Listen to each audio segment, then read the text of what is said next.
Dead Take touches upon highly sensitive subjects with the intent of treating them seriously. Some people might find them disturbing. Yes, I think this is going to be quite an angsty game for those of you out there. Just so you know. Turn music on for best experience. Playing on Twitch, please leave music off while we resolve a copyright error. No! Oh, I hate that. I hate having to turn off the music. And just have things be... Especially if there's no other replacement music and it's just weirdly quiet. Oh, that sucks. But I don't want to get dinged for copyright, you know? My hands are tied here. Especially if I want to upload this to YouTube later on, like... It's very nice of them to at least give a warning for it, but yeah, it's like, is the whole fucking game just gonna be silent now? I hate it. I'm wondering if I just leave the music on and like, maybe let the VOD get like nuked or something. And we'll see about uploading it to YouTube afterwards later on too. I don't want to play with like no music at all. Like, if it just, like, muted one or two songs, that would be weird, but, okay, sure. But, like, nothing the whole time? Okay. Hey, Vinny? Vinny, hey, man. It's Chase. Can you answer the phone, please? You don't have characters called Vinny and Chase without them having a certain vibe. Okay, oh, hang on a sec, sorry. The sensitivity of the mouse is insane at the moment. Give me one. I need to turn that down. My character is fucking zooming at the moment. Excuse me. Oh, I don't know why that makes the background flicker when I do that. Cut that out. There we go. Whew. God, that was all over the shop. Vinny, you're scaring me, man. Are you at Duke's? Is Duke with you? Answer your phone. Oh, sorry. I was trying to alt-tab to check on my audio in the background, but a lot of games when you alt-tab nowadays, they pause the whole thing, which makes it very obvious. Please. Yes, everything is working. Okay, good, good, good. The Last Voyage. On behalf of Duke Kane. Duke Kane is one of those names in life, like, if you're born with a name like Duke Kane,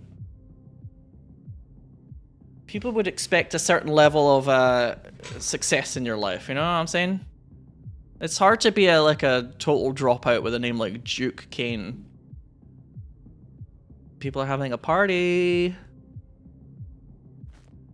One of those annoying parties where it feels like you spend most of the night just thinking about the party, going to the party, and trying to get into the party, rather than actually enjoying it. I've been there. Oh. There's Ben Starr, or Vinnie Monroe, apparently, as he's playing in this game.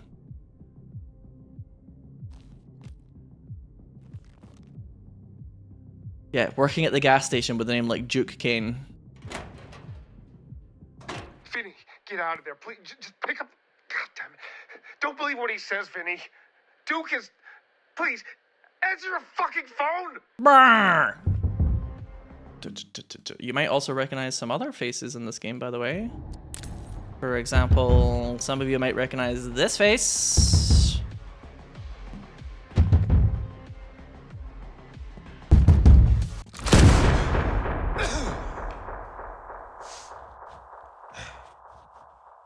Oh god. Being an actor means people get to resume right all up on your business, huh? Hi, my name is Chase Lowry, 6'3", Los Angeles.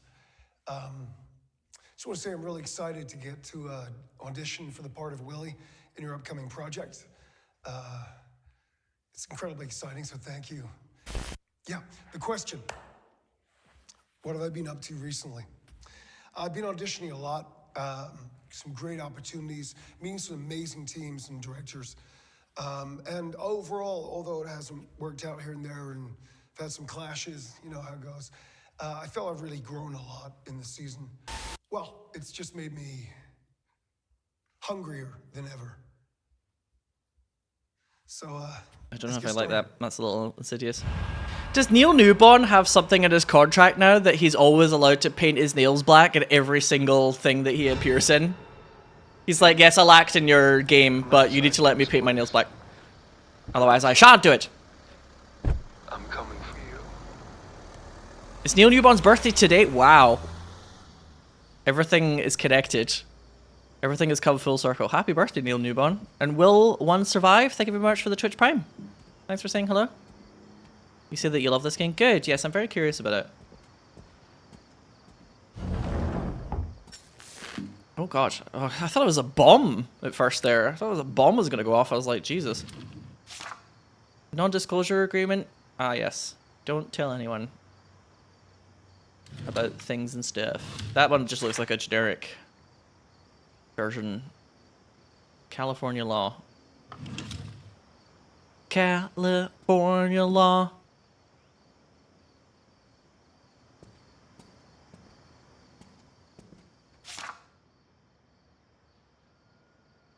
Disregard human rights. Katy Perry's buying another home, yeah. Why does she keep, apparently she keeps buying homes or buying properties away from old people? She's just a, I think she might just be a bad seed on this earth, quite frankly. Anyway, Duke Kane, Hollywood's most feared kingmaker, the architect of New Hollywood. He doesn't do press, he doesn't explain, he doesn't apologize. When Spotlight reached out for comment on his latest venture, a multi-billion-dollar streaming empire promising to redefine cinema, Kane declined, dismissing journalists as false prophets spreading hearsay and bullshit. It's classic Kane, ruthless, pragmatic, and completely uninterested in public perception. I feel like this kind of they, and usually by they I mean he's so talented that he can just like do whatever he wants because he's like a visionary. That kind of culture feels quite 2000 and late. You know what I mean? I feel like in the past there was quite a lot of this, and then like increasingly it's still kind of like dying out, I think, or not dying out, but like I feel like increasingly people are not quite as willing to just like let someone flaunt the rules because, oh, he's so important, darling. He gets to do whatever he wants. I think that's kind of like gotten less of a thing over time. For over 2 decades, Kane has been the shadow between Hollywood's brightest lights. He's a mogul. He's the man who decides what gets made, who becomes a star, and who's quietly removed from the conversation. His influence is whispered about in studio boardrooms. There's quite a lot of these types, actually, in a lot of industries. People who aren't in, like, the spotlight, but when you're in that kind of business, everybody knows a certain person's name for a reason. He first made his name as a power broker in the early 2000s, spotting and shaping talent before anyone else. He wasn't just picking actors, he was manufacturing them, okay? He's a big deal.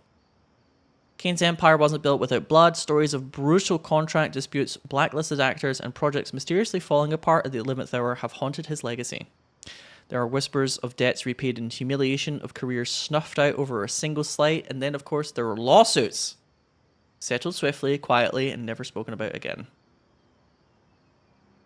I probably should have put this on the screen for those of you who wanted to read along, but alas. Actually, I'm kind of more distracted by this now, so goodbye.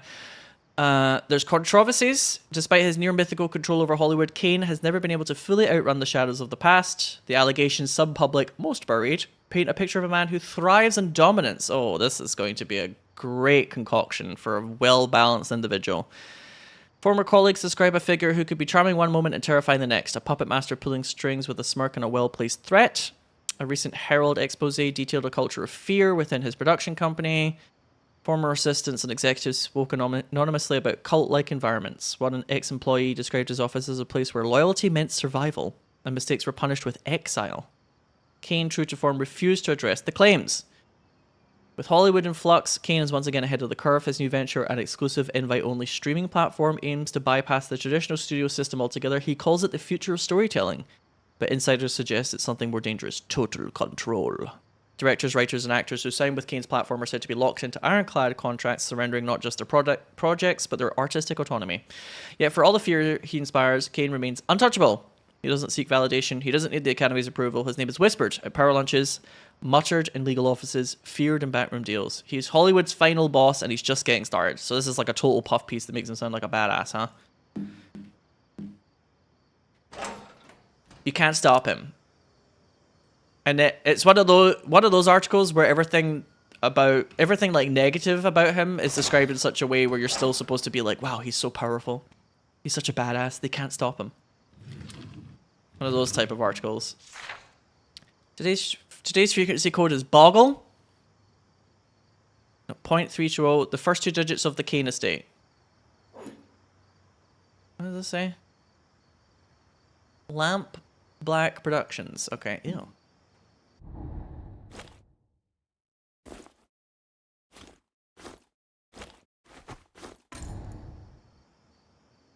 Place key fob, enter frequency, upload. So I think it's like something 0.320. So it's gonna be something like 20. It's gonna be like 202.320 because we needed the first 2 numbers. Raven Party guest list. Harry Dufresne, VIP, Chase Lowry.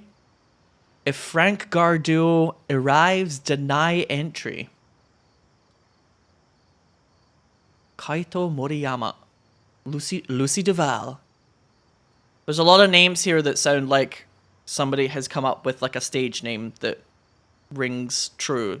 The amount of actors over the years that I've like looked up and you discover that actually their legal name is not, it's not their name, basically. It's very common. How do I figure out the first 2 digits of the Kane estate? Let me think. Is it just 5-1 here, maybe? Is that on here? Yeah, there we go. He's done it. He's nailed it. Puzzle god, puzzle genius. Give me that.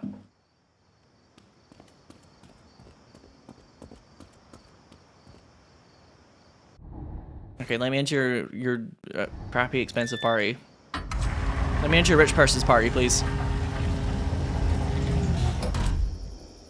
Oh my gosh. Such opulence. Also, can I just say, shout out to the word opulence. What a great word opulence is. It really like nails a certain kind of concept quite well. It's like not just being rich, but like opulence. You have unread messages. Cool. Duke Kane. Chase Lowry. It's Duke Kane, executive producer of Lamp Black Productions. You're the boy who sent me some material, your headshot. This your voice audition sounds like tape. it's been altered. I remember it. You looked vulnerable. Oh, I don't like that. That's rare, Chase. Oh, I don't love the way he said that. Your friend Vinny. Vinny, he just plays a part. But you, I think I want you for Willie. As you know, he's the lead role, the soul of The Last Voyage. I think you might just have that kind of soul, Chase. Loyal, trusting, malleable. So come to me. We should meet. Get close. Let me understand you. All of you. Don't keep me waiting. You sound like I can lock you into a contract where I make tons of money off of you and you have no say over anything that you do because I love having power over people. Lena Farrow? Hey, Lena, tried calling, but I know you're busy. Any luck with the casting sweeps? Tried calling. Tried to drop by, but Karen said you were out at lunch. Good cover, Karen. Lena, drop me a call, please. Hi, Chase. Been super busy. You know how it is. I'm still pitching you as always, but no bite on the bait yet. I'll keep you posted if anything comes up. We'll find something for an actor of your caliber, I'm sure. Ah, so if Lena is his agent. So my father is an actor, so I've had some education over the years on how acting can be. And it can be very difficult sometimes if the agent that you have doesn't vibe or mesh with you. That's the person who's like supposed to try and get you acting jobs. They're supposed to put your name out there and find things for you. And my dad definitely had over the years like different agents that had like different varying levels of success. It's quite tricky. Hey honey, Dad said you're doing really well with the auditions, so keep me posted if you hear anything great. I told the girls at the salon that you were going to be the next big thing, and they said you were always so good at the high school plays, which you really were. Call me when you get a moment. Love you, Mom. XOXO. Gossip Girl here. Marcus Ilan, good to talk with you earlier, Chase. Remember what I said, winning is a serious affair. You'll see that there are sharks in the waters. Are you going to be a guppy or a shark? All right, LinkedIn. All right, LinkedIn visionary. Fuck off. I want to be the person that gets you winning. I've helped many men in your same position. No women, only men. With me, you'll never worry about money and women again. Oh, there we go. If you want a further consultation, call me and we'll arrange payment in future sessions. Ah. I'm not very successful in life, and I've decided to tie that to my masculinity, and now I've got some sort of, like, stupid fucking life coach who's making a lot of money off of me. Vinny. Oh, dear. Vinny, where are you, bud? I'm on my way to come find you. This has got a real, like, when you message somebody and you're super drunk and then you're embarrassed about it kind of vibe going on here. I hate all of these people. I believe that's going to be a kind of the point. Something tells me. Yeah, Succession, but a horror game. Yeah, definitely that kind of vibe. Oh god, that face there was already kind of creepy.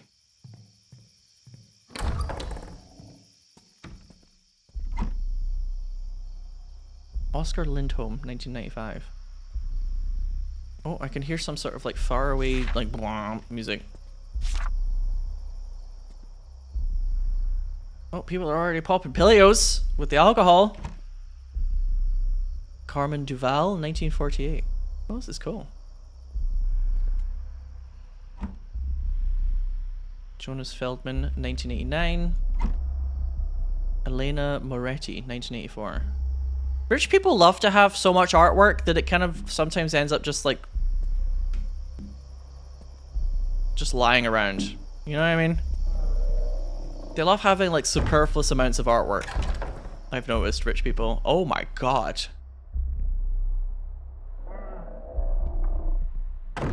God, it would feel so... Oh, I don't love the way that kind of locked behind me. Having like a living room area that's like this large, imagine if it's just like you and like 2 or 3 other people living there. Wouldn't it feel so weird? Duquesne, where the frame ends, the story begins. Yeah. Rolling my eyes already. I was gonna say, it didn't feel like we were here for the beginning of the party. I definitely was getting that vibe earlier.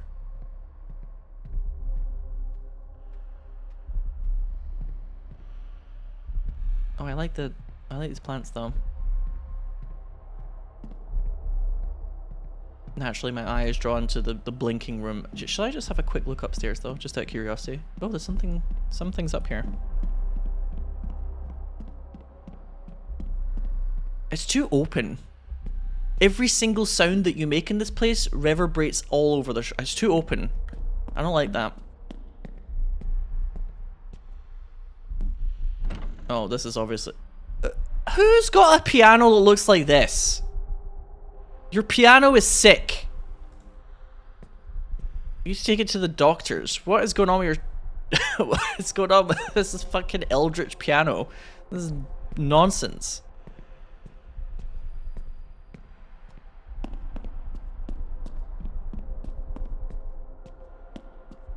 Oh, this game's cool though.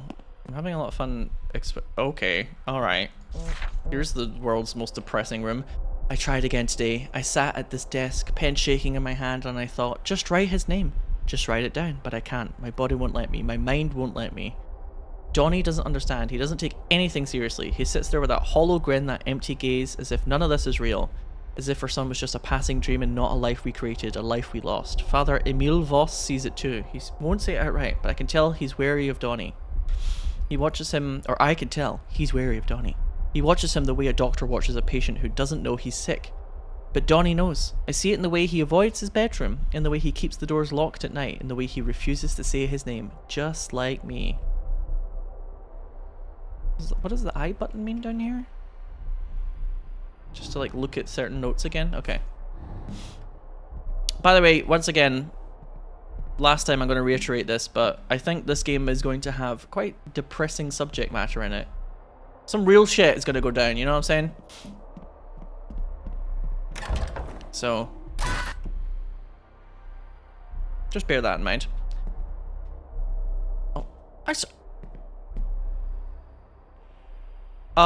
how would you like your shower? I'd like my shower to look like I'm in prison and everybody can watch me at my most vulnerable, please. Ah, yes, absolutely. We'll create that for you. We'll create a big shower that looks like you're in a fucking jail cell.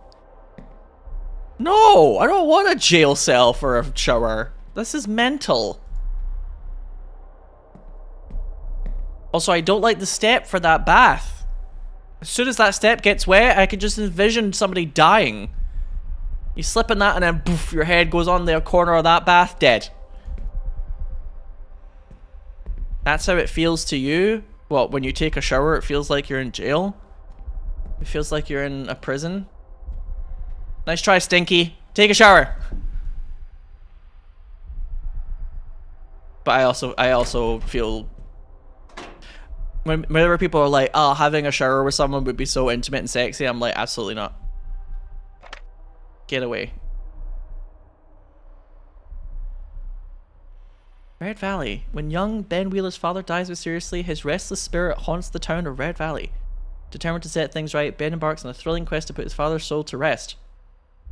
Old Man Wilkes! And he's got a haunts? Red Valley.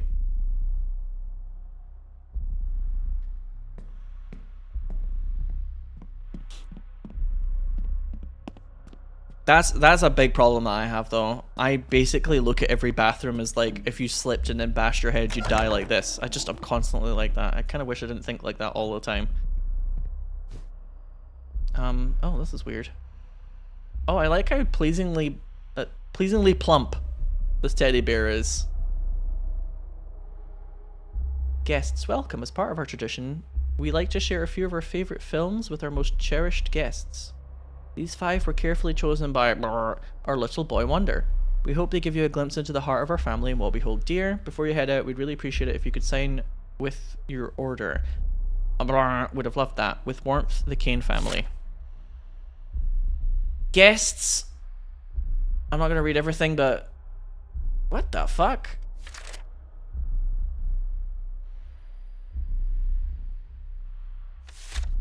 So these are all the different films. No Stopping Me, Red Valley, Mabombo. I'm so sorry for your loss, Leah. A beautiful way of keeping his memory alive. My Little Angel. What a hilarious idea. When I close my eyes, you stay with me. You stay with me, you cannot hide from me, mommy. Okay. Alrighty.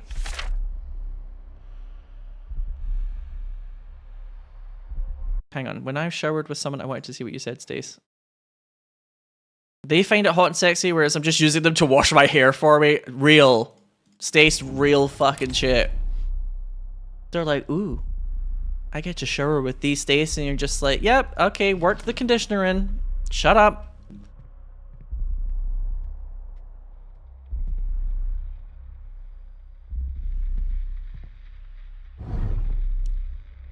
For my little boy wonder, your memory will be cherished in film Leah Kane. What the fuck? So this is where all of the, like, movies go, I guess? Yeah, this is like a puzzle, huh? Yeah, the person you're with is like, ooh, cool boobs, and you're just like, remember, conditioner goes in twice and massage it into the root ends or whatever. On the tips of the hair, thank you. Oh, a Bible. Yeah, something tells me that the Bible is not a hotly read book in this house.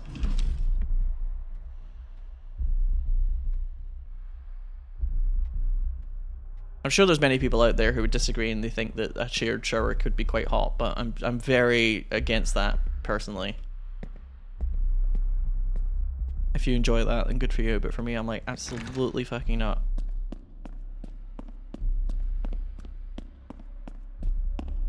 For me, it's like, I don't want somebody to be near me until after the shower.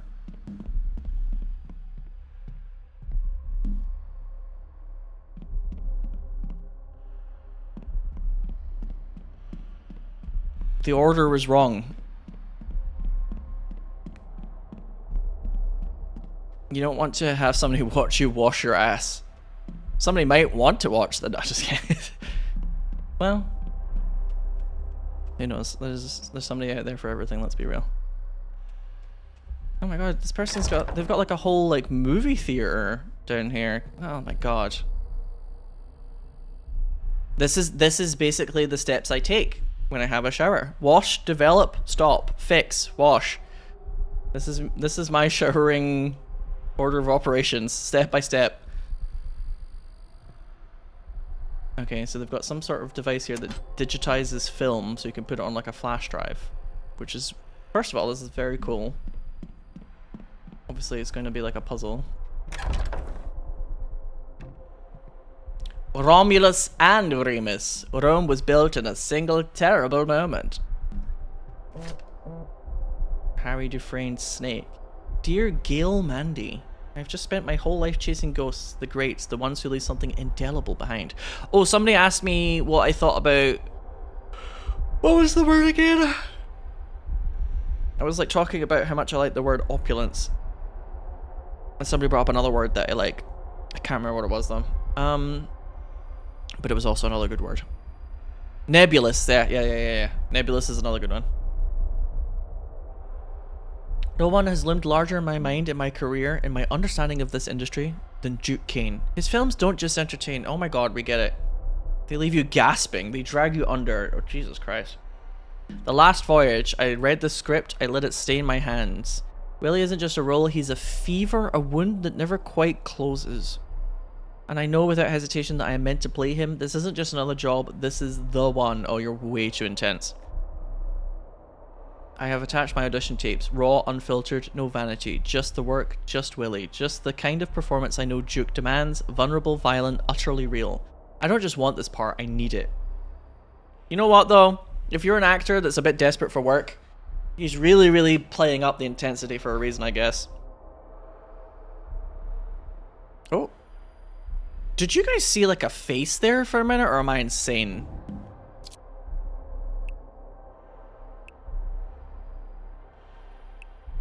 Chase Lowry. No, wait, hey, this is the one we played before. Leah Kane, humorless. Harry Dufresne, snake. Oh, so whoever this number is basically just going to be like the anti-therapist hotline that just occasionally will say something mean, I guess.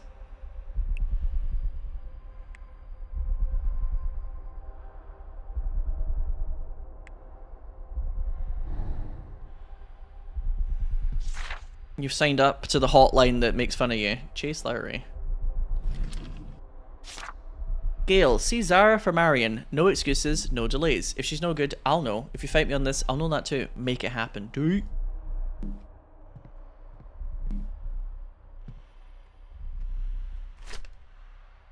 Victoria Cross. I wonder what the symbolism is supposed to represent. I wonder what this like subtle imagery is supposed to represent.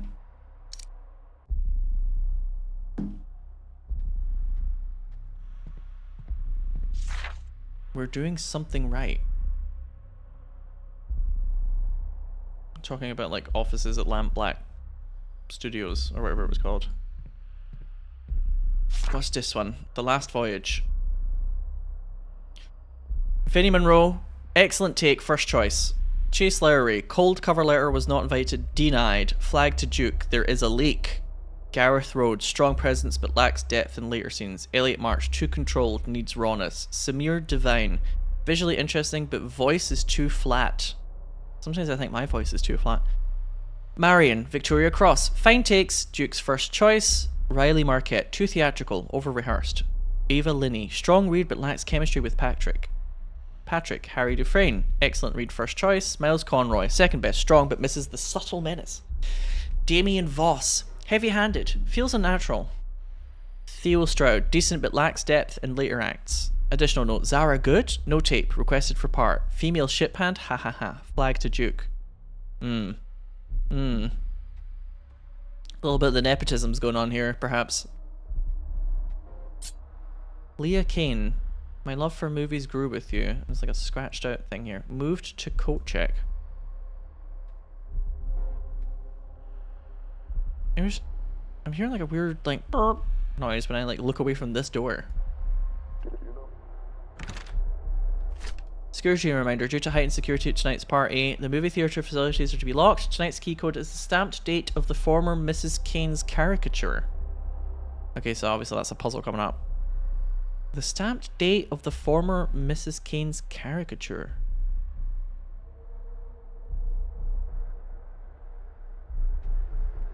I'm sure that'll like click soon. I might have already looked at that and it's not coming to mind because I'm still like taking in everything at the moment and my brain's not kind of like thinking about solving the puzzle just yet, but I'm sure it's only a matter of time. I'm sorry, what is going on here? Oh my god, it's the mouse room! It's the rat colony!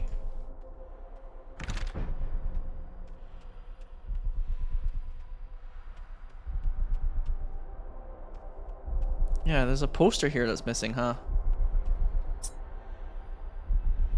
So, coat check. That's how you find out what movie she was in. Yeah, so it's gonna be that one painting in the coat check with the lady on it, isn't it? My guess.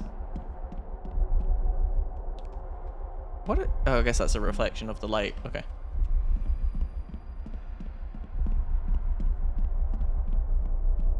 I think sometimes faces are appearing quietly in like parts of the background or whatever, but I'm not always. Sometimes I'm picking up on them, sometimes I'm not. Yeah, this is gonna be it, isn't it? 1989. Jonas Feldman. New boot, thank you so much for gifting us up to Dixity. I appreciate it. Hank's face appears occasionally. Oh, it's Hank, yeah.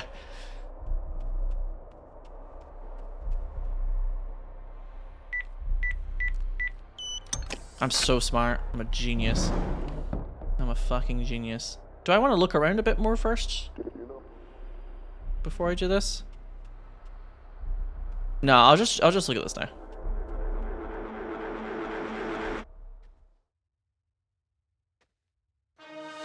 Oh god, here we go. Let's get comfy, chat.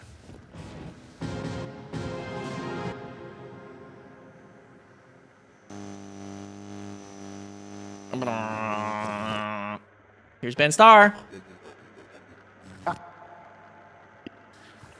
Or maybe not. Wow. Great actor. But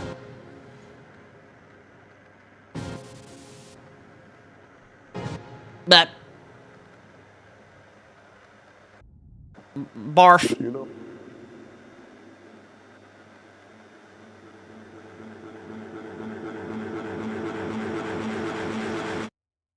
So it's like sometimes when I try and edit a video and it's like there's been some sort of like problem with the recording or whatever, sometimes they kind of look a bit like that. I'm guessing we have to solve one or two other puzzles first before we can actually watch that. Who are you when you're alone?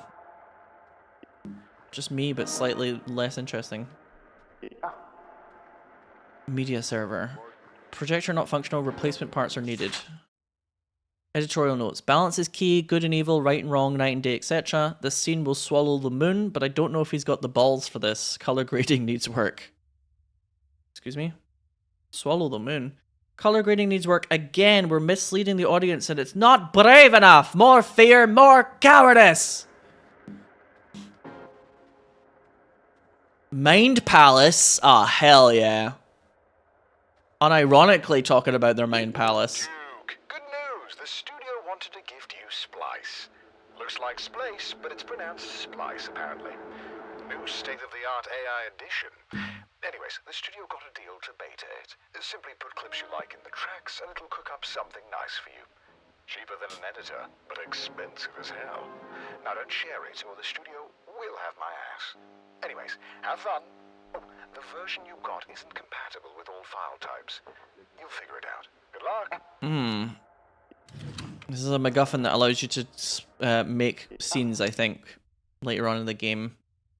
You put different, like, recorded scenes together, and then it uses AI to, like, create another scene. I think that's, like, a kind of general concept in this game, from what I've seen. It'll become more apparent later. Duke, I'm writing this with the full awareness that I may be removed, pardon me, from this project after hitting send, but I can't, in good conscience, stay silent any longer. The structural requests you've made for the 516 Hollywood Hills estate have crossed from eccentric into something I don't even have a name for. I've designed panic rooms, underground vaults, soundproof chambers, but what you're asking for now, this isn't safety, this is concealment. The sheer volume of hidden corridors, false walls, inaccessible chambers, paired with the removal of all of these features from the official blueprint sets off every alarm I've got. If something goes wrong in that place, if someone gets hurt or worse, I could be held liable. You know that, right? You know what that means? You said discretion. You said secrecy. Oh, hang on.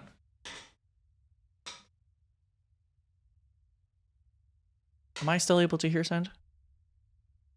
Sorry, I slightly kicked out my headphones, I think, there, and the connection got a bit loose. You said discretion, you said secrecy, but you didn't say why. And at this point, I don't want to know. Yeah, it sounds very sketch, to be honest with you. I want it to be reviewed. It doesn't feel ethical or legal or remotely safe. I'm officially requesting the board reviews the plans. If they don't, I'll have to walk and maybe make some calls. Griffin. Well, Griffin sent a threatening letter to be like, I don't want you to just carte blanche do whatever you want here, which something tells me that he might be in danger, that person.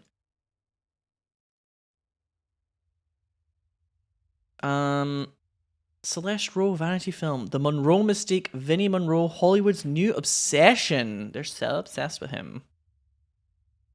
He is a paradox of effortless charm and calculated grace, the kind of man who can make a tailored suit look casual and a basic tee feel like high fashion. Oh my god.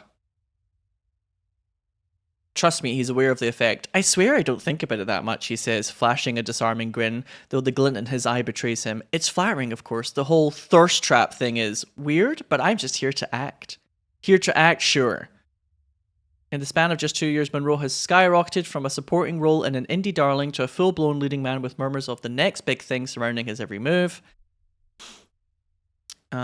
Duke doesn't just cast talent, he anoints legends. I really can't say much about it, Monroe teases. It's something different, a challenge. That's what excites me most. I get it. I'd probably think the same if I wasn't me. Nepotism, but make it work. This is a really weird thing to have in the middle of this article. What the fuck?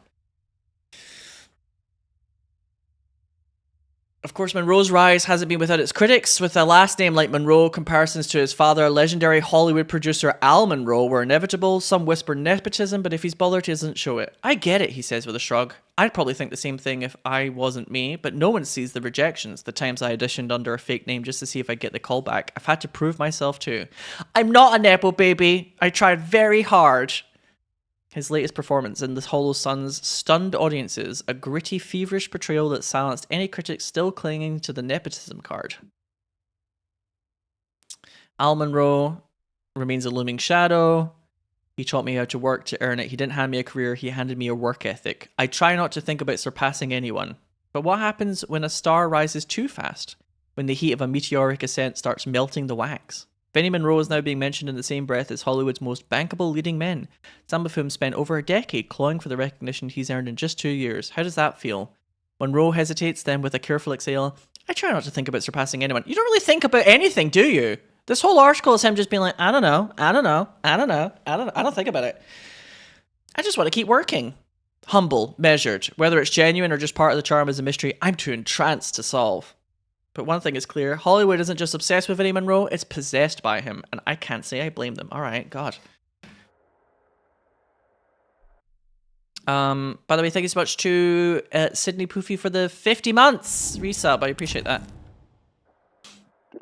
That's one of the reasons why you don't have to think about these things, though, Vinny, because you're a nepo baby. You not thinking about these things further reinforces the fact that you're a nepo baby. God. I don't really think about it, I guess. That's other people's problem. Yeah, that further reinforces that you've got this handed you on a plate. You found the screwdriver. Please clap. Please clap, everyone. He's found the screwdriver. Falcon Film and Media invoice. $11,500 for an integrated image processor. Garage storeroom. Condition? Excellent. You work with a nepo baby, dad owns the company. Sweet but clueless. Yes, they often are quite... They can be very charming and nice because, well, sometimes nepo babies, they've managed to do cool things in life without a lot of the pain. So, there's a lot of nepo babies that are actually just, like, really nice, fun people, but... I've already kind of talked about this before, that, like, there's a lot of very talented nepo babies out there sometimes. And I think... somebody being a nepo baby doesn't mean that they're not talentless. So for example, Phoebe, I always bring up Phoebe Waller-Bridge. As soon as I saw that her name was Waller-Bridge, she had this like double-barreled surname. I was like, she's definitely got like influential parents. But she wrote and performed in Fleabag. She is the Fleabag. And Fleabag is fucking brilliant. So I'm like, Phoebe Waller-Bridge is a brilliant writer. But, you know, still a Nepo baby. She still had the chance to show the world how talented she was in a way that other people that are similarly talented would never get the chance. Some of the world's greatest minds have lived and died like tilling soil and fields, you know? They never had the chance to develop their brain, but they might have had like the genetics for it, etc. You know what I'm saying? Right. Basically, I need to fix this thing. You didn't know she was a Nepo baby? Yes, they're quite good at hiding it. Did you know? It doesn't really tend to get talked about, but yeah. Or like, Lily Allen is a Nepo baby, as is her brother. Both of them have had careers in like Game of Thrones or having a pop career. Like, very frequently, if somebody just like suddenly pops up in like pop music, they're like Nepo baby. It's very common, actually. A lot of people don't realize it, though. But I don't think somebody being a Nepo baby means that they should just be completely written off, but it's just like, a lot of people just don't quite get it. That's the frustrating thing. It's like when you talk to someone who is a Nepo baby and they're kind of defensive and they don't quite get it, that's when it's like, oh, this is kind of frustrating. Also, it's really, I don't think it's very good for art in general if it's just like, do you have influential parents? No, you'll go nowhere, right? There should always be mechanisms to try and find talent outside of like the same families and their kids, you know? And that can be an issue. It's just society in general. It's a big issue. I don't want to talk about this the whole playthrough because I've talked about this quite a lot on this channel before in the past, but you guys get it. I have an unread message.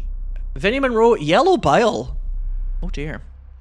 This is like Azealia Banks when she decided to slag off Rihanna by saying she had poor digestion. That's like, what a fucking weird insult. But it cracked me up. Or she said that like Rihanna had like digestion issues and that was supposed to be her like criticizing Rihanna. I was like, Azealia Banks, what are you talking about? At any time. Ever. I feel like I'm supposed to be picking up like film reels, but when I opened that drawer with all the film reels in it,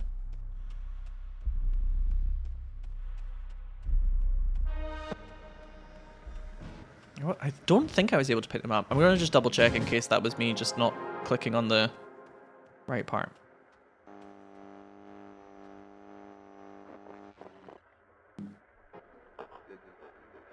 But yeah, like I said, many Nepo babies are very talented.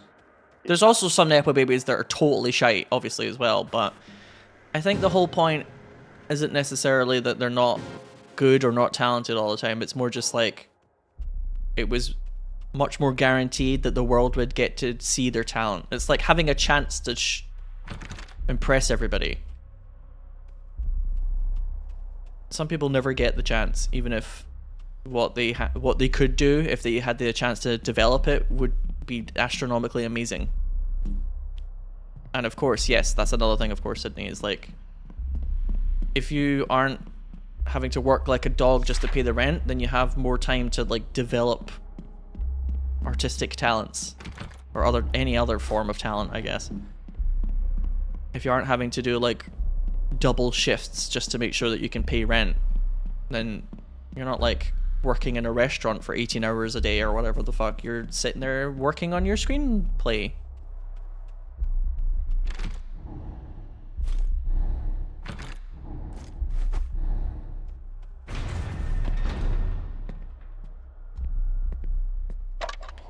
Mabombo's Reign. Meet your maker, Akira. I love the name of this. Mabombo is coming. Hell yeah. I don't like this breathing behind me. What is that? Is that Mabombo? Oh! Oh, I quite like this game so far. Eerie. It's got a little stank on it. In a good way.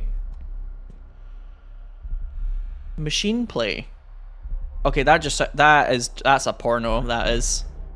Machine Play is a porno title. This is like, I have an Android fetish. Come on now.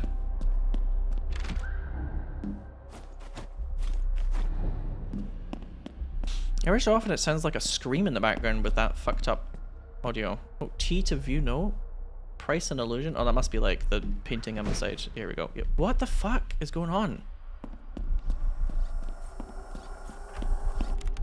The world's largest Roomba is in despair here. Oh, I bet we need the batteries from this bastard.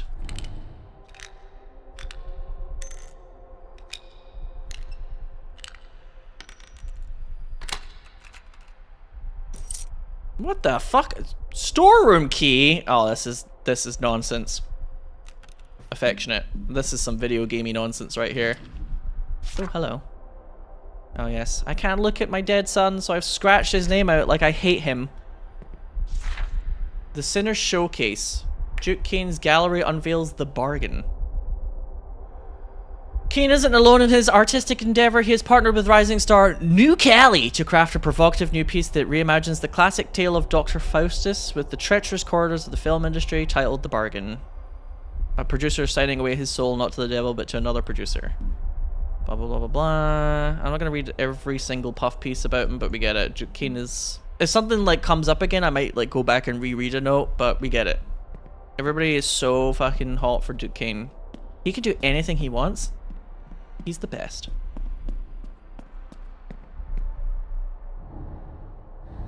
What? Oh, this is like a weird keyhole. Oh, very weird keyhole with all these roses. And here's another egregiously large bathroom.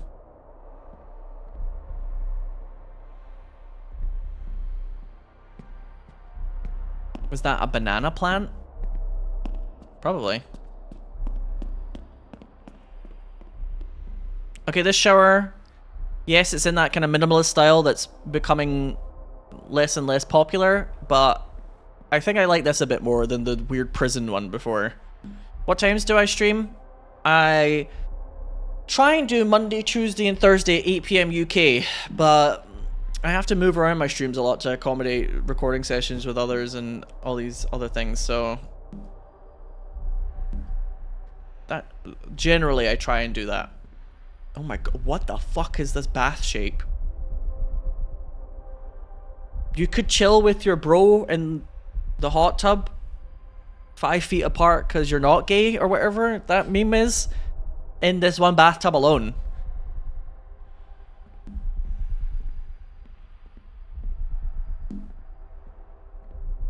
Oh. Oh, lovely. With love, you pretentious piece of shit. Love you. Who's that, chat? Do you recognize the face? I'm gonna let chat respond whenever they see like another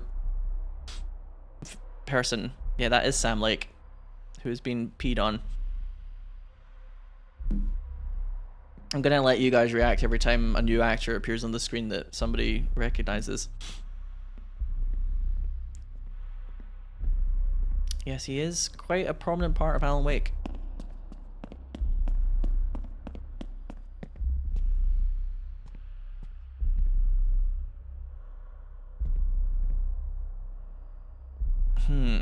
Okay, so we have the storeroom key, so let's try and go to the storeroom. You've been trying to watch me online from YouTube, but it's hard for me. You're usually asleep. Yeah, sometimes as a streamer, you know, you have your kind of time slot, and there's some people who try their best to keep up with streams, but their time zone is like astronomically different from mine. It's quite sweet that they do their best all the same.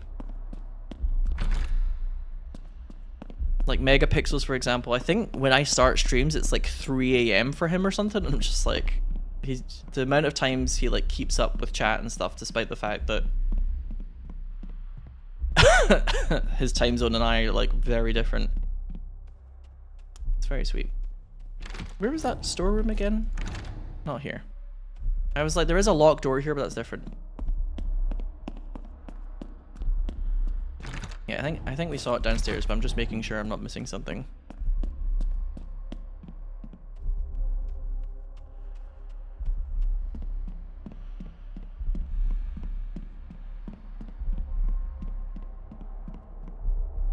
The tree of resilience. We endure no matter the cost. Oh, shut up. Oh, brother. There's like a little door here, by the way. You see that? How do you get into that bit? What is this like weird door with just the tree? A secret door. Why does that even exist? Yeah, I really wanted to feel what it would be like to be like a zoo animal. So I've created this.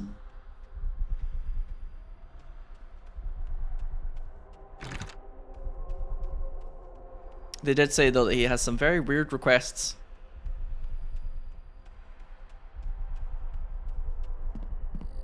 I feel like they could just like,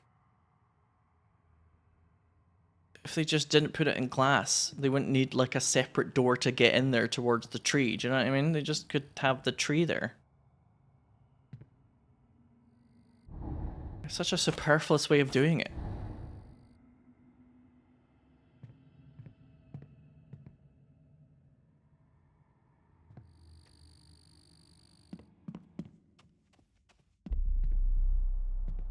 The onlookers don't throw peanuts. Oh, I forgot. You need glass to protect trees because most people, when they see a tree, they instinctively want to attack it. Of course. I forgot to look at this earlier, by the way. Zara good teeth.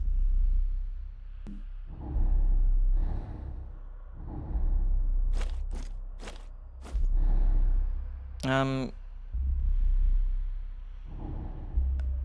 do I check my phone again? Hang on. Here we go. Unread messages. Just teeth. Frank Gardot, sanguine. Zara Good, teeth. So it's just like making fun of people. They want to punch the tree for its wood cubes, yeah. All the Minecraft kids who are now Minecraft adults.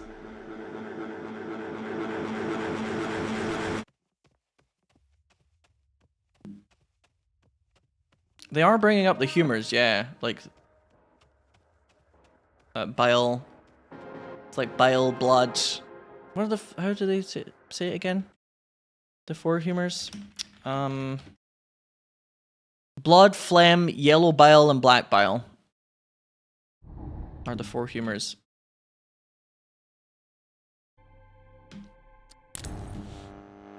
Fun. Fun times. That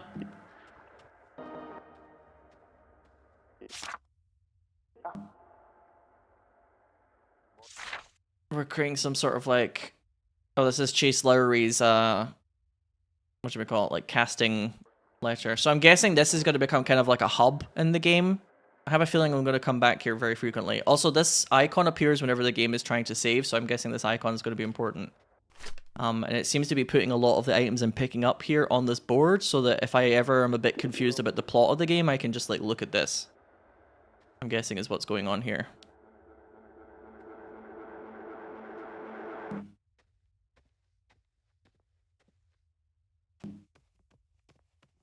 That's going to be how I like piece it all together. Which I think a lot of games like this, which are very like narrative driven, it is quite nice to have something in the game that helps you just like visualize everything like that. That's something that a video game can do in a way that like a movie might find it harder to. A movie has to just kind of like convey it in certain ways and hope that your audience is paying attention and they're not completely dumb. Whereas in a video game, you can kind of let the player occasionally look at it and be like, oh yeah, she's related to blah blah blah. That's right. Just make this an open area, so you can just walk towards the fucking tree. This is nonsense. This whole thing is just, why does this exist? What is this, like a deadly toxic tree? So we need the glass for your safety? Just leave it open. God, rich people are stupid.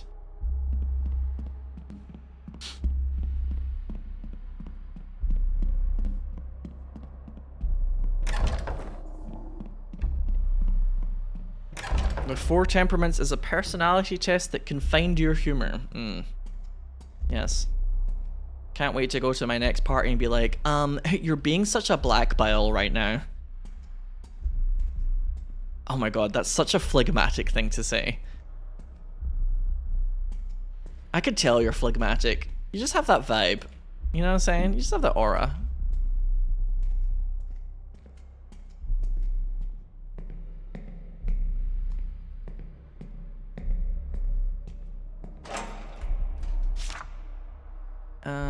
What's all this? Halvac reported as rattling during vacuum cycle. It keeps banging into the walls. What's your damage? Dark room. Safe light has gone missing. New safe light required. Projection room. The projector is malfunctioning. Yes. Repeated issue. Ordered new integrated image processor. So this is how you... I think this is like a clue, isn't it? For if you haven't got the key yet. Although, did I use the storeroom key when I came in here? Shocked that I walked past the horse with nary a word. I'm trying not to be quite as Uma Musume pilled, but yes, I did think about it actually. I thought about it and then I found something crap. Oh god. Oh goodness.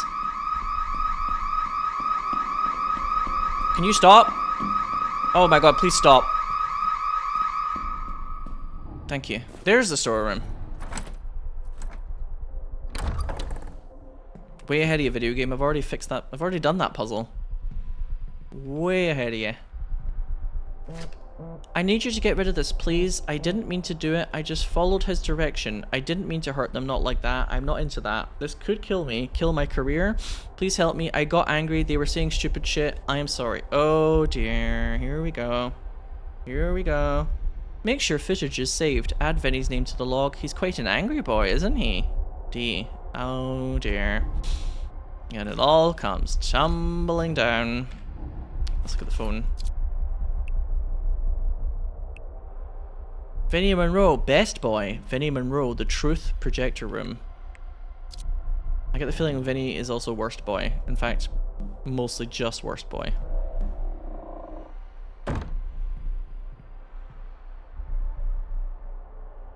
Shenanigans afoot.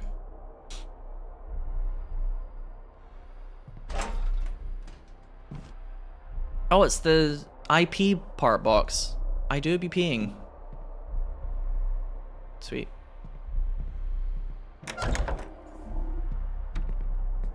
Press I to open inventory. I know that. Thanks. What? I'm aware of that. Why are you suddenly telling me in massive text on the screen how to look at my inventory? Would I have even been able to get this far without... What? You can't get into the storeroom without having the storeroom key. And in order to get the storeroom key, you have to use the screwdriver on the little robot. So we already know that. Well, thanks, I guess, but... This is a really weird time to bring that up. Oh, I wasn't even looking at the screen. I wasn't even looking at the fucking screen. It is a horror game. What was that tiny armchair? Yeah, sometimes when people with really big houses, they'll just like put a chair in the corner arbitrarily.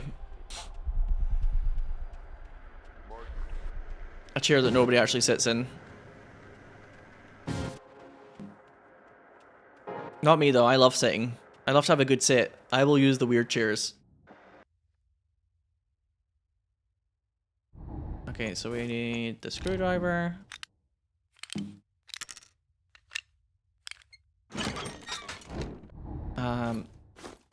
Take this piece of shit out. Oh, I need to interact with it with a certain device, I guess. So I think what they're trying to say is click on this and open it up first. That's why it said look at your inventory, I guess, earlier. Okay, now I get it. They wanted me to take the new one out so that I had the box. That's less of a look at your inventory and more like, did you know you can rotate things kind of clue. Oh, wow. That click. That was a very satisfying click.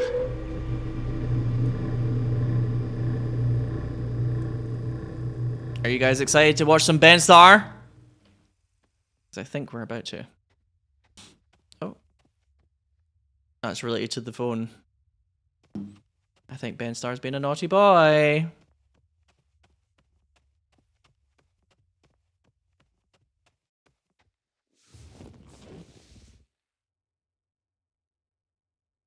Oh wait, hang on. No, it stopped playing the... Actually, nothing's playing now. Never mind. I mean, you could be kind of mad about Ben Starr. You don't have to be super excited. Or you can be kind of ambivalent, you know what I'm saying?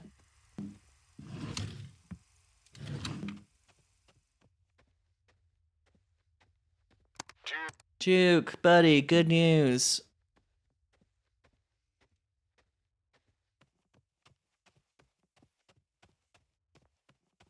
I'm not like a super like, oh my god, nerd actors type, so I'm not like quite as like a huge fan of these people as some are. I think I'm not... It felt like I should be like ready to start watching something, but I don't know if I'm actually there yet. I'm pretty sure you keep coming back here and like watching different bits of films and then splicing them together based on the clues you find when you get this done. Return to the directions chair to resync the media center. Stop, then play the video on the chair controls. Oh, there we go. This is like the central mechanic of the game, so they're like, it's got a bit of a kind of grandeur to it.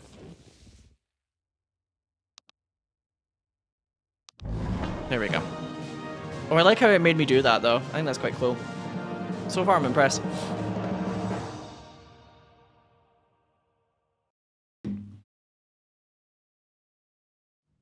Roll sound. Speed? Camera.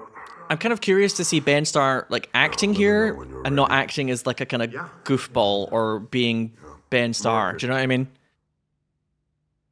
I want to see him do some acting, darling. One marker. Vinny. Do you know how important this is? Yeah, I think you do. Yeah? You wouldn't be here if you didn't. I guess. There are many men out there who would kill to be where you are, where you stand. Do you understand, Vinny? People would kill for this. Yeah. I don't buy that for a second. Jess? Yeah, I guess. Yeah, okay. Action. Damn it, Marion, I'm trying to help you. Help me how, Willie? By digging us all into a hole ain't nobody getting out of? Patrick Oh, I love her accent already. This boat out from under us. You think he's gonna give you something? He's gonna take his money and run up some. He's. Anyone! Answer me! What are we gonna do about our casino boat, Ben Starr? Oh, I do declare. It's Oh dear. Mine. Oh no, how embarrassing. It's my phone. I'll get it. No. Stay there. Just give me the phone. Oh, is he gonna like smash it or something? Give it to me. Keep fucking rolling! Oh, I love this work environment. Thank you. Cozy vibes. Chase, who the fuck is Chase? He's humiliating him, isn't he? Chase, I don't know. You don't know? Well, why is he saved on your phone if you don't know? He's an actor. He's another actor, an acquaintance. You know. Fuck him. Fuck it. Yes. I'm working. He isn't. Damn. Don't got time to fucking call me. What's your pin? My pin? Yeah. Your pin, so I can fucking turn your phone off. It's 4328. What? Somebody mark that down. It's 4328. It's probably a puzzle solution. Oh. Oh dear. Okay. Yeah. Yes, you take. Fuck the board! Just cut it. Just cut the board. Oh, here we go.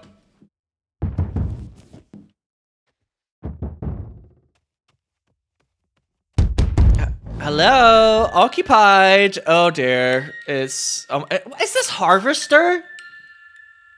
This is like some shit out of Harvester. You know, the 90s point and click adventure game that's just like edgy to the point of being absolutely ridiculous? This is some Harvester bullshit. Come on now. There's a... That figure in the corner looks really ominous. Can I get rid of this, please? I've witnessed the phantasmagoria. Can we just, like... not?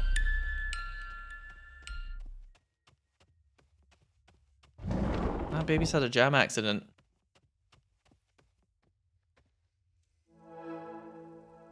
Yes, I believe when I watched before, this is like a mechanic in the game where you can create a new scene with scenes that you've discovered already.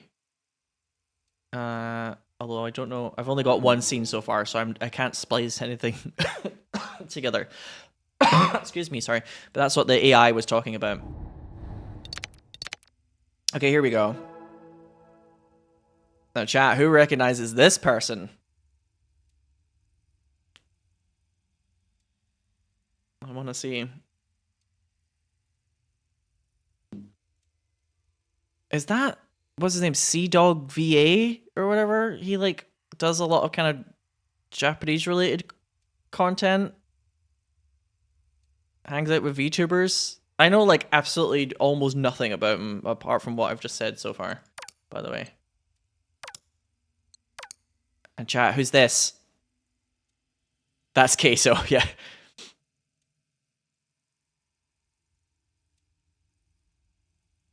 So we load up the media and then we get to go to the cinema to watch it. So we can actually watch all of these little snippets.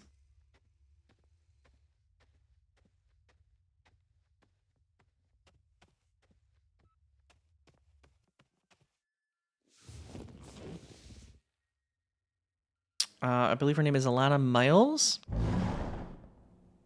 Again, Am I right? it's the emotional peak of Act 1. You're everything he wants. Or is it Alana? Wolfe. Alana something. I don't know about Miles. That might be Always somebody speak totally such different. sweet words, but Alana Miles is somebody completely different. many a honeyed promise melts in the rising sun. Pierce, that's it. Sure, he cares about the boat more than you. That can't be true. Vicky, I want fear. Keep it spinning. The wine, the roses, you. I fear I could be any old saloon singer sitting on this seat, and I can't bear the thought. Because I do love you, Willie. I don't believe you. All your hard work, your loyalty must be to the whistle stop, to Patrick. What about his promise to make you captain? He knows you'll be captain. You have no idea what he's capable of. More sweet words. Anyone would follow you to the end. But what happens when the river meets the sea? Boring. Stop. You'll pull me under with talk like that. Just don't make a promise you can't keep. No. There's nothing there. There's nothing for him to love. Run it again! I'm very glad that I chose not to be an actor.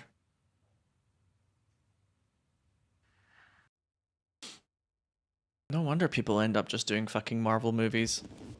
Doing movies that are supposed to be for like a critical audience. There's no love. There's nothing for him to love there. Run it again. It's like, oh god, can I not just be a superhero? Fuck it. That's too much.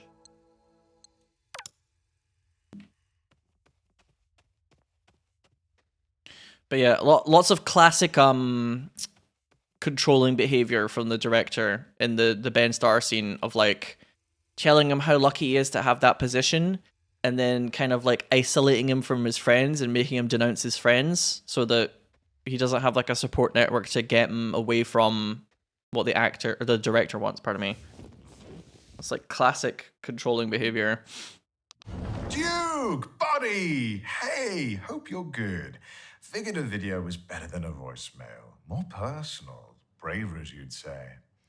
So look, the studio's thrilled about the last But we voyage, like and we respect that money. you want to handle creative solo.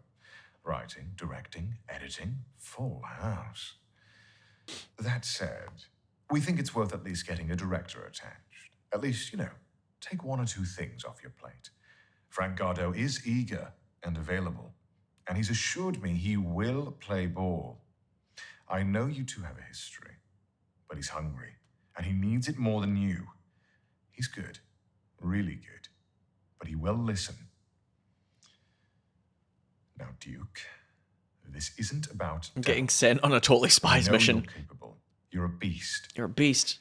It's just following what happened with Able-Bodied Man, your last film. It's just some people, the wrong people, need a little assurance. Financiers, sales agents. You know how it is. Money. You know the dance. So yeah, talk to Frank, and then talk to me. And then talk to Frank again. Let me know, okay? Okay. But we're pumped for this, Duke. The last voyage, it's gonna be big. Oh, right, before I forget, Al Monroe's kid, Vinny, he's the one. That Chase guy? No. Too senile for it. Reeks of desperation through his slate, his read everything. Vinny's the move. Damn.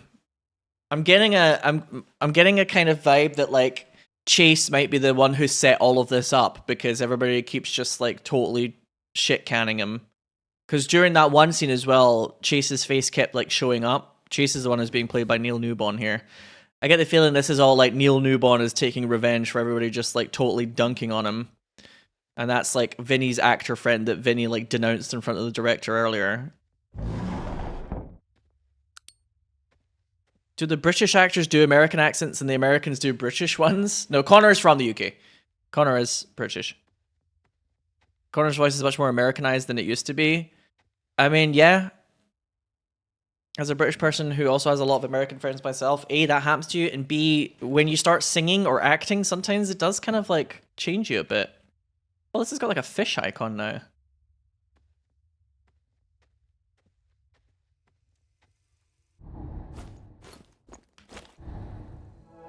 It's weird how that happens, but it does happen. Alright, so now we have to splice. Welcome to Splice, because it's got the word AI in it. Your handy auto editor, pardon me. Splice can only splice, edit compatible clips. Goodness, that was quite hard to say. So here's the mechanic of the game. You take one clip, you take another clip, splice. It creates new footage. I don't know how, it just does that. Okay, just roll with it. It's the video game. Splice failed for some reason. Does the order matter? No. I think it's just if the clips don't go together, it won't do it. So it's taken the phone and it's taken the X and it's created foam with an X over it. What about the sun and the X?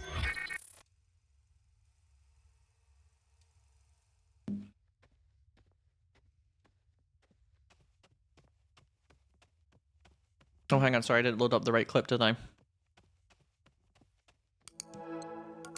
I want this one. I want the Sam Lake one.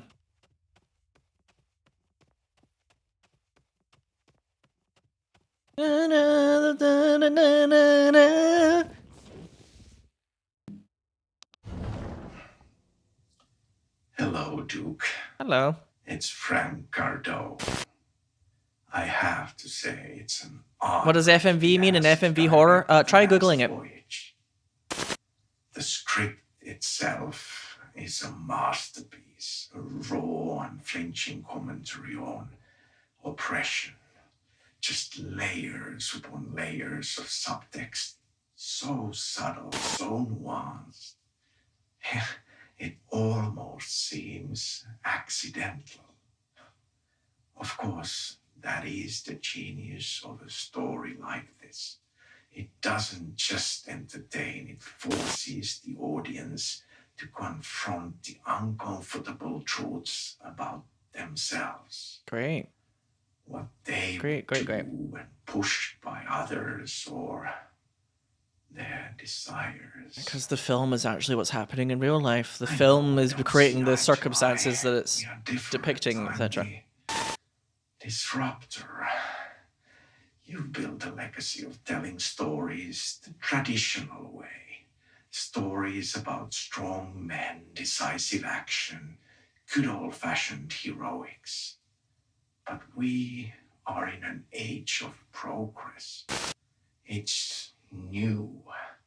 We can explore flaws now, vulnerabilities, the systemic forces at play. Take Will, for instance. He's ambitious, sure, but what drives that ambition? Is it the desire to prove himself in a world that undervalues him?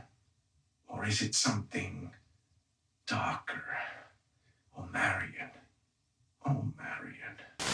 A woman navigating a man's world stripped of agency until she takes it back in the most spectacular fashion. And then there is Patrick, the captain of the ship, a man's man. You know, I thought it would be interesting to imply Patrick's homosexuality. Oh, I was gonna make a joke, but that's where they were going anyway. See, Okay. this is what excites me. I was gonna make a joke about that, but that's actually the intended It's not just a story. implication. It's a reflection, a mirror held up to us and forcing us to ask ourselves, what part is me? The studio believes in this partnership, Duke. They believe in me, and they believe in you. And I've gotta say, it's comforting to have their Comforting. support. After all, we both know how This is what happens when you let your it is native to have accent like truly fly. people in your corner. So here, to new beginnings, to collaboration, to creating something real, to something that will resonate for the modern audience. I can't wait to get started.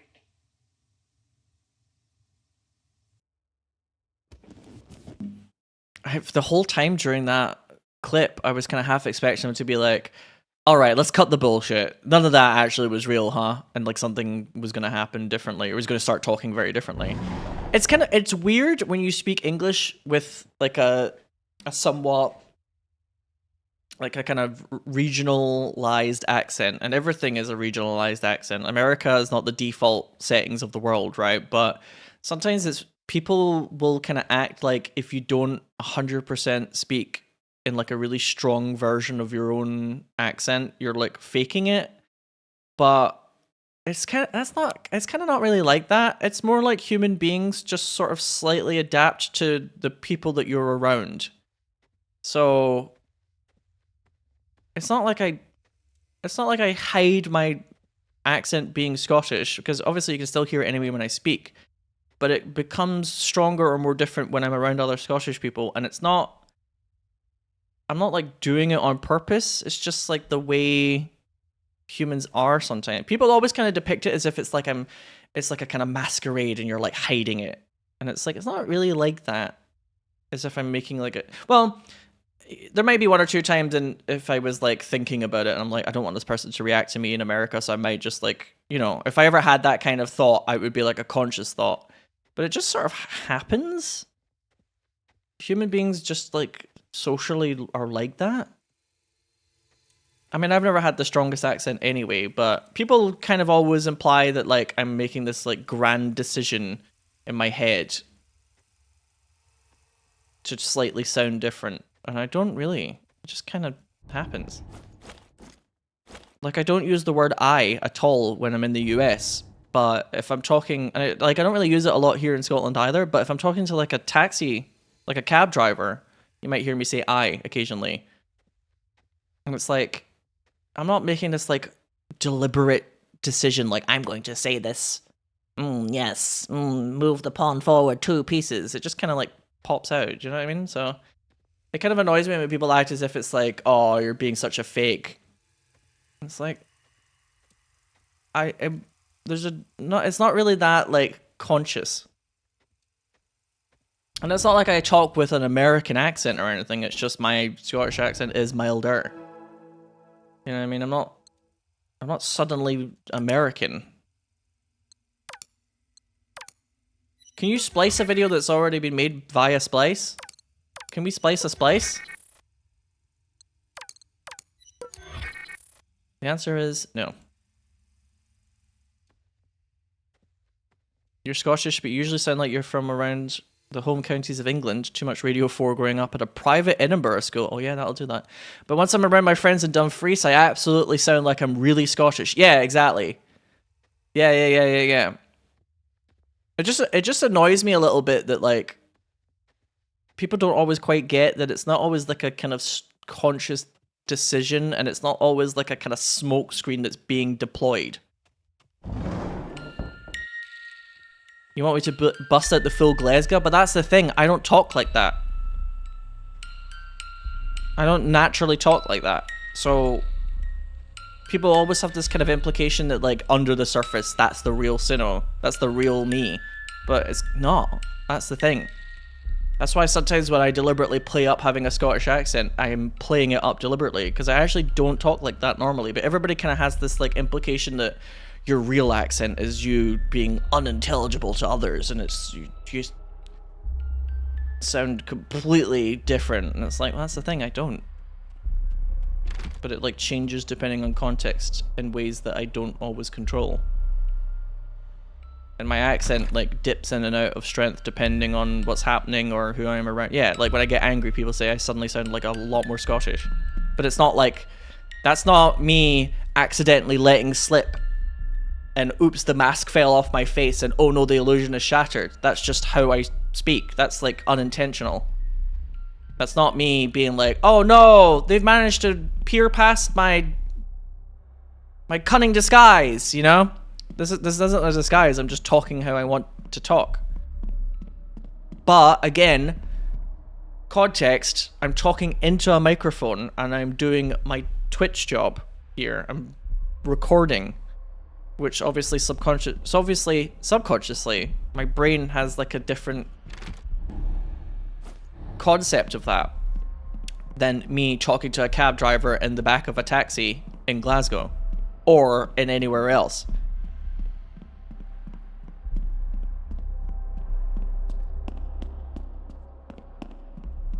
So I can understand where the reason why I thought this is somebody said that Sea Dog sounded a lot more Americanized, and I'm like, yeah, sometimes it just sort of happens.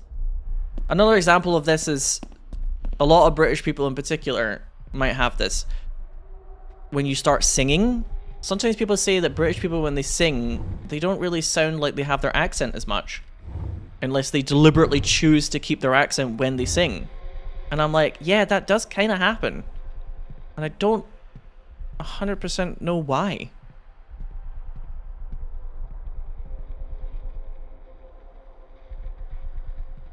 I think one of the reasons why I can pinpoint this, though, is I've had situations in life where, for example, I'm talking to Japanese people who are learning English.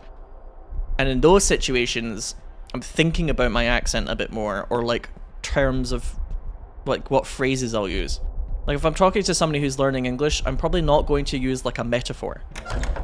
If it's, like, particularly obscure or complex, because that's, like, harder to understand because it's not literal, right? A lot of people aren't capable of thinking about that because they're just too used to just speaking, and then they'll say something like a metaphor, and then you can see all the Japanese people be like, what are you talking about? Like that one person in Hawaii who it was like a middle-aged guy who tried to make a joke towards the two Japanese people he was speaking to. He was like, You're trying to get a cell? Why, have you broken the law? They were asking for, like, a cell phone store, and he made a joke about cell meaning prison cell. And I was like, they're not going to get that. These people don't know English that well, so they're not going to understand a pun based on the word cell meaning prison cell and cell phone. They're not going to get it.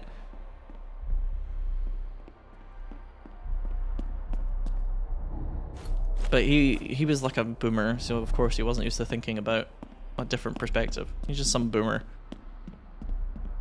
He was nice enough, but I was just like... He was, like, wanting me to translate that towards them. I was like, come on to fuck, man, really?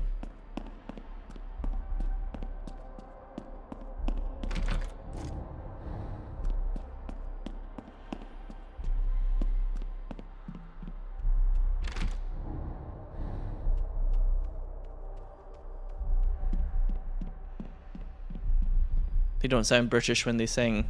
Yeah, and it's funny because maybe they don't necessarily sound American when they sing. It's just like English sounds a certain way when it's sung for a lot of people. But then there's also been acts when I grew up, and there was a lot of like rock bands for a while. There was like a kind of garage rock revival. There were some bands called like Las Vegas or whatever that deliberately sound like they deliberately sang in like a really Scottish way. And there was, I think it was Las Vegas was the one that I really didn't like because they like really overdid it. I think it was oh, I can't remember. It was like a long time ago, and I haven't really thought about it for a long time. It was like this. It was like a song they had. It was like "Daddy's Home," and they'd sing it all like "Daddy's Home," and I'm like, I don't think there's anything wrong with singing with a very, very Scottish affliction, but the way that they did it, it was like so over fucking hammed up. I was just like, oh, fuck this. Daddy's Home, and everybody like they were viewed as like an indie rising star kind of band, and I was like, ugh, they're just totally overdoing it.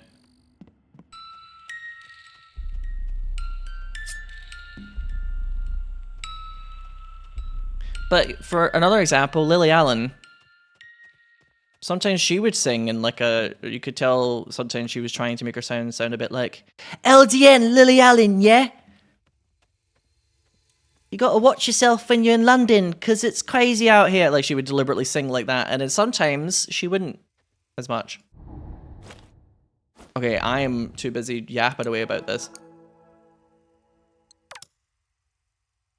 I can't splice any of these together. I think I just need to find more movies, so to speak. I have Mabombo's Reign for the VHS for that one puzzle where you need to put all the VHSs on it, and I put one of the other ones just there before. It was like the cowboy one.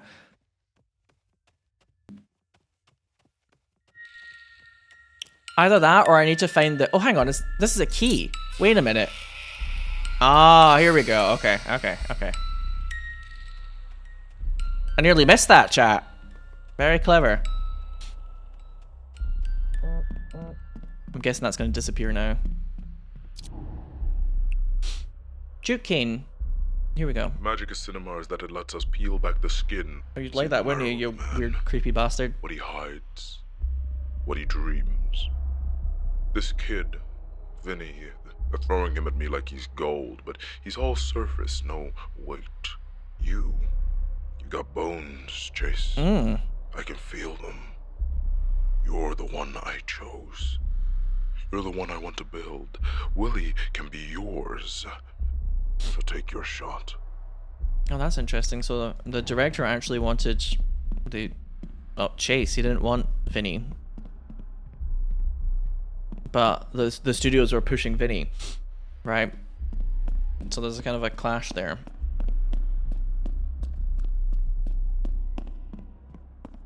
Interesting. Oh, the shield door was down here actually, if I recall.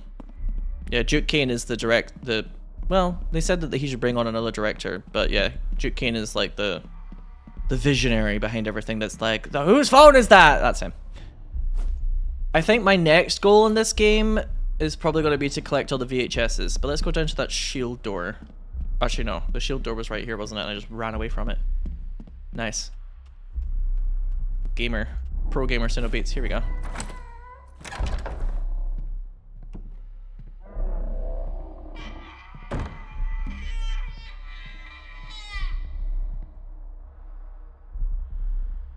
So this is what's making that fucking annoying baby's noise, is it? Oh, I hate this. That looks like the bad guy from the sci-fi movie. This is some Mabombo going on here.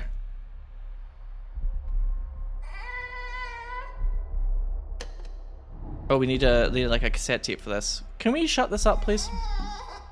Can we have silence on set, please?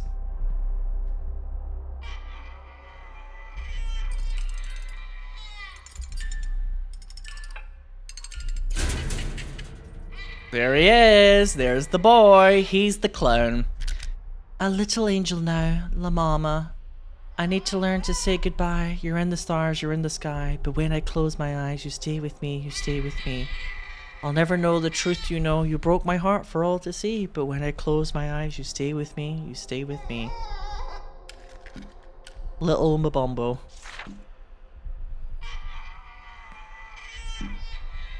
So further playing on the whole, like, The person who lost their baby plotline.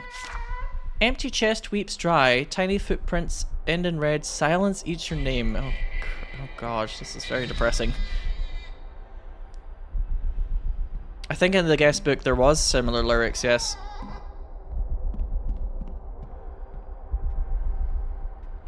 I really want to make this sound stop, so I hope when I play this tape it goes away. Oh, I don't have a tape. Please just let me turn this off. Please. What's that teddy bear again? I feel like eventually I should be able to like open up this teddy bear for some sort of item. Do you know what I mean? The teddy bear feels large enough to like stuff something inside. Okay. I wonder if the guest book will have a number in it or something. What was the number earlier for his pin on the phone? I could just try that now. Does anybody remember that? Remember I said mark that down? 4328, was it? Unfortunately. Wasn't the answer for that, but I'm guessing that's going to be the answer to something. Mark my fucking words.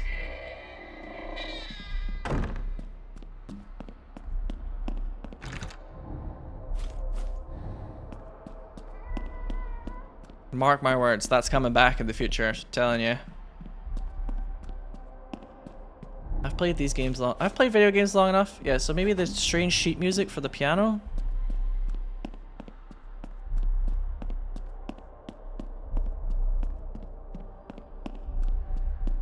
You remember? I swear I remember there being a 5 in it. Unless you're sure, I'm not sure. I'm gonna keep trying different numbers for the time being because it's probably not even the answer. Okay. Should I just try and like play these notes? Oh god, this is very arbitrary.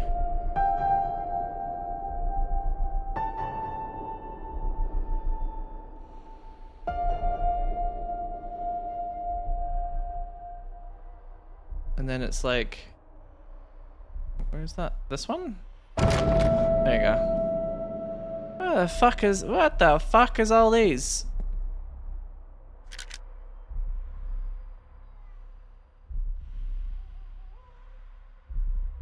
Just get a normal piano, for God's sake. Alright, cassette tape time.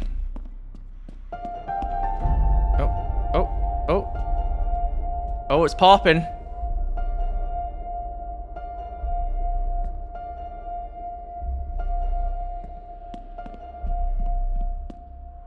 That piano took offense. That piano was like, hold my drink.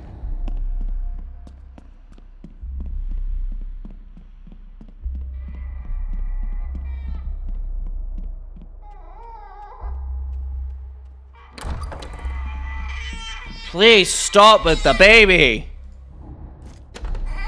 Play. Yes, there we go. Baby soothed. Yes, happy baby. Shut up, baby.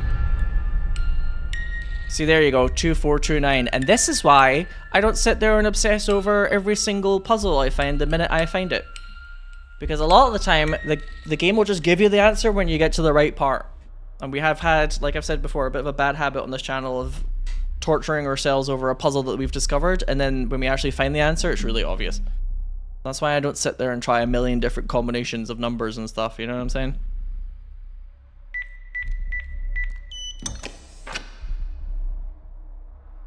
So we don't like waste tons of time. Voila. Courtyard key. Oh, it's got like a club on it as well. Very Resident Evil.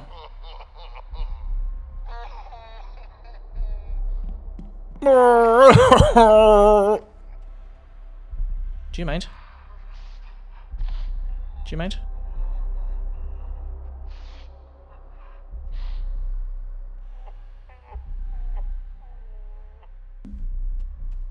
Do you fucking mind?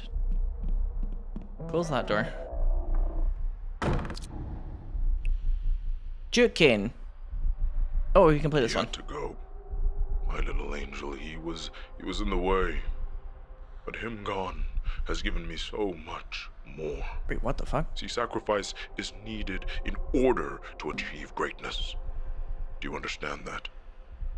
What it takes to be something real. You do, don't you? That hunger inside of you. You're like a son to me, Chase. Wow, he really likes Chase, huh?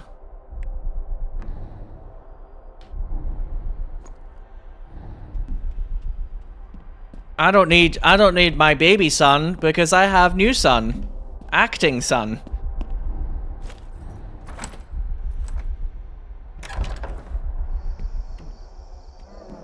Black hole son. Oh, won't you come? I can't sing anymore. YouTube might ding me. Machine play. Who's into fucking a robot? Meet Metal Muzz, a no-nonsense battle bot built for law enforcement, and Jordan Reed, a fast-talking detective who doesn't play by the rules. When a rogue AI takes over the city, this unlikely duo is forced to team up, steel fists and street smarts to take down the bad guys before it's too late. Oh. They're big. Oh, they're big. They're bad. They're barely getting along. But when the city's on the line, they'll prove that justice comes in all shapes, even robotic ones. Rated G, 109 minutes action.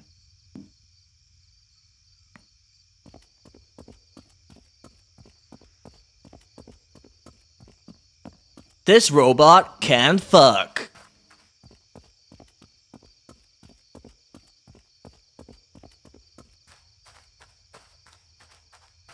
What's in this bit again?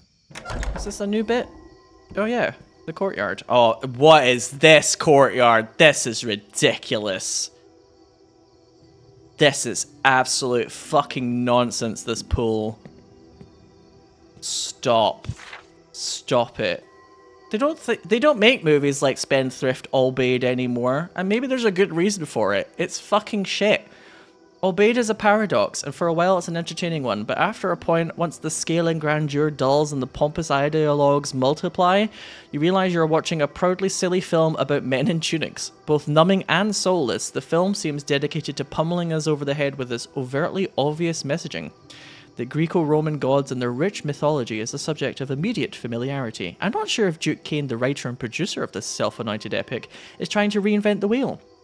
Certainly, there's a romantic allure to seeing more old-fashioned films like this, odes to the old sword and sandals epics of the 1950s and 1960s, but I don't remember them being so drab. Oh dear, panned. Panned by critics. Blustering and pompous, they said. Get over yourself, they said. You found the snake-tailed whip. Oh my god. So these are like props. Meet Steam Room now. Uh-oh. Oh dear. Something tells me that's not the wine. It could be the wine actually, but... Oh.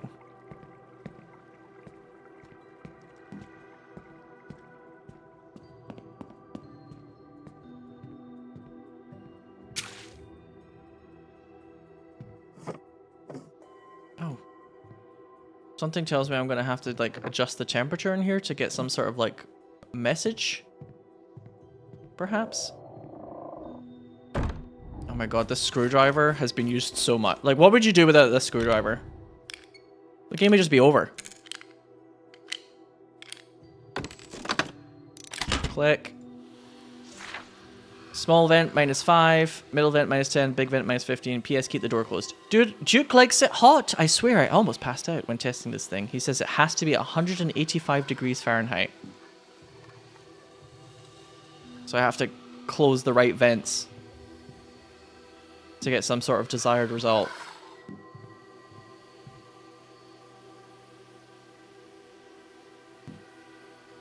Or just all of them, perhaps?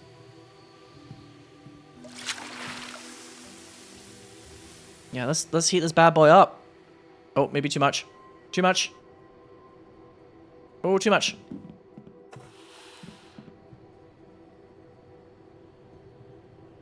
A little less. It's going down slightly. A little more. Is it going to stay at 190? Okay.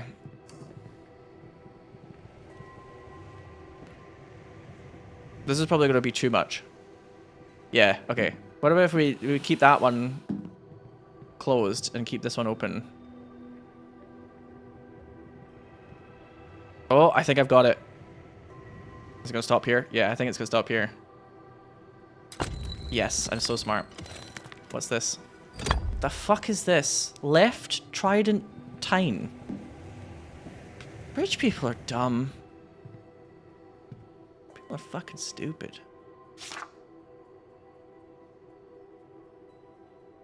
Can I not turn this off again, or do I just open the... Oh, it's all like locked in now, so I just open the door, I guess.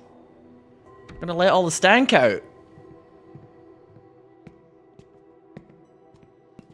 This music's very pleasant, though. Oh, God. Can I come back to that? Okay, I'm obviously going to need 4 things for the 4 serpent heads. Can we come back to this one? I don't know if I've got the mental capacity to read the Solve My Riddles 3 just yet. Let me explore this environment a bit more first before I start doing that bullshit. Clonk. Love your rock, sir. Kind of man-spreading on that rock a bit. Mind you, if I was holding a trident like that, I probably would be kind of spread out as well. Ooh. God, I wish I had an indoor pool like this, though. Can I buy just like slightly rich? Just for... Only for getting a pool, and that's it. Victoria Cross checks into rehab after devastating relapse. Fucking worked! Yeah, and it worked, bitches! Alright. Zara Good. Good girl. Her name follows function, I guess. Excellent job.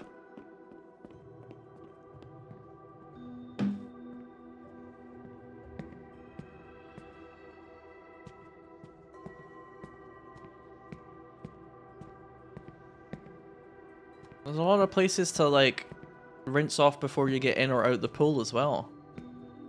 Very convenient. Oh, you've dropped your sickle. You've dropped your snake tail. What does this one say? Jump, bitch! Oh my god. Yeah, XOXO Gossip Girl, jump, bitch! Mwah. Don't be a pussy. Jump in. Yes! Alright, I'm gonna do it. Oh! Ow. Ow. I was kind of expecting that to, like, achieve something, but it kind of felt like I just hurt my ankles a bit. There's no jump button, by the way, in this game. So walking off of the platform, I guess, is the only thing I can do. Yeah, you want a Bugatti? You want a Maserati? You better jump, bitch. You better jump, bitch. You better jump, bitch. I'm gonna do it backwards. Now watch me jump, bitch! Bum bum bum bum bum ba bum bum bum bum bum bum ba. Yeah, we broke one ankle. Might as well make it a pair. Okay, I'm guessing I'm gonna get the last thing for the snake puzzle over here. Oh, how does this room work? Okay, you can't move the outside ring, so that's the constant. So we just basically line everything up according to that, huh? And if the inside circle always moves, then we should just go outside in. How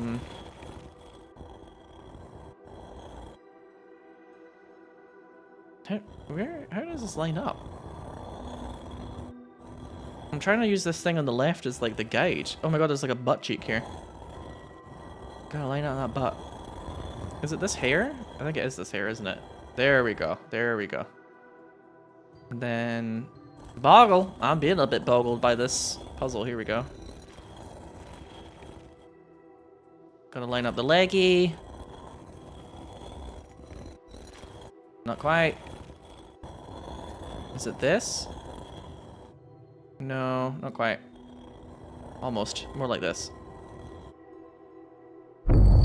It was a little jank, but I got there. Whoa. This thing's freaking out. Oh, something's rumbling. Oh, is it just this? It sounded like the rumbling was coming from like behind me. I was getting a bit freaked out. This is very video gamey. Days, thanks so much for the 89 months, by the way.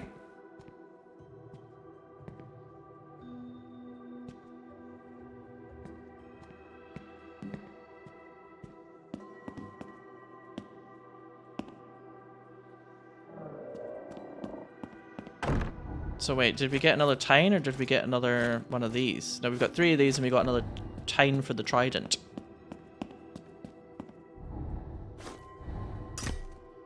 Wrong part, pardon me. There we go. So we need the middle bit and or a 4th like weapon for the snakes. Well, there's the 4th weapon for the snakes, right on cue. That was easy. That was rather convenient. Oh, wrong room. Sorry. Whoops. Oh, I'm all hot and sweaty now, damn it. Alright. 4 serpents, 4... Here we go. 4 serpents, 4 paths, yet vengeful still. Tell me, mighty king, how would you kill? Is it the sword of the north, swift and straight, or the sickle of the west, curved by fate? Perhaps the dagger from the east, sharp and slight, or the whip of the south, lashing and spite. Ooh, I'm so tricksy. 4 serpents, 2 paths, vengeance or peace. We are brothers, my Zeus. Can this not cease? We are brothers, my Zeus. I have a flock of geese. Okay, so sickle of the west.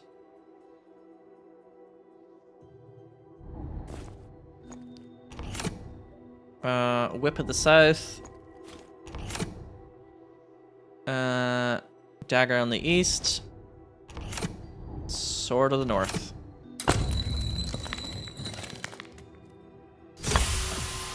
I'm a genius. Am I? Oh my god, this is Resident Evil. I'm being poisoned to death in the... Are you joking? What the fuck is this? This is absolute nonsense. There's another guy gonna run past me and go blarg in a minute. Not the venomous snakes. Get me out of there.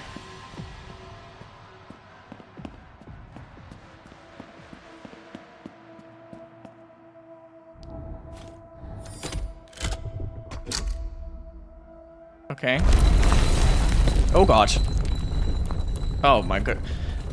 This is being too rich. You have too much money. Stop it. Oh, wait, somebody's crying in there. Spare me, brother. Desire consumes thee. Thy mercy ebbs low. Very elegant phrase. There's like a person down here. Or is this gonna be another movie theater? Yeah. Okay, here we go.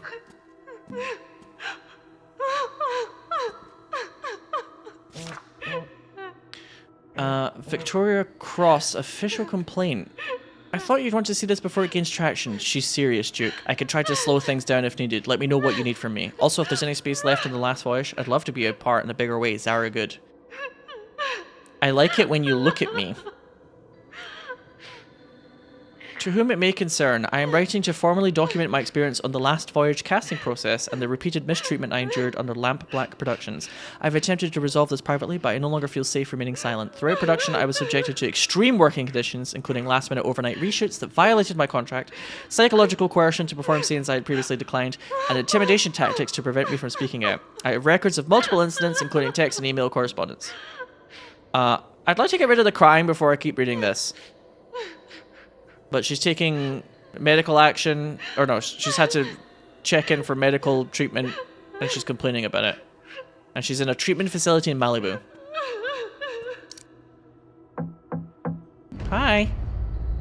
Drug-addicted bitch. Who, me? You don't mean me, do you?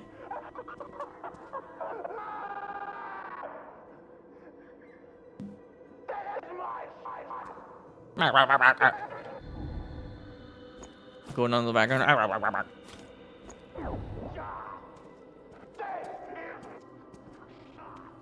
No, she's all creepy pasted. She's being all creepy pasted up.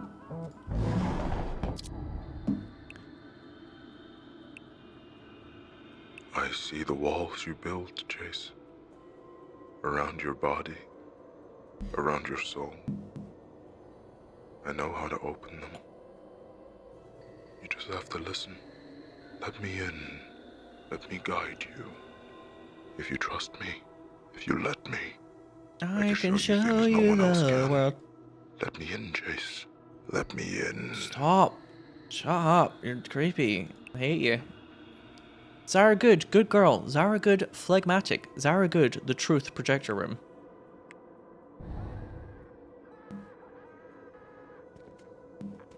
Oh, that's interesting. It has a poster for the Wanderer over there as well, but you can't see the Wanderer here. And the way the door looks is different too. That's interesting. Because this is that other room, isn't it? From before. Also, sometimes you can see her in the background, but this other lady's like posted over her. Which I believe is going to be a prominent point.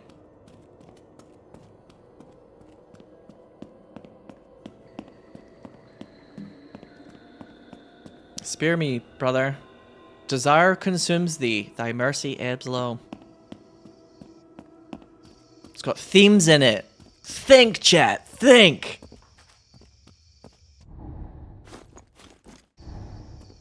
Hang on, can I use this key here? Nice.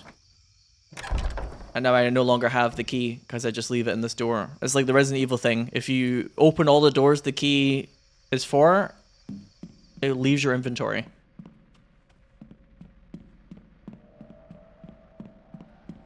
And I kind of appreciate that. So you're not spending the whole game like, is it this key?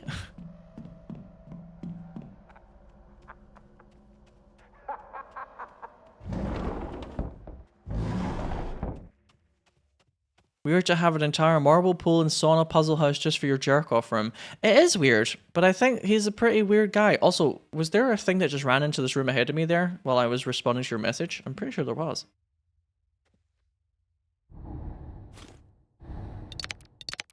Alright, let's get splicing. But first of all, let's watch the raw footage. Proceed to the cinema. I shall. Can I have some popcorn, please? Make it extra salty. I need to learn to say goodbye. Here in the stars, here in the sky. But when I close It's my the lyrics. eyes, you stay with me.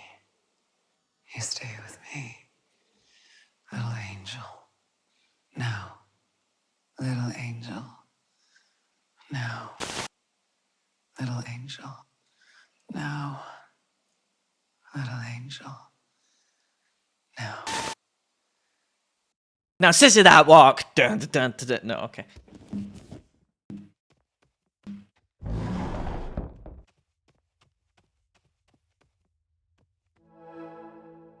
El Kane, and then this one. We haven't seen this yet.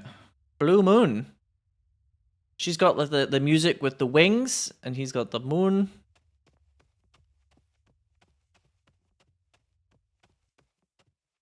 God, they really did get like a lot of people to act in this, huh? We're chucking money out for all these actors.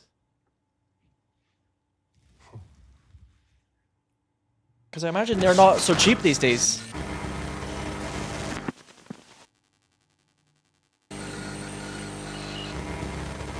Oh, Willie. Oh, little sick boy. That's like one of my stream notifications, sorry, when it goes awry. Ah, little sick boy. Loved it. Yeah, I don't know. I don't know if we're like, are we playing as Duke Kane or are we playing as Vinny perhaps? And Chase is like set this up to like teach us a lesson or something. That's kind of like my gut feeling at the moment. We might also just be like a kind of weird passive observer, but I'm kind of thinking something along those lines at the moment. She's got this kind of green dagger symbol. Victoria Cross checks into rehab after devastating relapse. Duke Kane. Intense personal demons while preparing for Duke Kane's new film. She was a ticking time bomb, one insider shares. She's got the sun and the dagger. He's got the piss. There's the fish and the vibrating phone and this bloody note. I'm pretty sure it was Vinny that wrote this note. I think, aren't they trying to like... I wonder if they were wanting to use this as like blackmail as well. It's like, we have footage of you, I don't know, like hurting someone. Don't we have Chase's ID?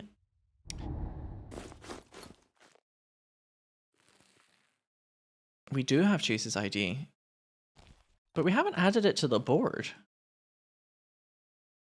Chase Lowry. Maybe it's not been added to the board because I haven't opened this yet.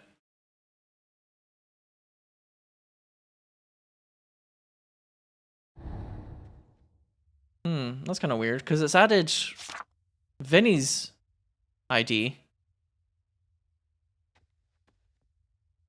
Unless it's like, I don't know. I don't know just yet. Okay. We got a splice. Not you two, okay. There might be a way to fix his footage as well, the Blue Moon one. I might as well just try and put everything together and see what works. Does it say your wallet? Hang on, let me look again. Your wallet. Really? And didn't we have Vinny's wallet at the beginning? I kind of get the feeling this isn't correct. That we're not just playing as Chase. Do you know what I mean? Maybe, though. We might be. Also, this key indentation is driving me insane, but I don't know if I can actually, like, do anything about that. I'm, like, clicking on parts of it, but the only thing I can apparently do is, like, open it up. Yeah, it might be a fake ID. I'm trying to, like, shake it to get the key out. What does it say about Chase? Yeah. Maybe this part that's lit up here, eventually we're going to discover that Chase Lowry wasn't born in 1985, and that's a fake ID. Do you know what I mean? Like, something about this is going to be incorrect. So, I feel like I might have, I think are we looking for Vinny? I might have, like, slightly missed the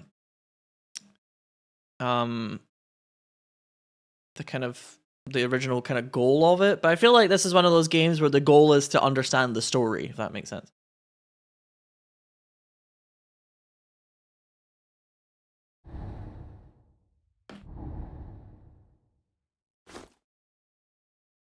You think that's the finger hole? Oh, no, sorry. I know that's the finger hole, but like, I think if I was a game designer, I would also use this finger hole to light up information that you want the player to look at.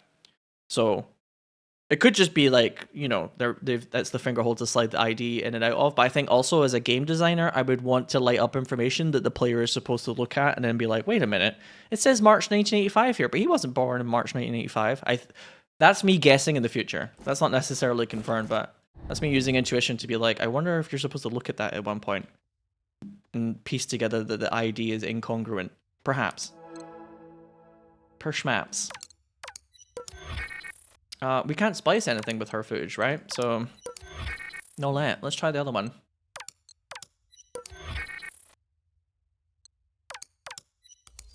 Oh! Star power! He's got it. Okay. Oh! And that's... Travis Willingham is his name? He's in this as well. That was with these two, right? Did we make that? Yeah. We just made a whole new person. No, obviously we can't do these two. Okay, let's watch these before I try and splice them.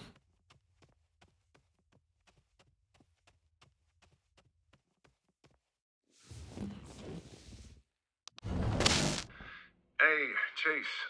Thanks for reaching out, man. I'm sorry it's taken me so long to get back to you. I've just been crazy and completely slammed. But yeah, I got your messages. I think it's just hard to cut through right now. You know, I think we're all just looking for any sort of advantage or boost that we can find or use. But listen, if I'm being completely real with you, I'm not entirely comfortable with talking you up to Duke. I don't really know him like that yet, and to be honest, I don't really know you like that Awkward. either. So, Whoops. yeah, I'm just really sorry about that. Uh, and listen, if I could give you a quick pointer, you can only go the connections route so many times before it has sort of the Oh God. opposite unintended effect. Does that make sense? Shit, I'm sorry. That probably sounded harsh. It's well intended. Like I landed this because Duke couldn't see Patrick as anyone else. It had to be me. So, yeah, take your shot. Actually, you know what? That is a real one right there. If somebody can tell you something that can sound quite upsetting, but they are telling you with that level of care, that's a real one. He's basically saying you're trying to use connections to get roles too much.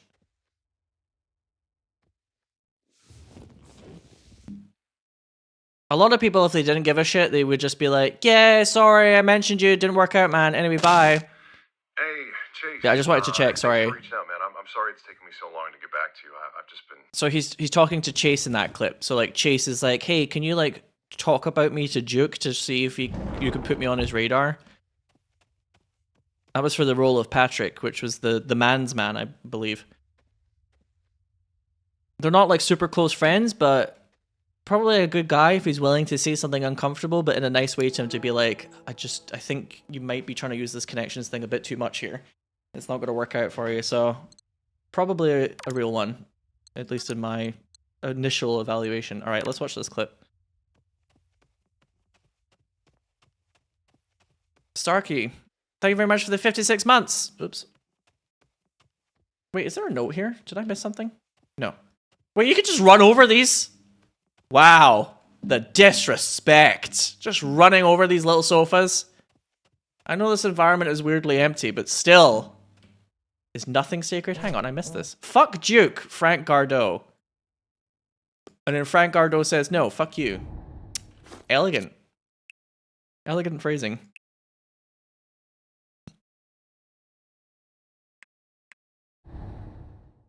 So whoever this 4815 number is with the I, if this plot is gonna have some sort of I've set this all up to teach you a lesson, that's the person that's doing it, right?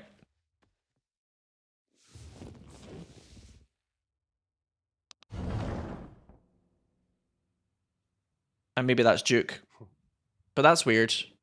I wouldn't really expect the mastermind to be Duke, do you know what I mean? 2 glasses, 1 night, and 0 cares in the world. And this accent. Oh, Willie. You always speak such sweet words, but many a honeyed promise melts in the rising sun. I mean it. I mean it. Every word. I got no other anchor in the whole of the Mississippi. That can't be true. What's haunting you, Marion? The wine, the roses, you. I fear I could be any old saloon singer sitting on this seat, and I can't bear the thought. Because I do love you, Willie. I don't believe you. I don't believe you. All your hard work, your loyalty must be to the whistle stop, to Patrick. What about his promise to make you captain? I will be kept. And your voice, beautiful, Marion. I will be the most special boy Echo across the river forever. in all of the Mississippi. More sweet words. I will be the video game boy. Anyone would follow you to the end. I like how her What camera, happens she's when like you kind of live in small in the Mississippi? scene, By and golly, his you camera, said he's Sinow. like popping off of the We start top. over. Atop the waves, we look at the horizon and we never look back. Stop. You'll pull me under with talk like that. Just don't make a promise you can't keep. 7 roses, 2 glasses, 1 night, and 0 cares in the world. Also, her accent's completely different from his, so I don't know if the plot of that movie is supposed to be that she's from like somewhere else or whatever. But they weren't happy with the scene because she apparently wasn't giving... I can't remember what it was. She just wasn't giving. God's sake. Has somebody pissed on this as well? Also, did I see a number pop up in this screen? Hang on, can we one more time look at that? Oh, there might not be a way for me to fast forward through this. Shit, I wish there was. 7 rows. Maybe you can do that on the computer if you want to like 2 scrub glasses, through footage. 1 nut, and 0 cares in the world. Do you remember there were 7 roses upstairs, by the way, chat? On You like little always speak plinth. such sweet words, but many a honeyed promise melts in the rising sun. I mean it. Every word. I think she's I got supposed to nothing be acting kind of badly there. Many a honey promise melts in the rising sun. She's supposed to be not doing very well. Yeah, 7 roses, 2 glasses, 1 night, 0 cares. Should I write this down? Somewhere maybe? Does anybody remember the previous code as well? I have a feeling these numbers are too deliberate for me to just ignore. Maybe I'll make a little Word document for the next time I play this game so I don't completely forget.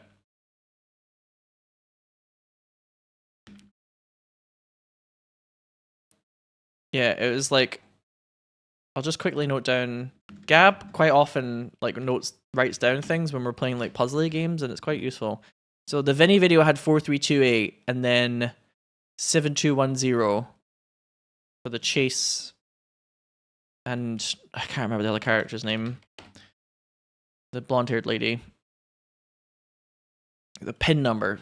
Yeah, Vinny pin number. I just have a weird feeling that like these might come up later on. So I'm going to note them down now so that I feel smart if they do come up later on. And if they don't, then whatevs. Didn't take too long. Thank you, chat. Right, so somebody's pissed all over this. I presume that's supposed to evoke urine. Ooh, oh my god, look at this. I would love to have a key that has like a little easel at the top. That would be well cool. Oh, somebody's pissed on me. Oh, I'm covered in piss. Help me. Get rid of the piss, please. I gotta write down stuff the first time and then pretend I remember everything. Ah, alas, nobody would believe that, would they? Nobody's sitting there thinking, yes, I know, remember that. I want to open the cheese door.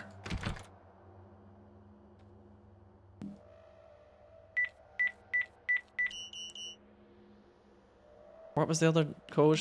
This is probably not the answer, but 7210. No. Just maybe could have had a moment where we were super clever, but again, as fun as it might be to solve a puzzle super early, if I just tried it, most of the time the answer is very obvious when it's supposed to happen. Yeah, we haven't used the digitizer yet, have we? Dead take, more like piss take. That is the best comment of the night. Ghostly Trickery. Dead take, more like piss take. Best comment of the night in chat. Round of applause, please.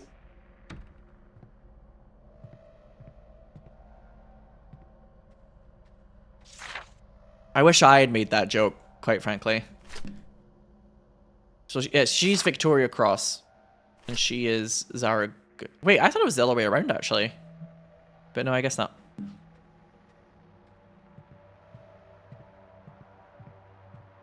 Good comment to end on. Yeah, honestly, we could probably just wrap it up here, folks, right? We've peaked. I swear this suit of armor was, like, properly hung on this before. And now it's, like, kind of falling off. Does anybody else... My memory might have been shite and actually this isn't the case, but I swear this was hanging properly when I first got down here. And now it's kind of askew. Also, actually, was it on a mannequin?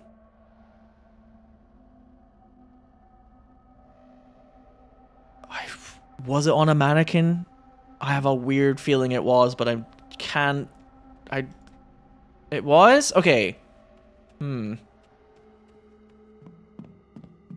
It's like it's changed, but I can't really remember how it's changed. My brain has just thought to itself, like, something's novel about the way this looks.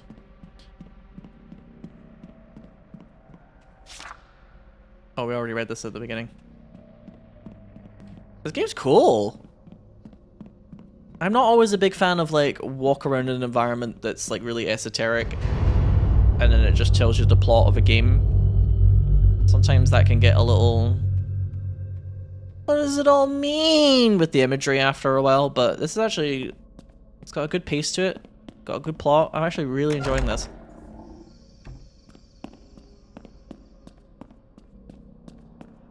Yeah, we have seen this painting before. Up here. Unveils the bargain. And there's this scribbled out... The child one here. Rising Star. Are we going to get paintings eventually to hang up here? Bryson Illusion. Yeah, the kind of layers of fear storytelling crap, sometimes if it's a bit overdone, it can be a bit like... Why are we walking through this Phantasmagoria? A little bit? What's happening? Oh, we don't need the whole key. We only needed a bit of it. The bargain. Decoration of Duke Kane and New Cali. New Cali is a... New Cali sounds like a fucking, like...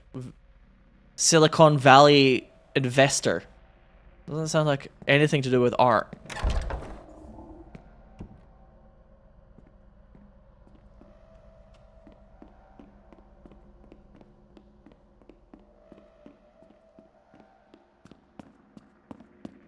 Layers of Fear is a funny one though, because in some ways it helped kind of drive a lot of that kind of storytelling in video games of like the way that you can use environments to help tell a story. But also, I feel like Layers of Fear in some ways showed people how it could be done, and then also with Layers of Fear 2, for example, showed how it could be overdone. You know what I mean?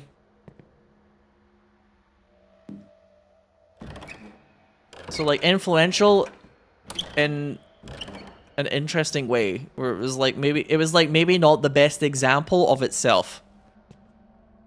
I'm supposed to know what time of day it's supposed to be. The Dreamer. Well, one would presume that you would dream at night, wouldn't you?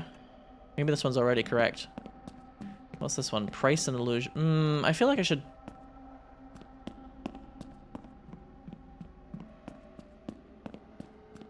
Maybe I should solve this one first. So... Oh, we already get to use the number. Is it 7012?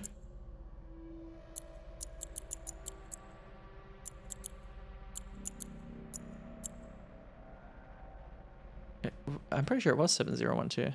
No, 7210. Piece of fucking shit.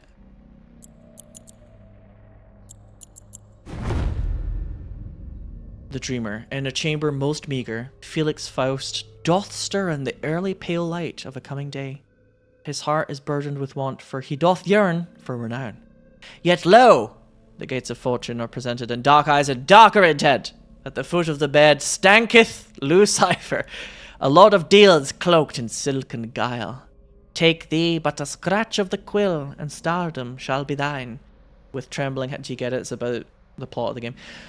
With trembling hands, Felix drowns in the longing as he scratches his mark. The ink dries, the stars tremble.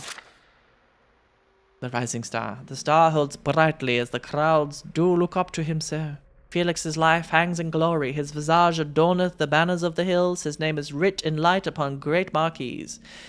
His hands imprinted in the stone across which 1,000 feet pass, yet in the mirth of revelry, unseen strings pull steadily tighter. He is a bardic king, aye, but not of his own making. Price and Illusion. The lamps of the Faust Hall are lit as the stars begin to fade. Star begins to fade, pardon me, and the lonely soul stands in his hall of mirrors, infinite yet hollow. Every choice he has made is an illusion. Each road is barred. Whene'er he doth question, poisoned honey sets him in place once again. Lo! His visions, once as rich as the painter's stroke, are made dull, fashioned by hunger. I am no mere jester, mine art is mine own, he doth cry. But lo, Lou, with the serpent's grin, merely whispereth, Didst thou not read the terms, my sweet? No art is yours to claim, for I have the intellectual property to this franchise. The final curtain. The bell striketh at the darkest hour, a knock, another, once more. Thrice doth a knocking come, the contract is called due. The dream of greatness is dim as the curtains fall. Felix Faust, once a prince of a screen most silver, is but a whisper on the wind. A dreamer no more as he descends into the heart most final. But behold, ere the sun doth rise anew, and another hapless soul stands ready, the wheel turning evermore by the hand of Lucifer. Is he vomiting blood on the woman's tits? I think it's... I thought it was more supposed to be him, like, biting into something, but it does kind of look like that now that you've said it.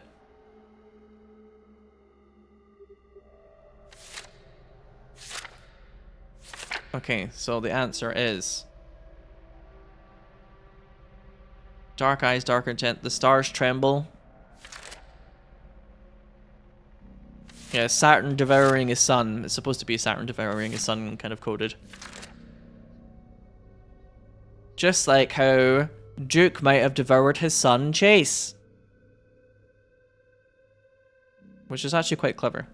It's kind of clever that they're tying it all together in this story. Saturn devouring his son, Duke devouring his son Chase. And or the baby.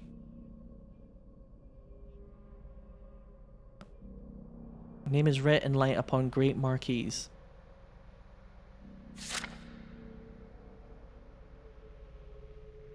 I'm trying to remember, like, the stars begin to fade. So Price and Illusion is probably going to be the evening.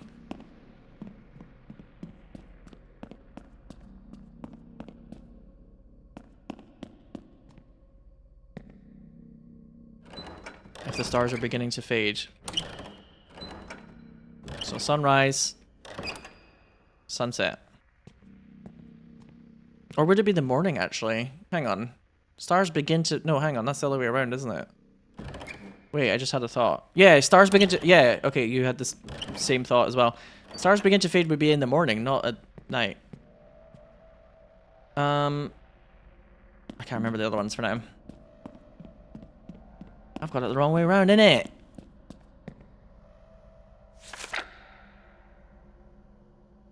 Striketh at the darkest hour, the final curtain. I'm presuming the final curtain is, like, right in the middle of the night. Ere the sun doth rise anew, though. The final curtain kind of mentions the sun doth rising anew at the end, though, so actually it might not be the darkest hour. That one could be a bit... It could be, like, 1 or 2.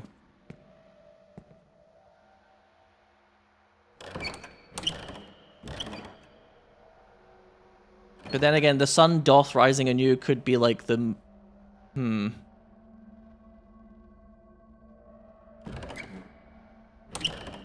I'll just try this for now. I'm sure if I just fiddle around and make everything like a different time of day, it'll be fine. I feel like the answer though is probably going to be that everything has like a different time of day though, right? I'd be kind of surprised if like more than one of them are the same time.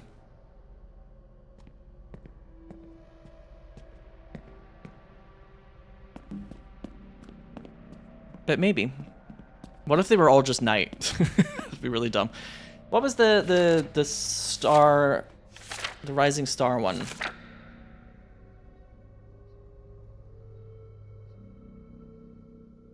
His name is written light upon great marquees. Oh, maybe this one, the crowds look up to him so. This one actually might be quite vague. But Starr holds brightly as the crowds look up him so. His visage adorneth the banners of the hills. His name is written light upon great marquees.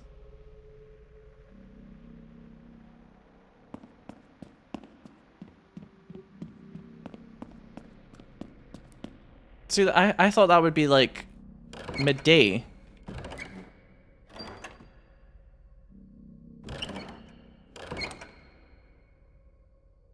Maybe this is like...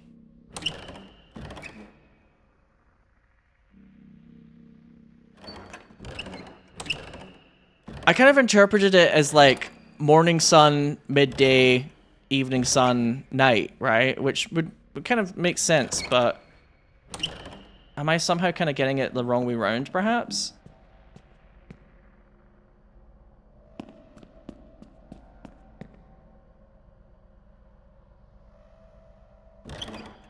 Am I doing that thing where I read right to left because I've done too much Japanese? So this is supposed to be the morning sun. This is supposed to be midday. This is the evening sun. Yeah, because the morning sun sometimes can be that really bright color, actually.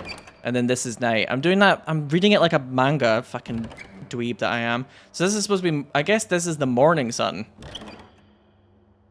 Oh, it's weird how my brain does that sometimes, honestly. Shit.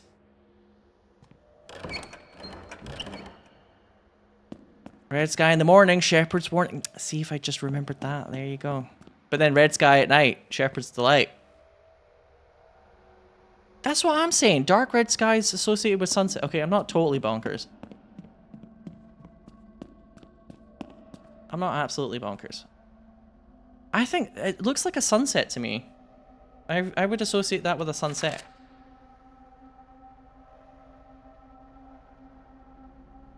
The gates of fortune are presented in dark eyes and darker intent. At the foot of the bed stanketh Lucifer. The stars tremble. Okay, so the dreamer sounds like really strongly like that's supposed to be night, in my opinion. I think the dreamer is supposed to be night. And the other one is actually supposed to be at the end, it's like the morning. Also, he is totally just like vomiting on her, Crab. Blech. And she's like, oh, I quite like it actually.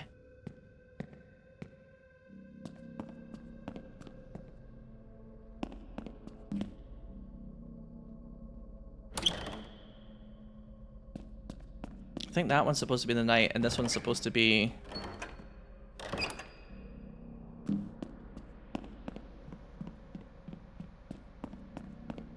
Mind you, I think actually a lot of them kind of mention... Yeah, Felix Faust doth stir in the early pale light of a coming day. Oh, actually...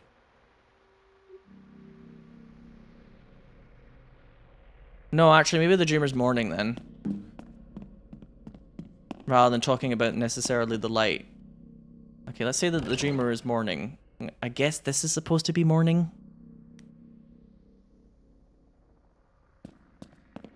It's all blood, piss, and vomit from here, folks. Yeah, pretty much.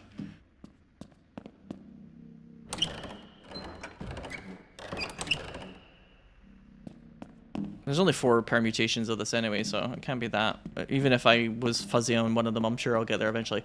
Okay, so let's just say the dreamer... Surely the dreamer is morning. The early pale light of a coming day. But early pale light... No. I don't think this is early pale light. I think this is early pale light. That would make more sense to me.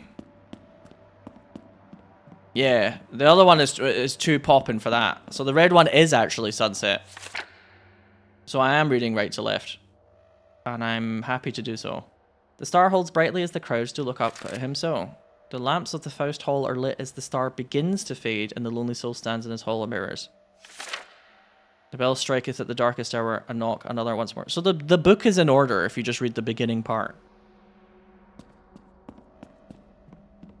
If it's that simple.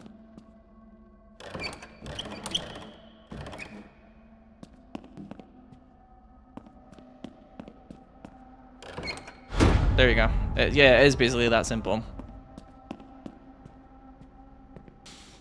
Cool puzzle though. I like that. I also like how it's the Saturn devouring its sun is obviously supposed to be the plot. Somebody's thought about the puzzles they've put in this so that they aren't just completely random all the time. You know what I mean? It's not just kind of like esoteric imagery for the sake of it. Great art demands sacrifice. Sacrifice. Strips the skin, peels it back. Eats it shows like an what's orange. underneath, But you, Chase, I don't feel it anymore. Oh no? There's no blood in your brushstrokes. Daddy's gone off. No hunger of in his your son. gaze. You say you want the part, but I don't see anything real in you. So, of course, controlling. Feed me something real. Feed me, Seymour. Disappointing me. Yeah. Basically, I don't know. I don't think I'm controlling you enough. I'm getting bored of you as my play toy. Do something interesting, otherwise I'll move on to the next thing I've decided to crush the soul out of. Perform for daddy. Oh, the music's getting intense.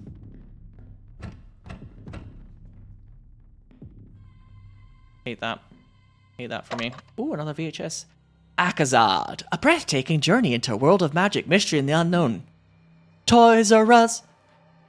In a realm where nobody can read the fucking text on the back of these VHS boxes, that's probably like real life actually. The Sorcerer Charizard, a powerful but exiled magician. Somebody's played an exile card on him. Maybe he's playing against like a white deck. Has been called upon to stop an ancient force from tearing apart the fabric of existence. Guided by the whispers of forgotten spirits and the melody of a lost world, he embarks on an odyssey through surreal landscapes, facing enchanted trials, wayward spirits, and a darkness that threatens to get real sexy. 65 minutes? That's supposed to be like... just a short little animated adventure. When you want to shut your kids up. Want 65 minutes peace from your kids. I can't find happy family! Okay, yeah, Alright. Oh, that's basically the equivalent of going, must be nice. Must be nice to have this. I wouldn't know what a happy family is. I can't draw it. Must be nice. Must be nice to know what that looks like. I don't have a happy family. Mommy and daddy don't love me. Must be nice. Yeah, okay, we get it. Thanks. Whoever that is, we get it. The reason why I make all these jokes about must be nice is I don't think it's a very charming character trait, and the quicker you realize that in life, the quicker you'll probably find that people actually like being around you. I hate to say it, but if you constantly do the whole must be nice thing, you're kind of making yourself intolerable to be around to other people. Also, having 2 different ovens, very bougie. Very bougie. Must be nice. Must be nice to have 2 ovens.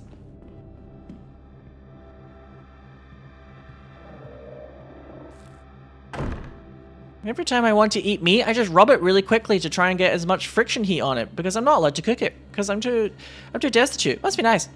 I just have to eat raw chicken liver and just pray that I don't get salmonella. Must be nice. Okay, we're recreating... I was going to say we're recreating a classic romantic scene of the sailor kissing that lady, but I don't think we are, actually. We're recreating something that sucks.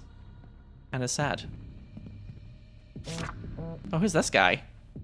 Harry Dufresne. Oh, we've heard about Harry Dufresne before. Maybe Harry Dufresne is like it's going to be like Duke's new kind of like chosen pet project. You know what I mean? Apparently he's melancholic according to the phone message.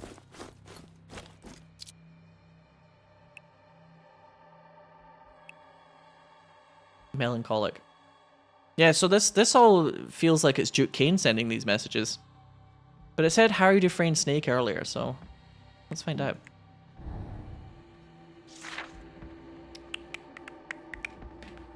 I'm not going to read every single fragment of this unless it becomes like a puzzle thing. Director wants the film to only feature close-ups of number 1. Please remember this. Who's cast number 1? Over the shoulder, cast 1A2. Naturalistic framing, maintain depth and separation. Use stand-in for cast number 1 director's request. Who is the leading man, huh? Medium shot, cast 1, cast 4. Steady cam to follow movement. Sides expected later, keep background depth for tension. These might be some of the scenes we've already seen so far. That might be Neil Newbon and Alana Pierce's scene, for example. Master shot, cast 1, 2, and 4. Master to establish scenes later in day as actors and crew warmed up. We will revisit previous shots, director's request. Low angle shot, power shift, 1 and 2. Power shift visual, unique lighting required, ensure practicals match ambience. It's kind of cool seeing like the mechanics of making a movie, right? It takes a lot of time and effort to make a movie. It's kind of crazy. Just the kind of raw mechanics of just planning it all out every shot. Duke, I saw the email you sent to Frank. Jesus Christ, do you want me to start drafting obituaries? Look, I get it, you don't like him, you don't trust him, you don't think he understands your vision. But Duke, this is bigger than liking someone. This is about getting the movie made. I'm not asking you to hold his hand, I'm not asking you to like the guy, I'm asking you to talk to him. 10 minutes, that's it, let him get his pitch in, let him feel like he's part of this, and then walk away knowing you played the game the way it needs to be played. Because right now, Duke, you're kind of being an asshole. You're making enemies, and not the good kind. Are there good kinds to make? Maybe. Just take the damn meeting, please, from somebody called Carlisle. So this is Frank Gardeau, who was the one that Sea Dog VA was the character that was like, can we have another director on the project? I know you don't like him, but let's have Frank on the project as well. And this person is saying to Duke, look, I know that you don't want to give him any power at all, but just like humor this so that the right people are happy. Just kind of like nod your head and go along with it for 2 seconds. But he doesn't like Frank at all. Oh shit. Oh shit. Oh cool. A doodad. A thingy.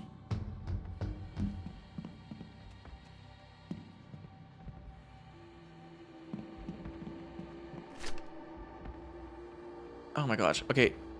I'm gonna just like slightly... This is the script of Willie and Marion from earlier. 7 roses, 2 glasses, 1 night. So we already actually saw this on video before. I'll just read the little notes here though. So they've crossed out the fact that it's a steamboat. So they actually want it to be outside on a clear night sky. Put something in her hands, for fuck's sake. A gun? How fucking obvious. Something more romantic. This is awful. What do I pay you for? He's the fucking captain! This line, used in trailers. What's haunting you, Marion?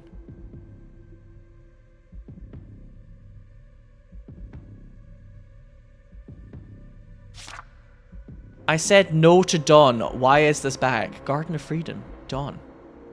Not standing, as awkward as you at a production party. I want to evoke the feeling of a proposal. Willie is stood as Marion is seated with her legs crossed. No. Holding a book. Willie is tinkering on a small music box, screwdriver in hand. 2 wine glasses and a rose are placed in front of the couple. So this scene is like, they've really picked over this scene repeatedly, huh? They've like fought over it. Overkill, real junior high shit, dial this back. He wears full regalia of the captain's uniform, including the hat of the steamboat, captain's hat. I'm getting a kind of vibe here that they're kind of clashing over how this scene should be done. Garden of Freedom night. Learn to spell, you dunce. Take 3. It's E.I.R. really quiet. Learn to spell, you dunce. Willie is sat along with Marion. The fuck is Marion doing? Remember, she's an intellectual, something you're clearly not, and religious. So they just really can't decide how this scene should look and play out. Actually, a lot of it's not even like the script necessarily, it's just what they're doing. They are not alone. We see in the background Patrick, the steamboat's captain. He is on his knees holding in his hand a singular rose. They're like, no. Not on his knees. Slow zoom here. A sexy shot. Make her look good. So they're driving each other insane is my guess. Oh, that person's really... Oh. Oh. So that's that actor. I don't think she would be wearing this hat. And that's this actor, I guess. Prop handgun.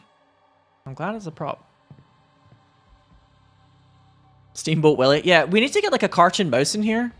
What is this guy up to though? These poses are wild. Yeah, I'm just reading my Bible. Just contemplating the Lord's word, that's all. The red text feels like parents yelling in another room. Oh my god, crap.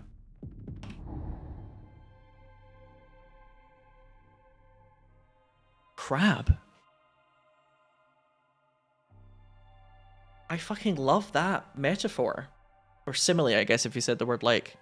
I think if you use the word like, it's technically a simile, right? Hold up. This is fire.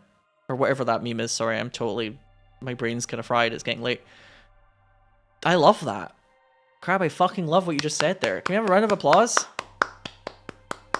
I make jokes about Crab saying cursed shit a lot, also because Crab does say cursed shit a lot, and that's one of the reasons why I enjoy his company. But he also very fucking... Yeah, absolute cinema, that's the meme. That was really fucking great, what you just said there. I love that. Parents shouting in the other room. Hold up, the writing is this fire? Take a bow, Crab. Yeah, the last 2 things you said before that could have probably just been like, that's PP lol, and all of that has been made up for by the fact that you've said something really cool right now. Okay, I'm supposed to... Am I supposed to make one scene or am I supposed to make multiple scenes? I'm not sure. It's a little hard because they keep fighting like little bitches the whole time. In the background, Patrick, the steamboat's captain, holding a gun, wearing on his head the hat of one of the shipmates. He is in disguise. So is he wearing the doofy little fucking sailor hat and holding a gun? They couldn't decide if he was like standing or whatever. He might be standing, he might be sneaking. It depends on which person's interpretation, I guess, you go for. Willie is stood as Marion is seated with her legs crossed. Not standing as awkward as you at a production party. I want to evoke the feeling of a proposal. So see here, it says Patrick is the steamboat's captain. He wears full regalia of the captain's uniform, including the hat of the steamboat. Overkill, junior high shit, dial us back, captain's hat.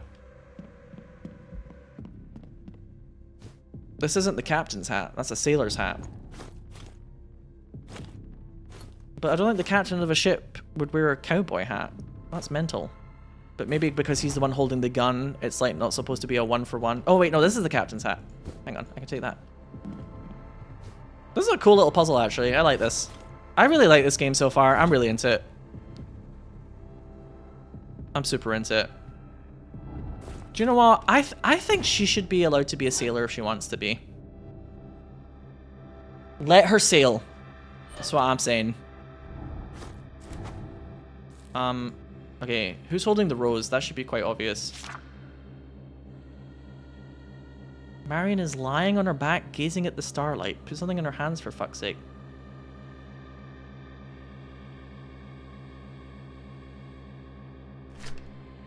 Willie hears ya. Willie don't care.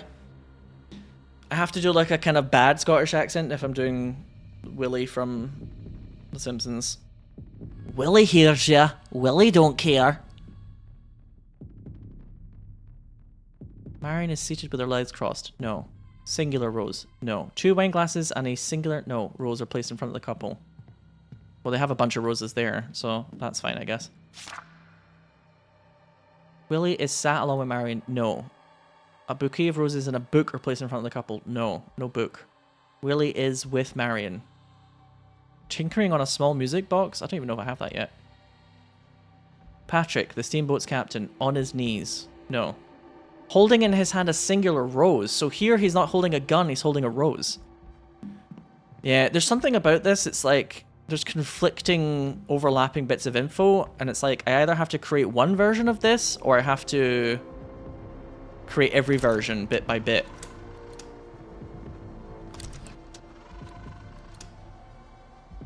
I can't move this, I could just look through it. So I guess when I do it correctly, that's the end. They did say that she was religious. The only thing I can't move is I can't change the face. Obviously that would make the puzzle really difficult. So I'm guessing at one point somebody wanted her to be religious. Yeah, that's it. That's the pose for Marion.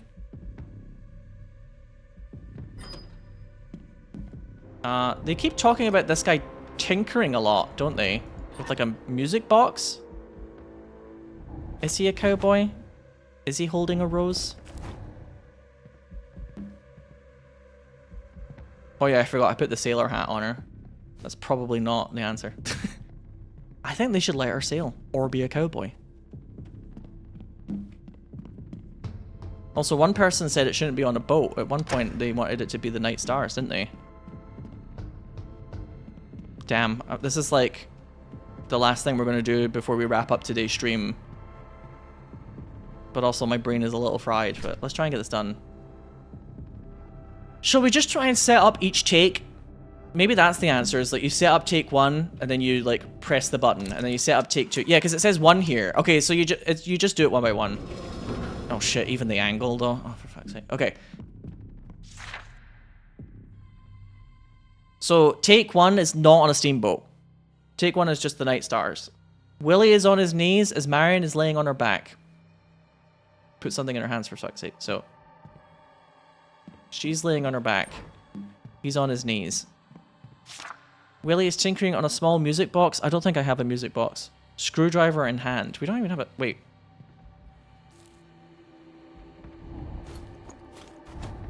Wait, we do have a screwdriver.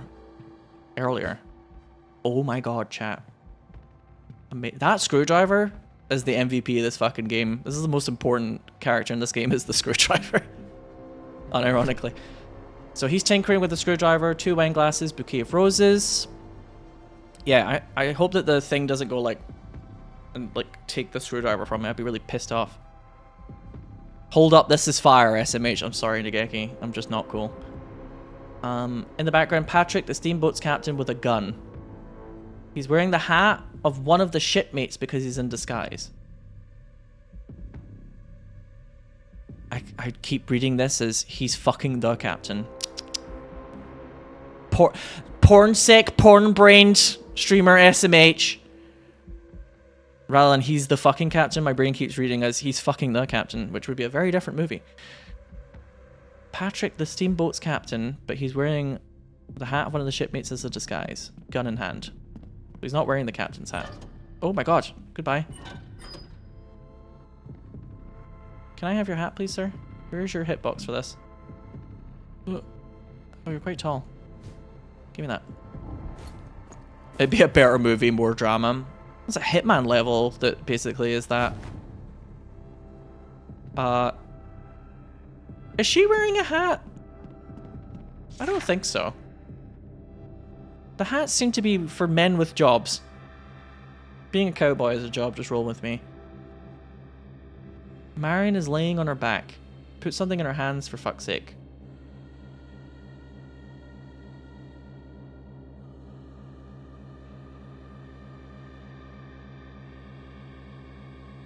They don't mention her being religious here, but either you're supposed to get the clue for the religious thing from the second script, or the answer is a rose. So it's like she's not looking up at the sky now, she's looking at the rose. And this isn't supposed to be a boat. He's tinkering. He's wearing the hat. And he's standing, which he said was weird. He's got the gun. Now I just need to get the right angle. And I think this is take 1. The river below churns sluggishly. Bouquet of roses in front of the couple. The scene sucks. I know, right? I agree. But many a honeyed promise melts in the rising sun. Yeah, the actor for her was terrible.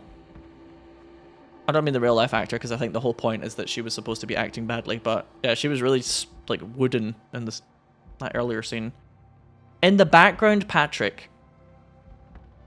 Okay, so if it's the background, the camera should be away from him, I guess. Okay. Oh, I have to press it on this side. I love this puzzle. This is a really fun, cool puzzle. I'm really enjoying this game so far. I can't overstate that enough, quite frankly. I'm well into it. Oh! Oh! There's like a shadow moving that you guys will probably struggle to see a little bit. It might be something that only I can really see on my monitor. On the halfway through the boat in the background, there's like a shadow that's ebbing, so I think I'm about to find something behind me. Oh no, maybe not. That definitely sounded different though, didn't it?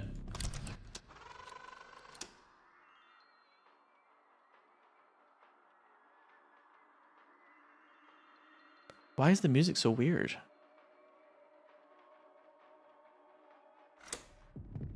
But it still says 1 here?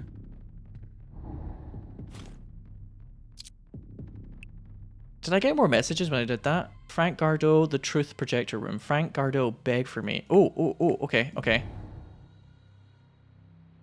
A tinny version of whatever they played in the film, probably. This film is like, well, crap. No, this is a locked door. I'm not allowed to leave. Maybe the angle's wrong?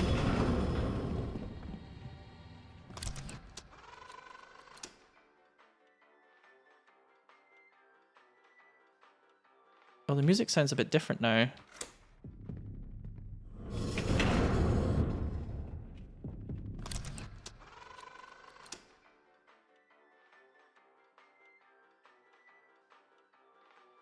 Is the music like slightly off? Is that supposed to hint that I'm like something's a bit wrong?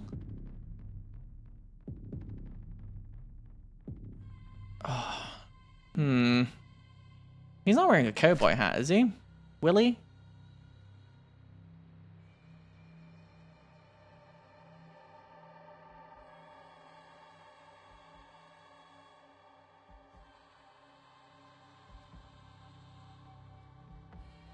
Is the music on? No, I turned that setting off again, Crab, because I was like, I don't want the whole game to just be silent. It's gonna be weird.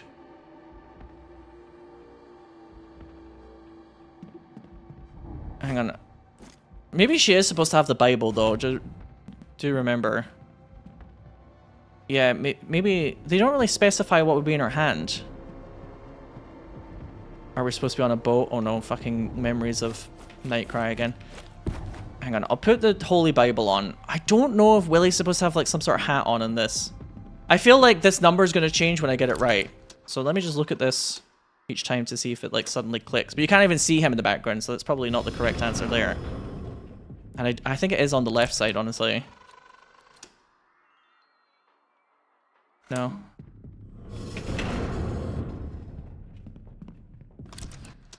Oops. No? Okay. Let me try one thing, or one or two things before I change the background. It might be the background's just wrong and it's supposed to be the boat. Okay, he's not supposed to randomly be a cowboy. Oh no. Wait. He wouldn't randomly have a captain's hat. What if the answer is that he's supposed to be a cowboy and she's supposed to be holding the rose? Because I don't think I've tried that yet with this angle. No, something's not right.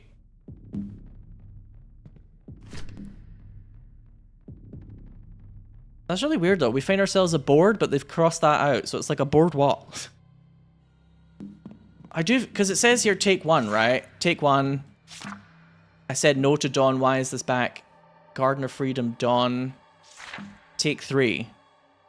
The music is changing every time I look at it through a different angle, yeah. I think if I get it right, the music will sound louder and correct, and the number will change, and it'll say like take 2. So I'm supposed to recreate each one, I think is the puzzle.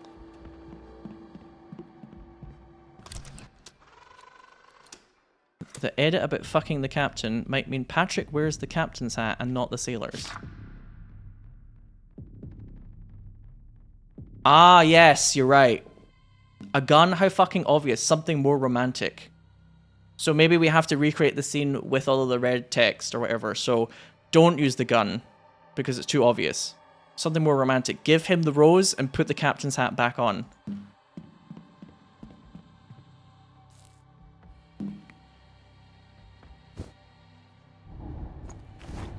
I feel like this is one of those puzzles where if I get one of them correct, it'll get a lot easier.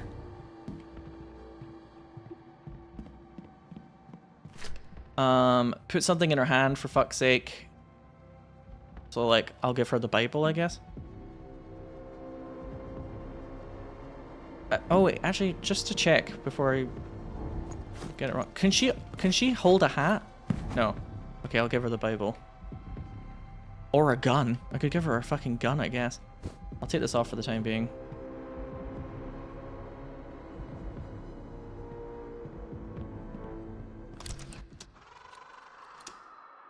I'm also gonna change the background again.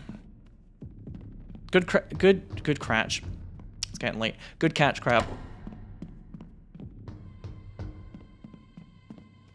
Yeah, I think the background needs to be different again. That was worth a shot though. Oh, there we go. We got it. Yeah. I figured it was gonna be really obvious when we got it right. Do you know what I mean? Oh, I'm sorry. I didn't mean to stab everyone with a fucking screwdriver in it. Oh. Is that just the end of it? Oh, I kind of wanted to recreate each one. Maybe we get to come back and do it again. Perhaps. Well, I guess maybe it's not that you have to do all 3. It's just this is the hint that says number 1 here, that you only recreate the first take. Oh, I was just really into that puzzle, I guess. I wanted to do more. More, I say. Give me more. There's a note on the door, don't worry. I haven't missed it. I can't tell who I'm looking at. I can't see Willie. I thought it was you. I'm sorry, I'm a child. I can't take the name Willie seriously.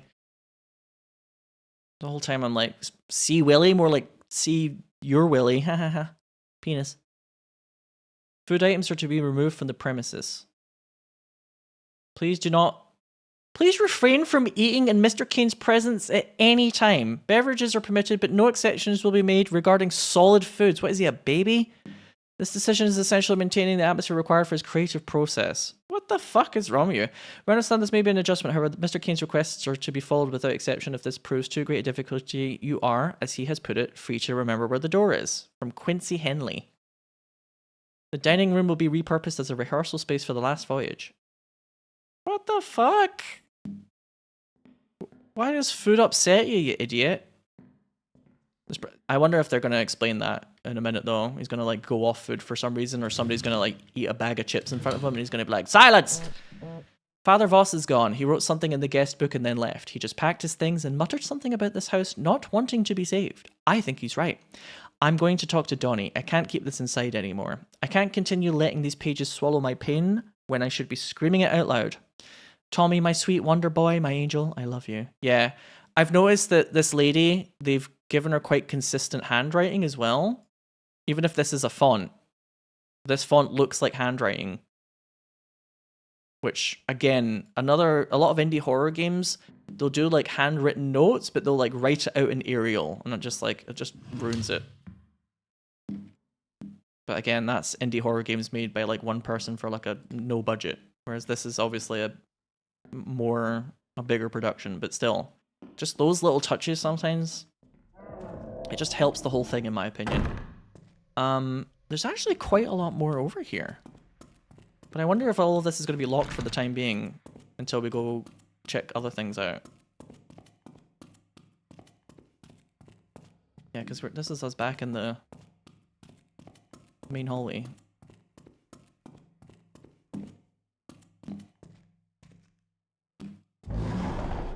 Ah, it's a shortcut. It's a secret. Love it. Love that for us. Wonderful. That's just what Travis Willingham used to look... What?! So that's Travis Willingham, Crab, as you've just pointed out. But that's like... This must be like an old headshot. Because Travis Willingham like looks more like this now. As you saw in the video even. Like the recorded in the game... What's his face? What's his character's name? He's Patrick in the movie, in the game. He looks like that now, right? He's like bared up. He's like a bear. He's not like the little Twinkie guy anymore. So I was confused because I was like,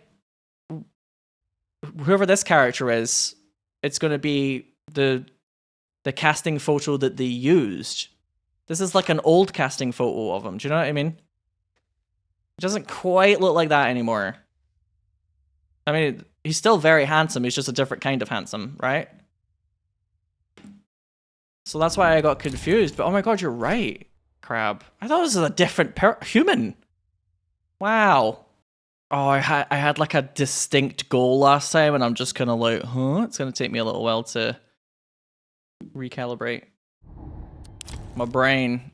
That is Travis Willingham. Yes, a lot of like kind of nerd actor sphere is in this game. I like unlocked it was like this projector, wasn't it?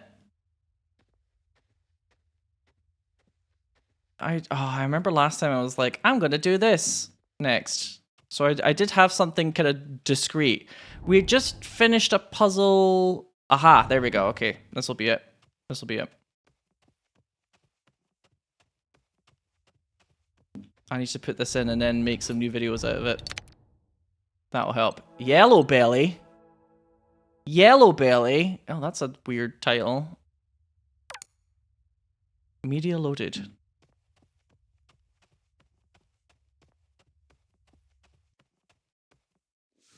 Get comfortable. We're about to watch Ben Starr yell at someone, I think. Wow, that's a nice place. Well, it's a nice place. You look delicious. No, you look delicious. Oh, no, stop. Come on. Vinny, it's so good to have you back home. Well, it's great to be back, right? Thank you for sitting with me today. It feels like you're everywhere right now. Your face is on billboards, you've got projects lined up. What's it like being the next big thing? It's just a shame you're just a chicken shit yellow belly coward, isn't it? Really crazy. Yeah. it Question feels mark. like, just yesterday I was dying to break in, you know, and yeah, now I can't seem to get out of it. Kind of eats you whole, this industry. You've got Shadowglass Chronicles, you just wrapped on Silent Void as the lead, and now there's talk about you joining Duke Kane's new film, The Last Voyage. Care to spill the beans? Yeah, you know, I've always been a fan of Duke Kane.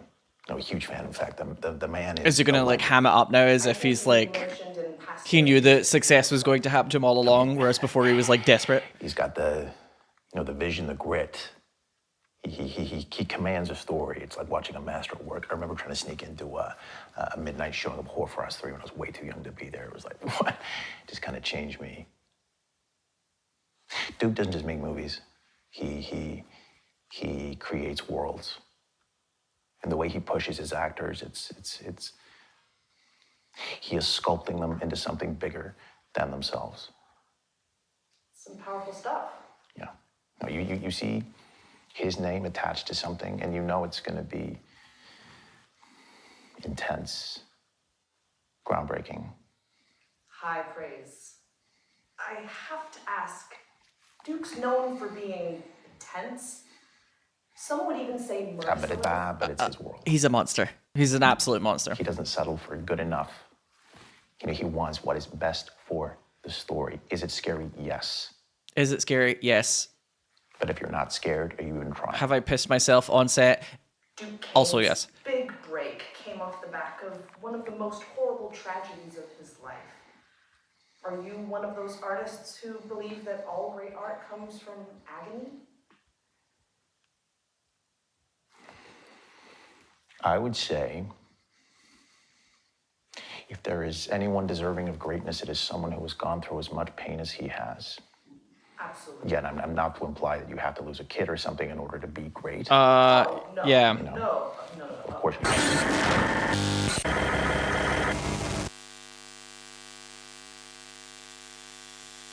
So yeah, they do talk about the losing a child thing, but it kind of feels like Duke Kane's wife talks about losing the child more than Duke does. And Duke seems to spend a lot more time talking about so-and-so actor becoming like a son to him. He doesn't seem to spend a lot of time talking about the fact that they lost like an infant son. Whereas the wife is like bereft. Also the boggle there, amazing timing on the boggle. Truly wonderful. Thank you very much to Kudisil for the 45 months. MBJMB, thank you for the 19 months. And the Great Catsby, thank you for the 39 months as well. Really good. Really good boggle timing there. To cut through the narrative tension like a knife. Okay, let's splice some of these together. Yellow belly's like a... Oh, it's the fish. So... I think there's some sort of like... I imagine like the symbols are supposed to like hint at like a rule for what you can and can't splice. But I just kind of basically try everything whenever I get a new clip until something works out. I had it. Oh my god. Oh my god. Oh my god. Hang on. Let's go from Yellow Belly to Green-Eyed Monster, and then we'll go to Angry, Shouty, Terrifying Ben. I hope this is just him like acting and not actually him getting that angry, because that's gonna be a lot if it's him being raging. But let's start with the Green-Eyed Monster first. Look, slightly more pleasant Ben, shall we? Ben who is polite, so you'll let him stay. Let's do that one.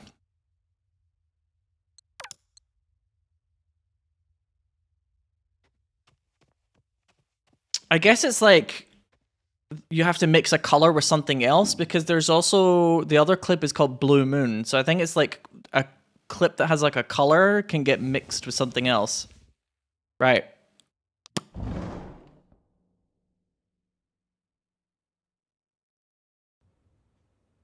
This is him reading for the part, yeah. 7 roses. 2 glasses, 1 night, and 0 cares in the world. Oh, Willie, you and your sweet words. But many a honeyed promise melts in the rising sun. That reading was just almost as good as the actor that did it before. Are you gonna do it like that? What? You're making a fucking face again. What Oh. face? Every time I say anything, you're like, Sorry. can you just not do it? Sorry. Honestly, it's making me so I'm sorry, fucking I'm angry. not doing it on purpose. You're doing amazing. I don't think you need to period time. I gotta fucking hate you.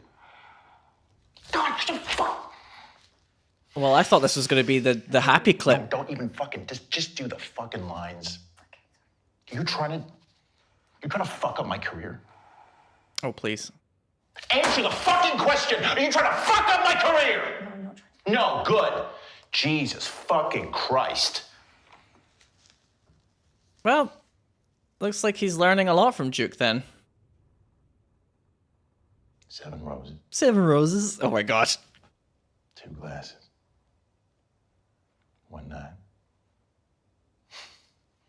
and 0 cares in the world. Oh, Willie, you and your sweet words. But many a honeyed promise melts in the rising sun. I mean to marry in every word. I've no other anchor in the whole of the Mississippi. How can that be true?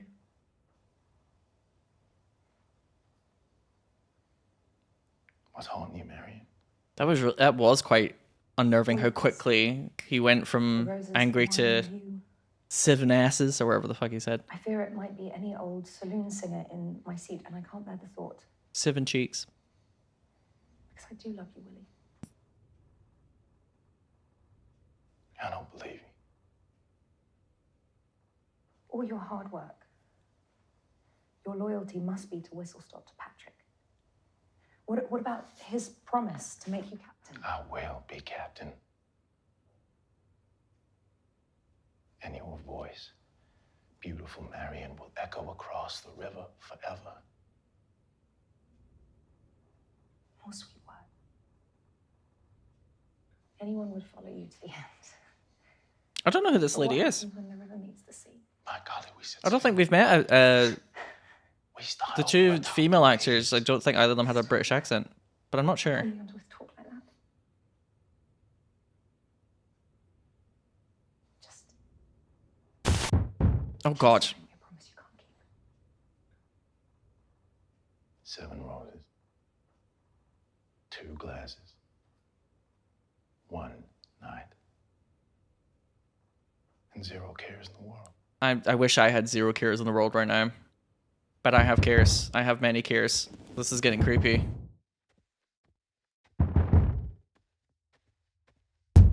Oh god, that's really loud. Hello? Oh.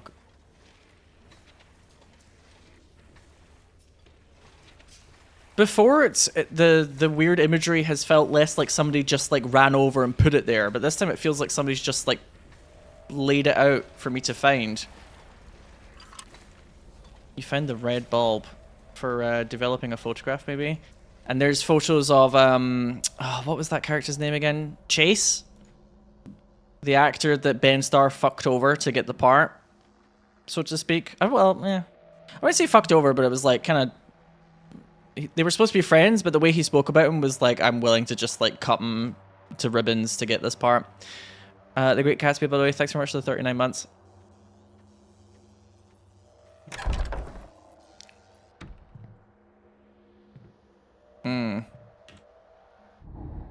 I'm kind of wondering though, like, a safe light essential for photographic dark rooms. So I guess this is the room. Oh god. Oh. Intense? Spendthrift Nocturne. Undeveloped roll of film. I can't seem to use my flashlight in here. I think they want me to be scared. Imagine that.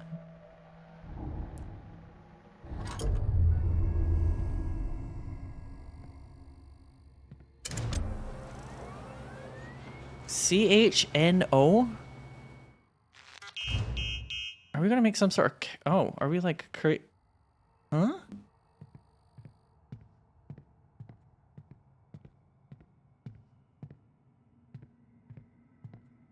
What a bizarre change of room. Also, I'm pretty sure I thought I had a flashlight, no? I'm pressing F to use my flashlight, but it seems to have vamoosed out of my inventory. I guess it's like you're not supposed to use it in the dark room. Approved chemicals to use in the development process. Monomethyl para-aminophenyl sulfate, hydroquinone, benzyl alcohol, getting turned. White girl wasted on the benzyl alcohol. Ammonium thiosulfate, acetic acid. What is this one? Oh, it's water. There is phenidone, potassium, and sodium metabisulfate. Pink dry. How could I say all these fucking chemical names and I can't say Pink Dice Dragon? Thanks for the 6 months resubscription. God damn it. Pink Dice Dragon, I think I was about to call you there. Thank you very much, though, for the 6 months. Ammonium thiosulfate. I said most of these chemical names not too bad, and then Pink Dice Dragon, my brain's like, no, you can't handle that one. I'm getting a real it's a puzzle vibe here, chat. Cool haircut. Thank you! Yeah, I'm trying something a little different. So if you're watching this on YouTube, I've suddenly changed haircut from part 1 to part 2. But I wanted to not sweep it over all the time necessarily. I wanted to try something that was a little bit more front to back. You've had Pink Ice Dragon and Pink Rice Dragon. Oh, so apparently your name is just a problem for like for Twitch streamers, I imagine. Twitch streamers are notoriously quite shy at guessing how names are pronounced, though, I'm going to be honest with you.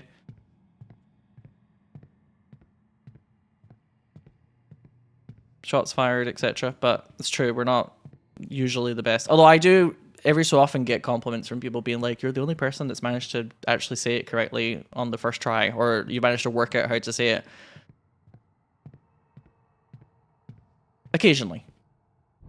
What do they want me to put in here? Oh.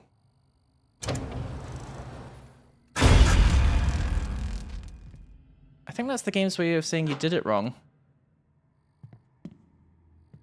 Okay. So, hang on, we're supposed to be able to walk over to this bit. There's like another thing on the wall here. Oh, this is the step-by-step, right? Wash, develop, stop, fix, wash.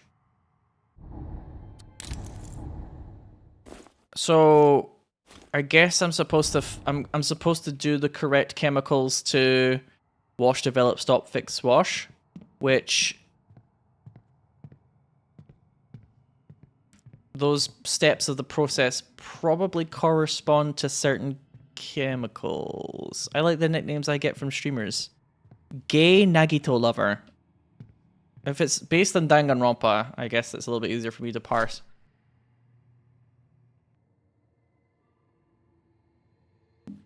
Yeah, it does sound a bit like fancy shampoo and conditioner. The more expensive the shampoo and conditioner, the more weirdly specific they get about the steps that you do. The cheap ones are like, put it in your hair when it's wet, then wash it out again. Whereas the more fancy ones, they almost sound like they're scolding you when they're telling you the steps that you must do, even though it's like, put it in, leave it for a bit, wash it out, maybe put it in again. Or with conditioner, it's like, put it on the tips of your hair. But yes, the more fancy, the more likely it is that they kind of like almost scold you with the instructions. They're like, you're doing it wrong. Oh, dark rooms smell bad? I always thought dark rooms would just kind of smell like alcohol. Like raw, you know, chemical alcohol. Okay. I don't really like...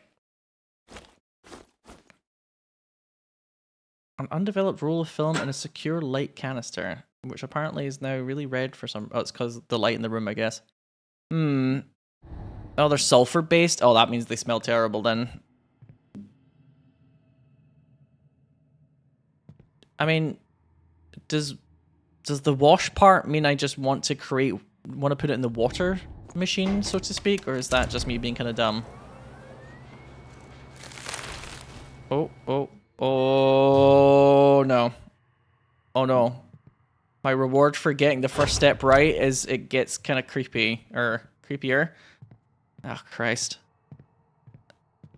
I mean, these are like mannequins or bodies, so of course I was expecting something to happen, but... why don't I just kick this thing over? Oh, nice socks, though. Socks? Are those... Oh, I guess it's like mannequin feet. That's what they are. Weird mannequin feet. Okay, I don't think this puzzle is actually going to be as difficult as I thought. I thought I was going to have to, like, make chemical compounds, but I think it's legitimately just, like, use the correct machine 5 times. So what chemical would I use to develop? Solo Wolf, by the way, thank you for the 31 months. Make the V-jolt. Yeah, something like that. What chemical is the development chemical? Where was the thing that... Oh, it's at the front, isn't it? Am I supposed to just guess?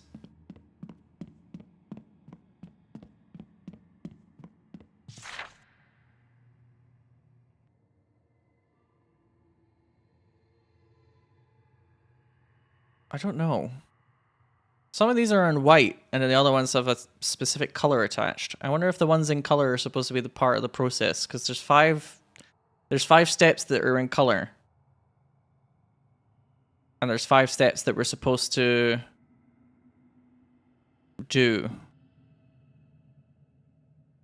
Does the title say Neil Newbon on purpose? For the stream? Yeah, because Neil Newbon's in the game. Unless you mean, is the B-O-N in caps? It wasn't on my end. Well, maybe the stream title is haunted. Neil Newbon. But yeah, he's in this game. He's there. You'll see him soon. So what would the develop part be?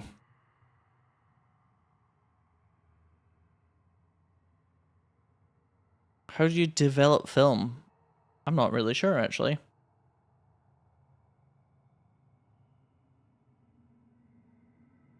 I'll try a hydroquinone, I guess.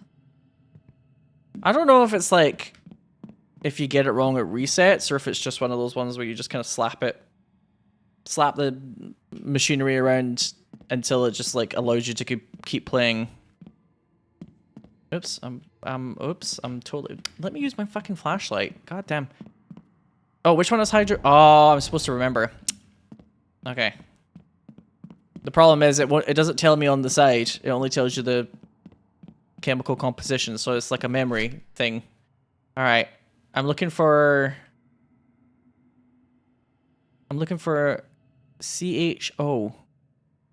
C6H4O2.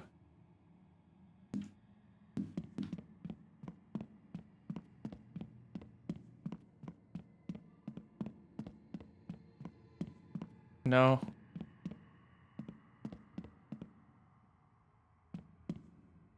Oh, wait a minute. I think I'm... Oh, actually no, it's this one. This one. Maybe like... maybe 1 or 2 of the compounds I need, actually I do have to combine to get to them, sort of thing. Uh-oh. I said no.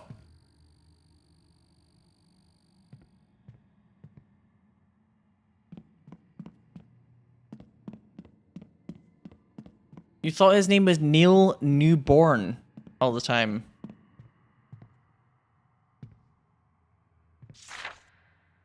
I think, is it because people say it with an accent, maybe? That's his name, Neil Newbon. Treybon, etc. Let's try... Are you saying phenidone is also a popular developer fluid? Let's try phenidone then. C9H1... etc. Etc, etc. You get it.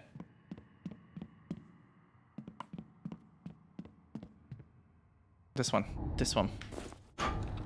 I think yeah, I think actually honestly I might just go around and just like slap the fucking reel into every machine until it stops making bad noises. Yeah, I don't think this is actually a very complicated puzzle. This isn't lit up anymore though, I've noticed. Oh god. Oh fucking hell. What's happening? What up? Is that like a second one is walking? It sounded like a different noise. Okay, hang on. What is next step? We do have to wash twice, so I want to make sure that's not just now. Oh my god, it's really hard to tell where the gap is there. Stop. Are you stop? Let's find out.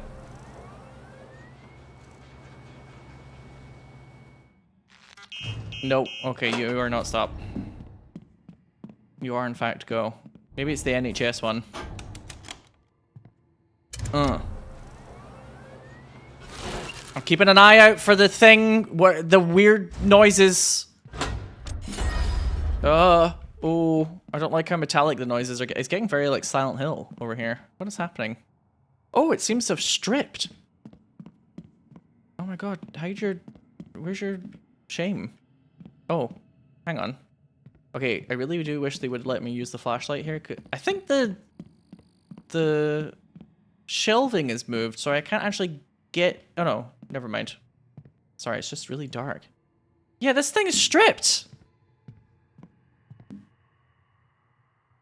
But your dignity. We have to wash again. You're just letting it all hang out.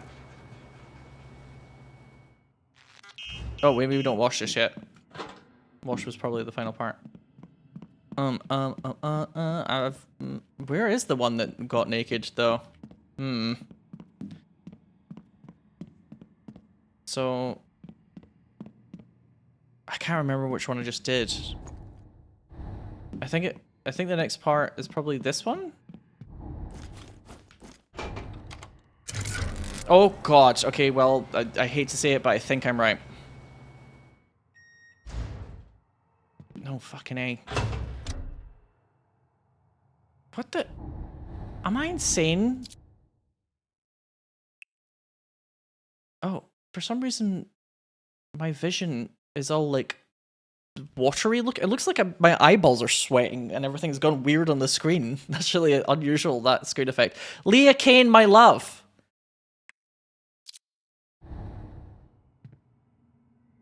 I don't really understand what I'm supposed to do if I don't have a flashlight. Reminder, these are the solutions we're using for film development. They're all set up at each station. Oh. How did I only find the note that tells you what to do in the complete darkness? How did that work out? Following Mr. Kane's mandate, we've replaced the hydroquinone with phenidone. Something about making it more real. Whatever, I don't care. Digitizer won't read film developed in any other way. You've been warned. What the fuck?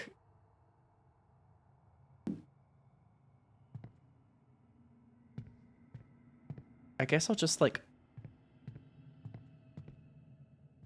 kind of rub my character forward towards this light until it lets me go forward, until I can get out of here. This doesn't feel right though. Did something glitch? Because I usually have a flashlight in this game. Which, as you can imagine, is probably quite important. Oh, I've pressed the thing on the machine, but I haven't put the roll in. Was I so... Oh! I know this is supposed to be a dark room, but... this is also a video game, and I'm playing a video game. Okay!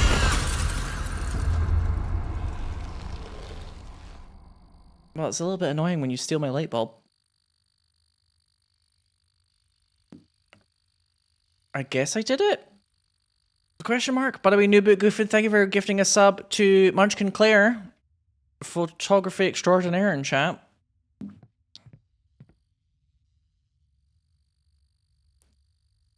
Easy clap. Oh my god. For some people, this is a nightmare.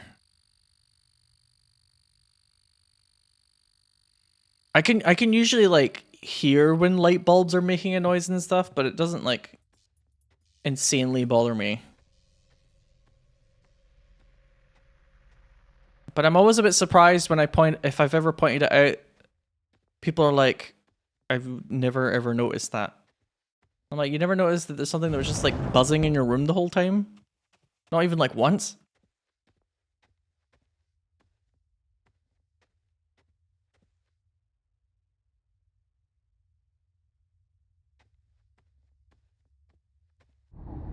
Okay, a completely developed roll of film and a secure light canister ready, pardon me, for digitizing. Before we do that, I'm gonna click on the Angry Ben Starr clip.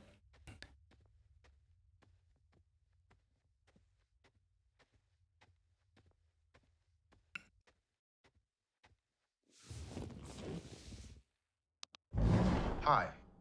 I'm Vinny Monroe. I live in Los Angeles. I'm 5'10", and I am auditioning for a Duke Kane film, which is crazy. Excited. Really excited. Okay. And this was supposed to be the clip that was more scary. Yeah, well. This is me taking my shot. Great shot. Consider that shot a home run.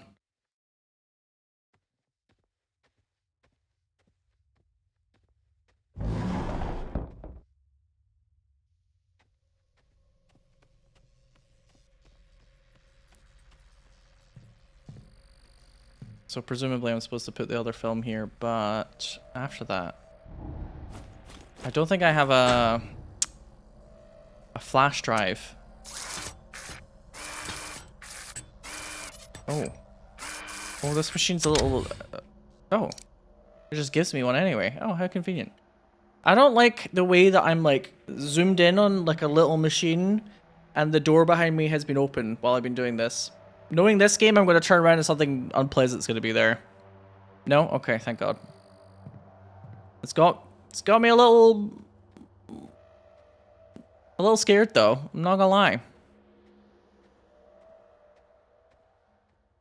Before we watch this new clip though, I want to make sure that the combined clip I made doesn't also combine to make a further clip. I don't think that's how this game works, but who knows? Oh, red herring.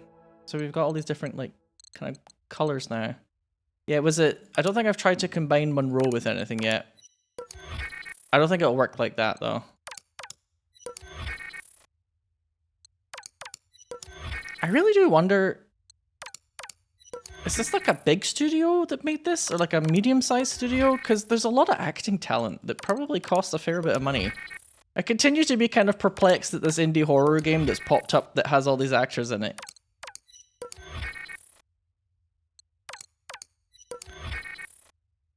No? Okay.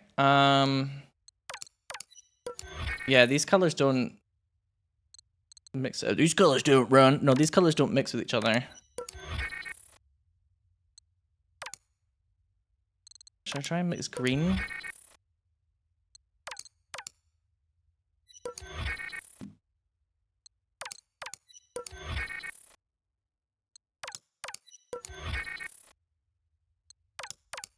These two are gonna mix. No? Damn. Fuck. Thought it was on something. What about these two? No? Did I try and mix this one before? Oh, here we go. Whoa! So this is the other lady. Zara Good, I believe, is her name. And then I just unlocked this clip. Right, let me watch this clip first. Let's go through this bit by bit so I don't get confused. Because knowing me, I'll try and skip ahead and then all of a sudden I'll be like, what am I doing again? How did I get here? Etc.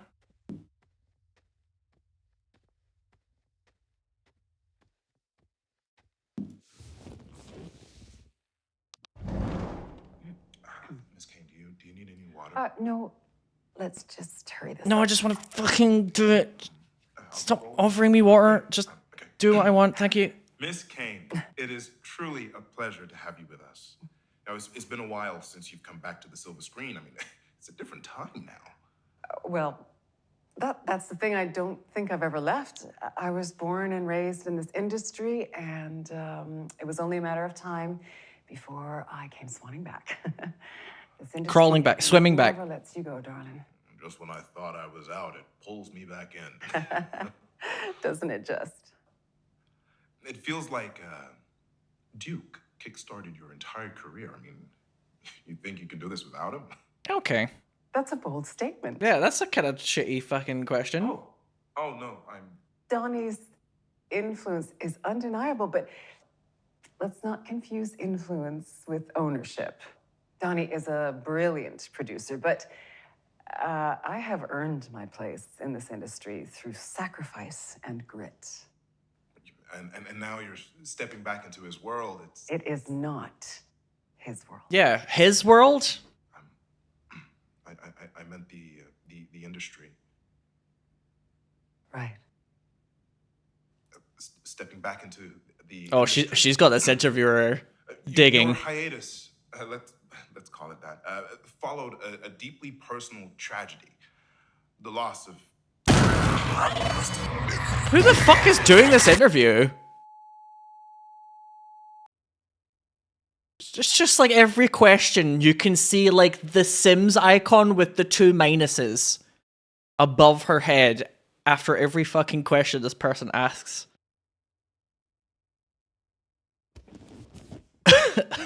How to make somebody hate you in one step, and then do a little more mixing. Schmixing. This one.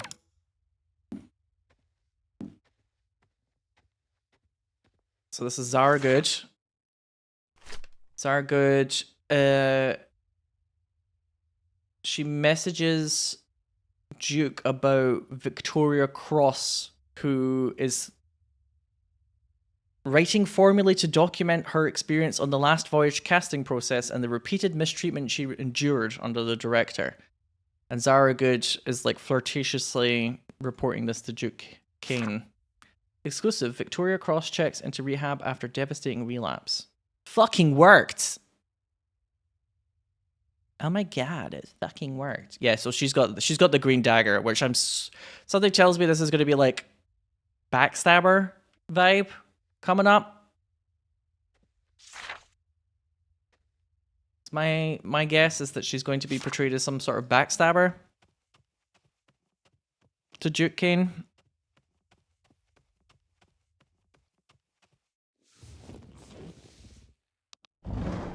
Okay, and we're rolling. So this is going to be for our socials. It's just quick fire questions, no big deal. Okay. Are you ready? Yes. Okay. So where do you go to access your rage? I have no rage. My rage? I'm just such a happy, wonderful person. I don't know. I think for me, it's... I just don't have rage. Yeah, for me, it's a matter of... It's an ugly emotion. Tapping into that feeling. And I'm beautiful. You feel like your voice doesn't matter, and you realize that you're the only one who will fight. Somebody's fucking phone is going off. That must be such a problem actually nowadays in movie sets and stuff. I'm sorry, I have to interrupt this quickly because I'm being told you've been cast as the lead in Duke Kane's next film? Oh, even she looks shocked. Yes. I mean, it's right here. Zara Good to replace Victoria Cross in Duke Kane's The Last Voyage. Principal photography to commence next month. It's just been published. Are we breaking this news to you? I'm sorry, I can't. I mean, how do you feel?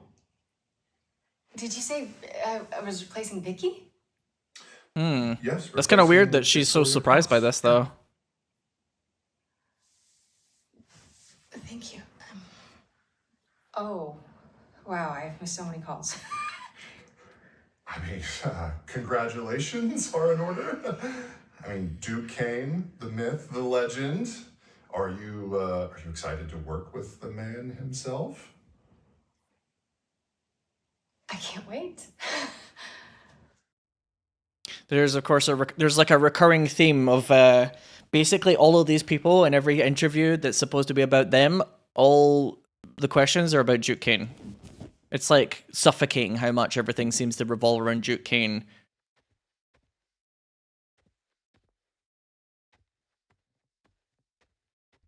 She was in the middle of saying that she accesses her place of rage because she just like imagines when she's trying to stand up for what's right, and then all of a sudden it's like Duke Kane, Duke Kane, Duke Kane, which I think, you know, the game's trying to make a point.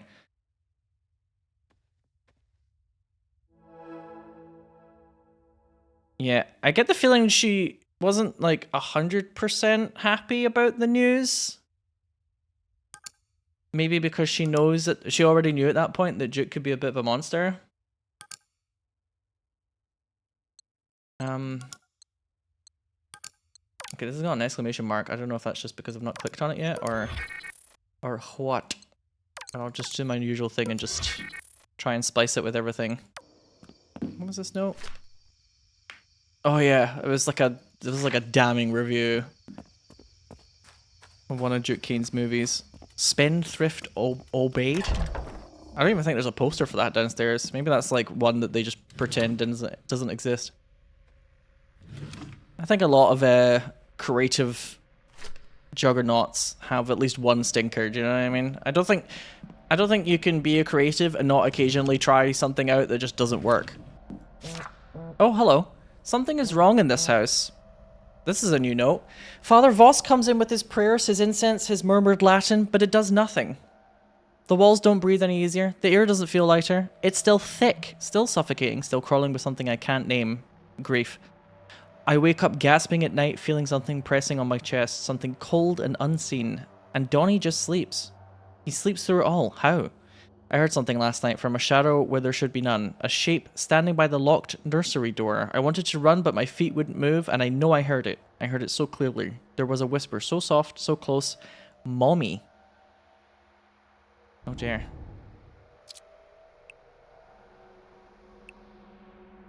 Leah Kane, my love. Leah Kane, Aether. Leah Kane, the truth projector room. Okay.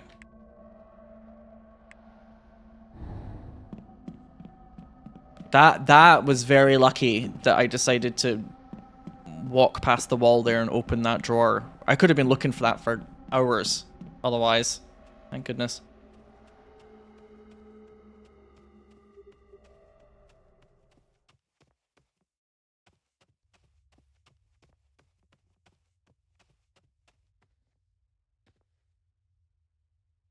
Projector room.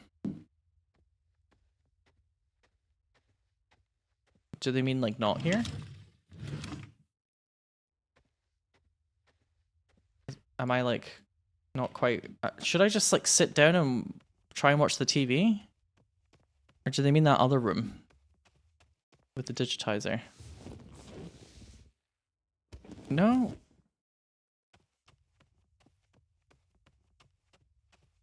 The game says no let. Yeah, that's funny. Duke, good news. The studio wanted to gift you Splice. Looks like... Oh no, we've already had that explained to us.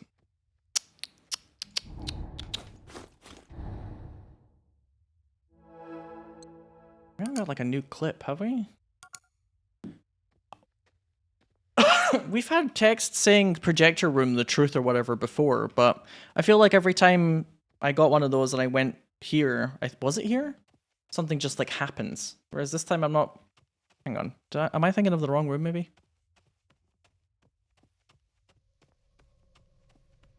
It's not this one, is it? No. Oh, I do not like the way my shadow just popped up there. That fucking... Oh, I got like that weird kind of cold sweat vibe from that one. Ugh. Ugh. Ugh. Ugh. Ugh. What's up, Socket? Thank you! Yeah, a lot of you have said that the haircut's nice. I appreciate it. I wasn't sure if I was going to suit it, but... It's growing... It's growing on me. Well, that's because it's hair. Da-da-da-da-da. It works for you really nicely. Thank you! Yes, I there are certain parts of my... like... profile that suit certain types of hair. I think I have a really big head. So I don't think I'd suit having hair swept away from my forehead, because sometimes in real life it may not look quite as bad, but when I see myself like on camera or in a photograph that somebody's taken from the side, if my hair is like parted in a certain way, or if it's like a little bit too messy at the back and it gets like too much volume, it makes my head look fucking massive. So there's certain types of haircuts that if it's got like a fringe on it, I'm usually much more willing to try it. I'm playing with my hair now because Sonicet's here. I hope you're doing well, friend.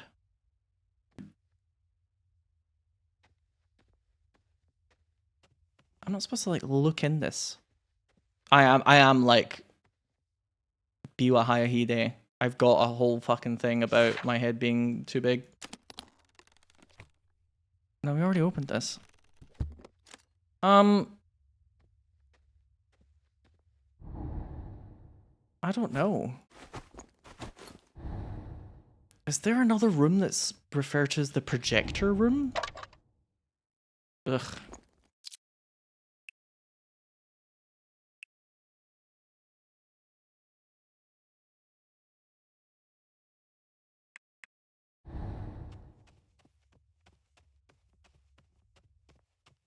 I'm trying to remember.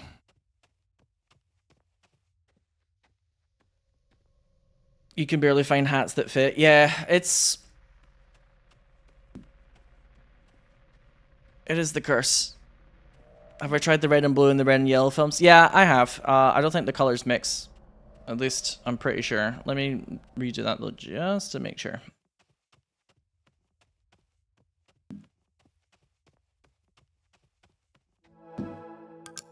Let me just doubly make sure. Yeah, no, I don't think they mix. I did try that earlier, but it's kind of hard when... Oh, wait, red and yellow did mix. Oh, okay, maybe I didn't quite go through them all. Hang on, it's a good thing that I did end up double checking then. So the colors can actually mix. What about gun? Maybe that's what the game wanted me to do. Oh, yes. Yes. Okay.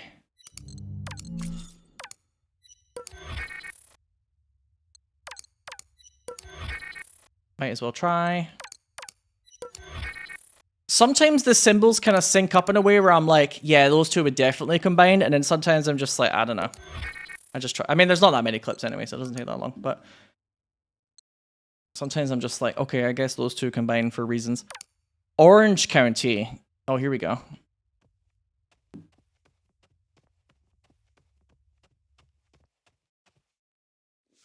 It's probably where a lot of this game is set, honestly. Wow, you look delicious. Let's just hurry this up. Oh, come on, stop it. It's good to be back, right? Well, that's the thing. I don't think I've ever left. I was born and raised in this industry, and it was only a matter of time before I came swanning back. This industry, it never... Now it's like a rehearsed line she's saying. It's wild, it's crazy. Rather than an interview, weird. Feels like only yesterday I was trying to break in, you know, and now, yeah, I just can't seem to get out of it. Kind of eats you whole. Doesn't it just? Look, I've always been a fan of Duke Kane. A massive fan, in fact. The man is a legend. That's a bold statement. Duke doesn't just make movies. He creates worlds. And the way he pushes his actors, he is sculpting them into something bigger than themselves. Donnie's influence is undeniable, but let's not confuse influence with ownership. Donnie is a brilliant producer, but I have earned my place in this industry. So by putting the two interviews together, we're getting a little bit more of what they're actually saying. It's not cutting out as much. For good enough. It is not his world. If anyone is deserving of greatness, it's someone who's gone through as much pain as he has. Right. I don't want to imply that you have to lose a child or something in order to be great. The loss of Tommy must have been immeasurably difficult for Duke. Well, we certainly were never the same afterwards. And for him to have carried on and given the world so many incredible pieces off the back of it. As far as I'm concerned, that is an immense showing of strength and endurance. And neglect. And abuse.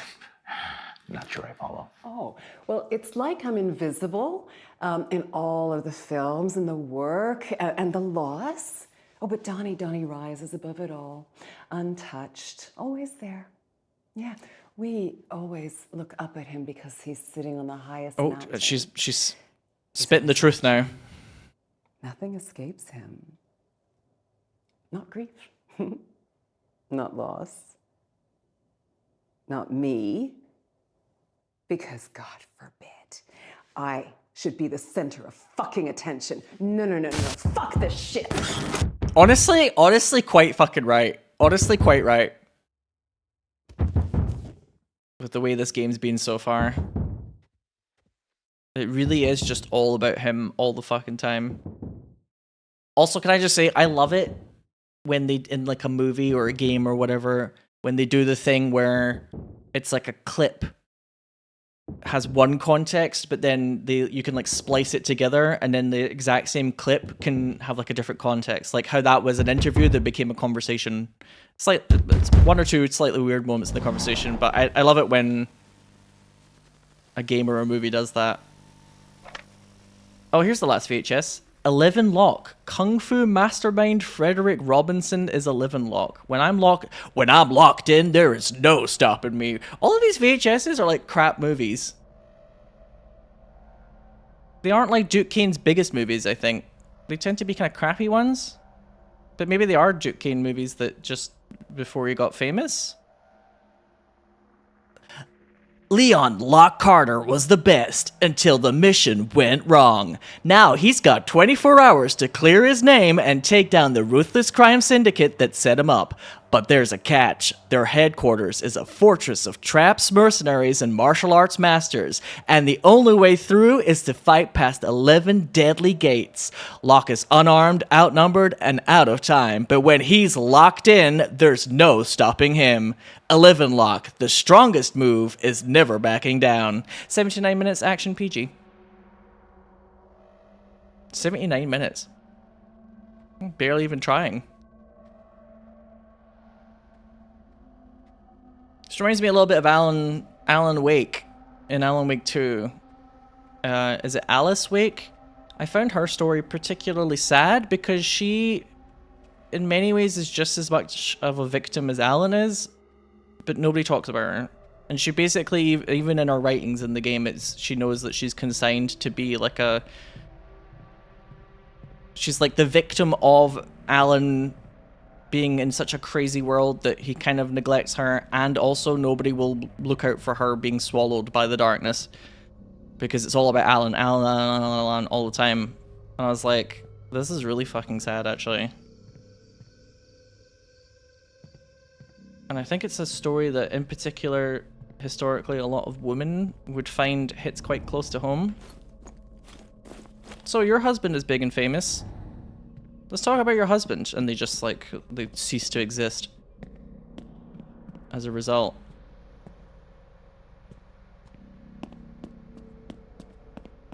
I think in history that's probably happened quite a lot. Right, we have all 5 VHSs now. Yeah, Crab, like, I thought they actually did quite a kind of clever... The way that they told that was quite clever and quite kind of quietly tragic. Red Valley... Is it going to be chronology, perhaps? What does this say? To my little boy wonder, your memory will be cherished in film.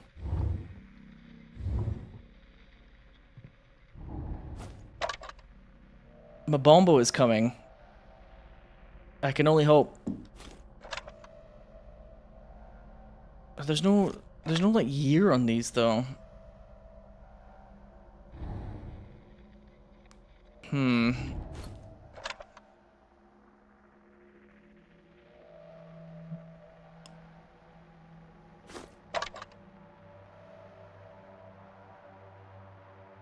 The only number on them all seems to be like the length of the movie? Apart from, I don't know if Mbombo even has a length.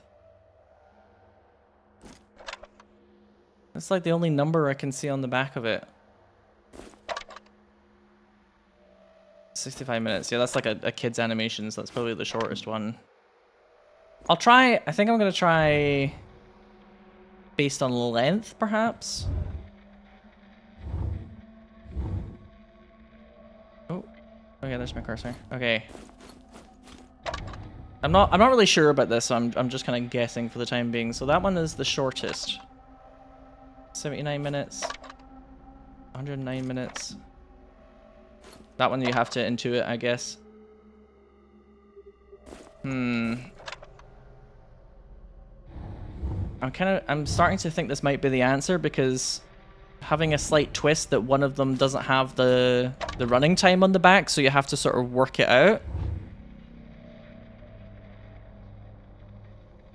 Feels like it might be part of like the puzzle. I also thought that some of the movies had like weirdly short run times, but maybe that's like for, maybe that's to kind of like draw your attention to it. Your memory will be cherished in film. So 79 minutes. And then we don't know. Wait, hang on. What's Red Valley again? Okay.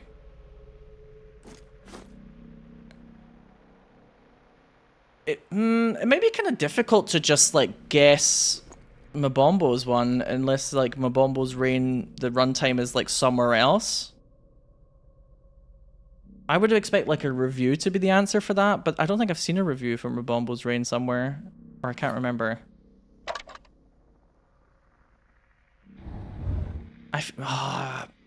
I wonder if you're supposed to like find that out from somewhere.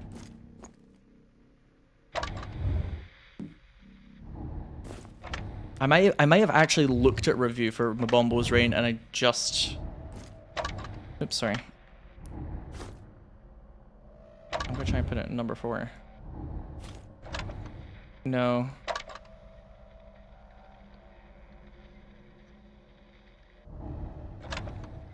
Did I?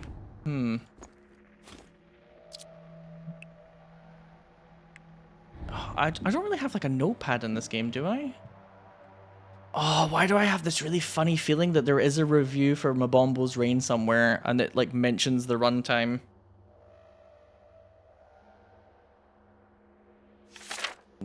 Oh wait, no, hang on. Before you head out, we'd really appreciate if you could sign with your order. These 5 were carefully chosen by blah blah blah or Little Boy Wonder. So it's the favorite films.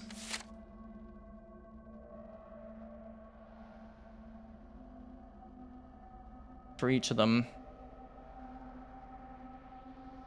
FW. No Stopping Me, Red Valley, Mbombo, Justice, Imagination Unleashed. Wait, that's different films though.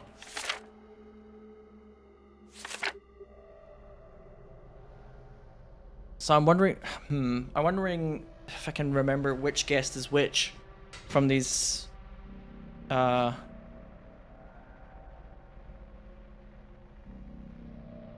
what's the word?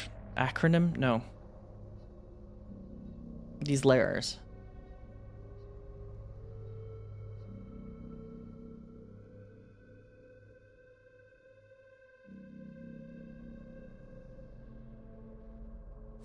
Maybe it's just maybe it's just because it's the Canes, right?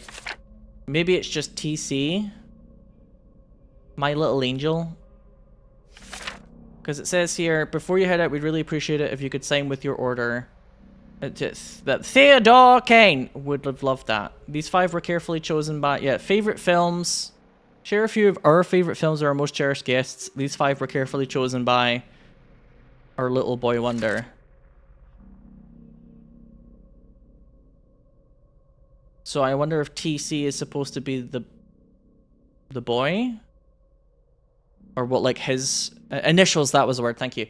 That was his order. So he liked Mbombo's reign the most. Of course he liked Mbombo's reign the most. Gang gang. That kid was great. Great taste. So Mabombo, 11 Lock, Red Valley, Machine Play, Akazard.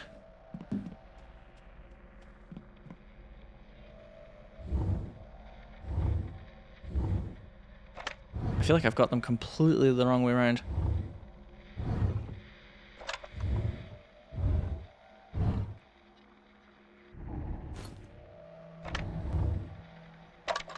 What was it?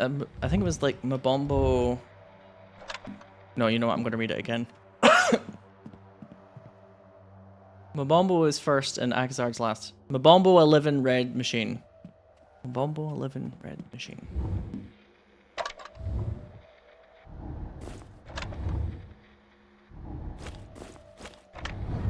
Okay, let's see if this is right.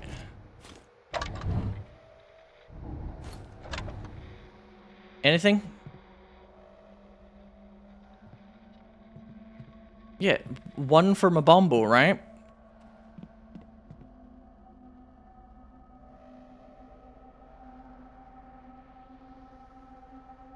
Or oh, actually no, it's supposed to be 1 here is 11 Lock. Oh, hang on. Okay, okay, it's the Roman. Yeah, I think it's the Roman numerals, isn't it?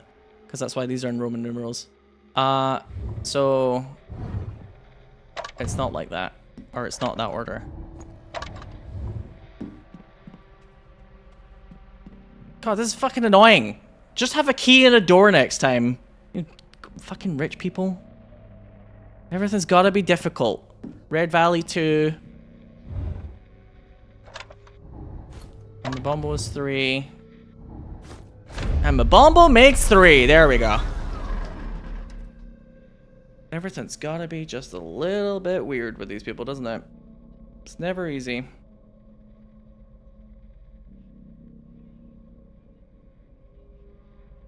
But I'm glad that that was the solution. Okay, could you not? Ben? Ben! Could you not?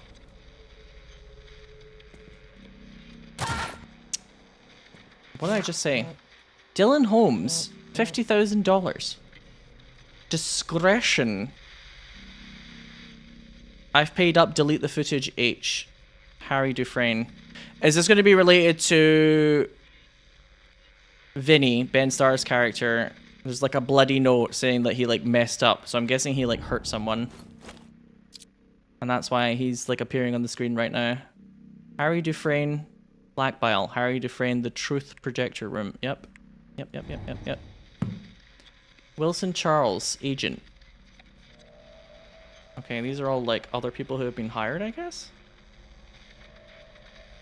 These are all people that have had some sort of interaction with Duke. Yeah, there's Alexandra Voss, for example. Zara Good.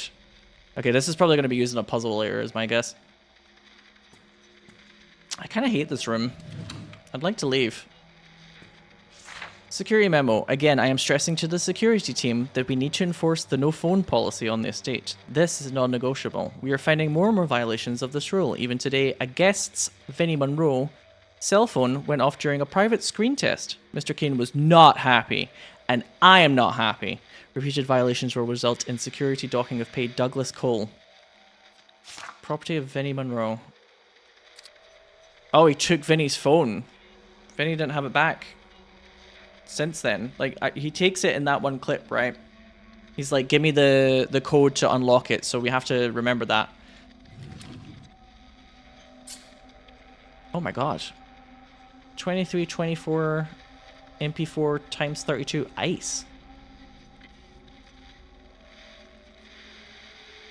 What the? Oh my god. The teddy bears have taps in them. It's got like a webcam in it. It was listening. Oh shit. This must have been like a... I'm guessing this is like a... Either security does this, or it was like a sting operation for Duke Kane.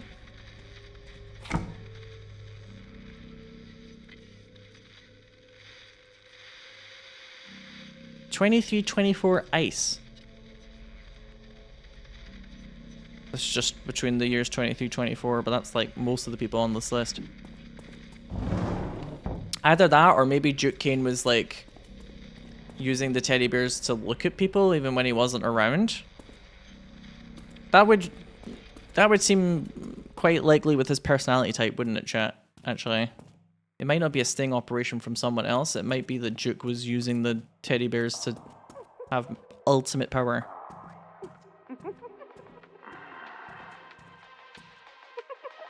Whoa. Whoa. What's going on in this room? I don't think this is another Duke Kane banger.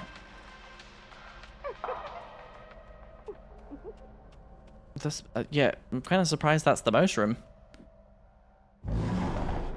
I'm gonna try and unlock the phone first, though. Which I knew that that code was gonna be important.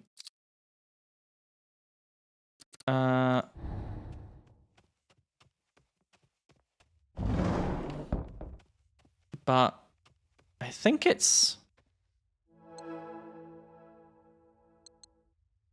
I think it was in... like the first clip of him? I think it was in this one, but before we do that, I'd like to watch this clip. I want to watch this one. I'm feeling for this lady quite a lot. Donnie. I was going to talk to you about this in person, but you just pulled out. Katya told me you weren't leaving until tomorrow. I'm trying to decide if I think you were sneaking out or if you really just forgot to say goodbye to me. Actually, you leaving without thinking of me is the most normal thing you've done all week. Oh dear. All year. I like her facial expressions when she does the whole like... Okay. I'm not taking any parting shots here. It's just that when you get back... Go fuck yourself. I can picture you not even noticing that I'm gone.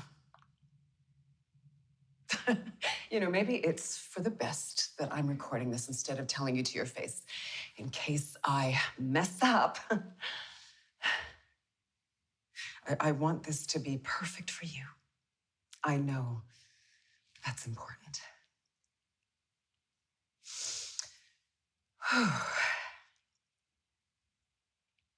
I'm ready to call it.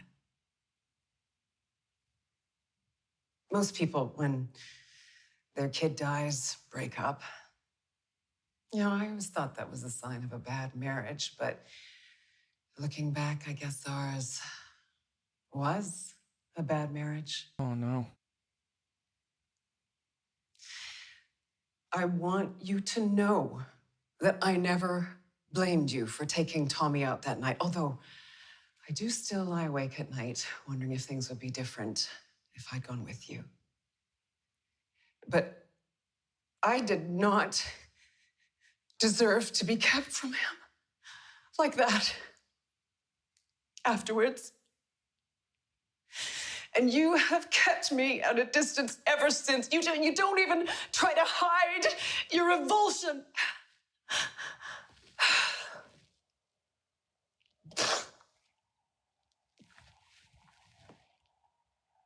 I know. I know it must have been awful. You haven't been the same. I was doubting if he was really that hurt by I it. remember But maybe that's not the whole story. you came home afterwards and your eyes were black with exhaustion. And I thought you were so strong. I was so proud how you put that into your art. It was, you know, amazing watching you pour yourself into it. It was like watching lightning strike. How did the child die, though, again? Tommy. I just wasn't sure if you were the storm or the tree. And then you drifted. It's like you disappeared. And I used to get so frustrated when you'd walk out of the room on me when I was talking, or when you'd pat me like an acquaintance, Oh. when I was crying to you about Tommy, or when you'd lock yourself in your office for hours writing away. That would be horrible if you're in like a marriage. You're supposed to be in a loving And then relationship I with someone, and realized their it body wasn't language you towards you who is like disappeared. I wasn't real anymore. distant. We weren't real anymore. I overheard you at the spendthrift wrap party talking to some guy about how we met on a boat on the Mississippi River. I thought that was the plot of that movie. We met in Al Monroe's production office. For fuck's sake, Dawn! God, she's just so inconsequential to him, I I think. don't think you want a wife anymore. You want a leading lady. You want me to say the lines and dress the part, and then you want to leave me on set at the end of the day.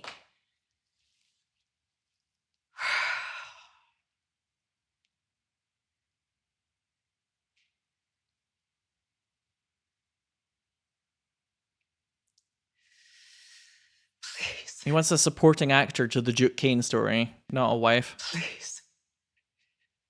Please tell me that you were not always like this. I need to believe that something changed, that you haven't been acting this whole time. Oh. The magnum opus of the great genius Duke Kane.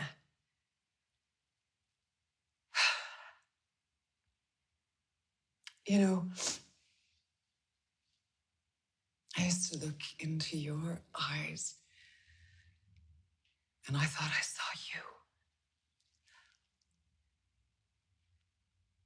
Now I just see a shiny black lens. I like that line. Wow. Look at that. One. That was a good clip. I like that. That was a very good clip. I have a weird feeling that there's more to how the child died than on the surface than she necessarily knows. You were so strong. Your eyes were just black. As if you felt nothing at all. You were being so strong, and it's like, maybe he wasn't being strong. Maybe he was like emotionally cutting himself off from the heinous act of murdering his own child, quite frankly. That's what I'm getting a vibe of. Newbie, by the way, thanks for gifting a sub to Crab. Moderator extraordinaire. Thanks, that's very sweet of you, Newbie. She did say that the marriage was ending, but when she said, when I'm gone, I'm hoping she just meant divorce. And, like, she's physically leaving. Okay. Let's try and splice these.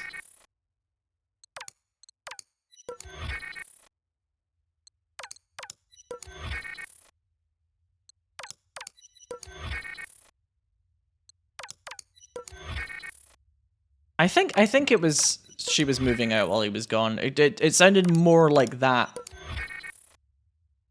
than she was going to take herself out, so to speak. But I'm also it's also wishful thinking.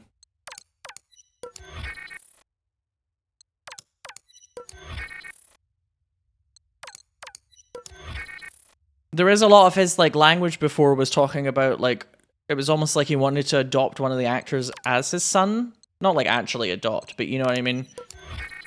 So it's like, was he doing that out of grief for having lost a son? Or was that kind of part of the whole, I don't really care about my biological son.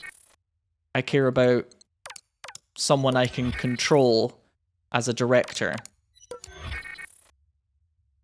These actors who are so reliant on me that I can have complete fucking control of them. But yeah, that was a very well acted scene. This poor lady.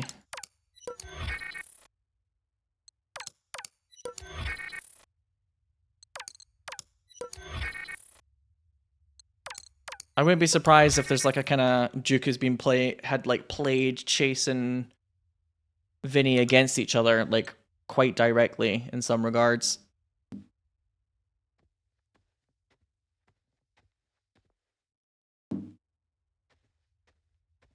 Compete to be my son. Paul and Paul, thanks very much for the 32 months. Is every clip we've seen so far pre-Sun Death?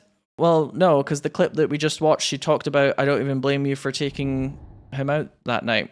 Oh, you mean post? Okay, I was going to say, we just watched a clip that very clearly references it, so I was going to be like, what? Post-death. That I don't know.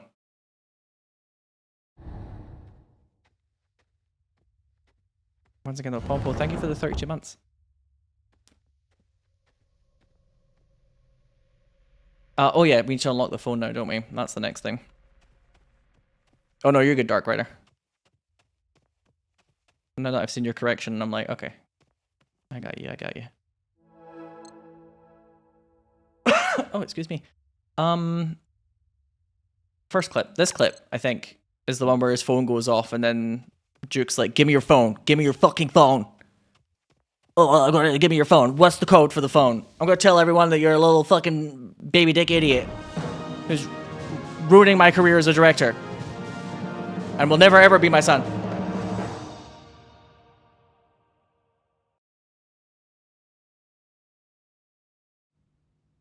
You're not son material. Camera. Oh, let me know when you're ready. God, they really do give him a very insidious voice. Let me know when you're ready. Screen test, scene 24A, take 1, marker. Vinny. Vinny.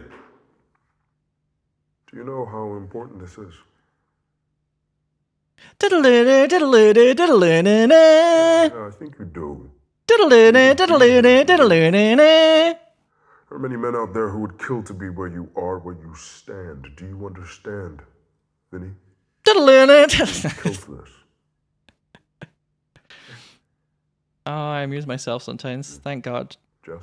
Thank God I amuse someone.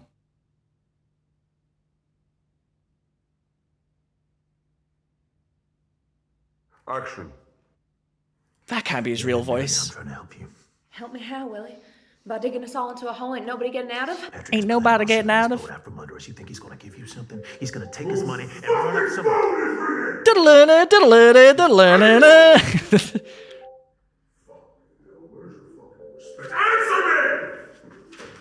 What's about? This ringtone. It's mine. I'd love if he was unable to turn off his accent from the acting and he was like, it's mine. It's my phone. No, stay there. Just give me the phone. Give it to me. Keep fucking rolling! Oh, okay then. Well, if you're going to ask me like that, sure. Thank you. Chase, who the fuck is Chase? Who the fuck is Chase? Chase, I don't know. You don't know? He would have known who Chase was by this point, surely, right? You don't know. He's an actor. He's another actor, an acquaintance. You know. Fuck him. Fuck him. Willing to throw him under the bus, huh? I'm working. I'm working. Not now, kitten. Daddy's working. You know, got time to fucking call me. What's your pin? My pin? Yeah. Here we go. Your pin, so I can fucking turn your phone off. It's for 4328. It's 4328. Right. Okay. I'm gonna stop that now. Fuck the board! So yes, very much controlling behavior. Isolate from your friends. Control the ways that you contact your friends. Classic abuser behavior. Duke Kane.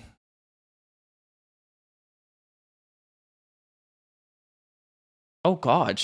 Oh my God. He messages him a lot, huh? Oh God, there's loads on this. All right. Let's do all the Duke Kane messages, I guess. Vinnie Monroe.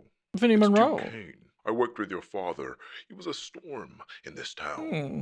I'll open more Hello. doors than anyone will admit. And now, you walk through them. Nepo baby. Doesn't mean you haven't got something of your own, though. There's a charm to you, a polish. And honestly, we could use a little polish around here. That's why you're here. That's why I'm letting you in. I want you for Willie. He's a lead role of my new picture. You can do it. Send me a take. Although that's not 100% true, right? Because he kind of implied in previous messages that he thought that Vinny wasn't right for the role, and actually he wanted Chase. But I don't know if he was just saying that. It kind of was implied previously that some studio kind of forced them to take Vinny over Chase. But then all of a sudden he's like, "Oh yes, Vinny, you are the golden son now, and Chase is nothing to me." So that's my guess, is that Duke kind of just tells them a little bit what they want to hear so he can control them better. Right. That boy who called you. It's time for a guzzle. Chase. I did some digging.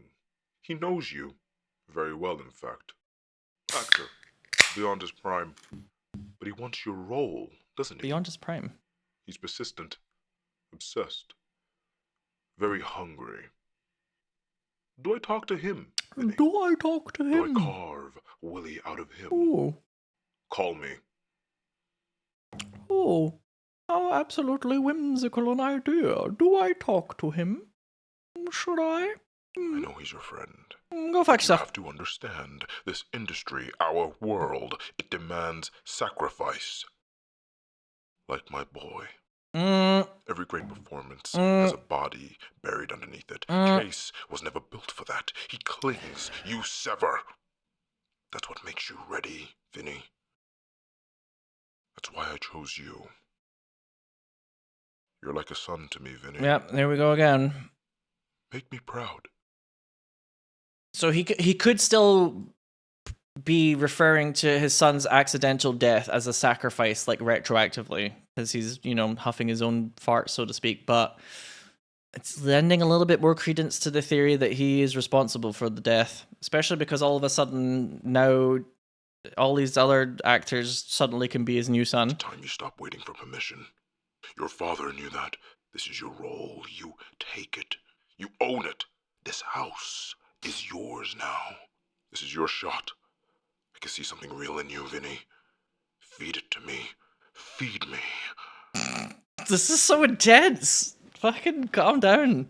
Great art demands sacrifice. It strips the skin, peels it back, shows what's underneath. And you, Vinny, I see everything. There's blood in your brushstrokes. Hunger in your... Feed me. I'm proud of you, Vinny. Jigsaw if he was a little thirsty. Vinny, or should I call you Willie? My boys are in touch with your fathers on sealing the deal. My You boys. should be elated. You earned it. There is one more thing you need to do. That boy, Chase Lowry, I worry that he'll follow you like a ghost. Sapping your focus, dulling your edge. Remember what I said. True artists don't ask, they take. And you, boy, you sever. Sever him. Get rid of him and this role is yours. Oh, my boy.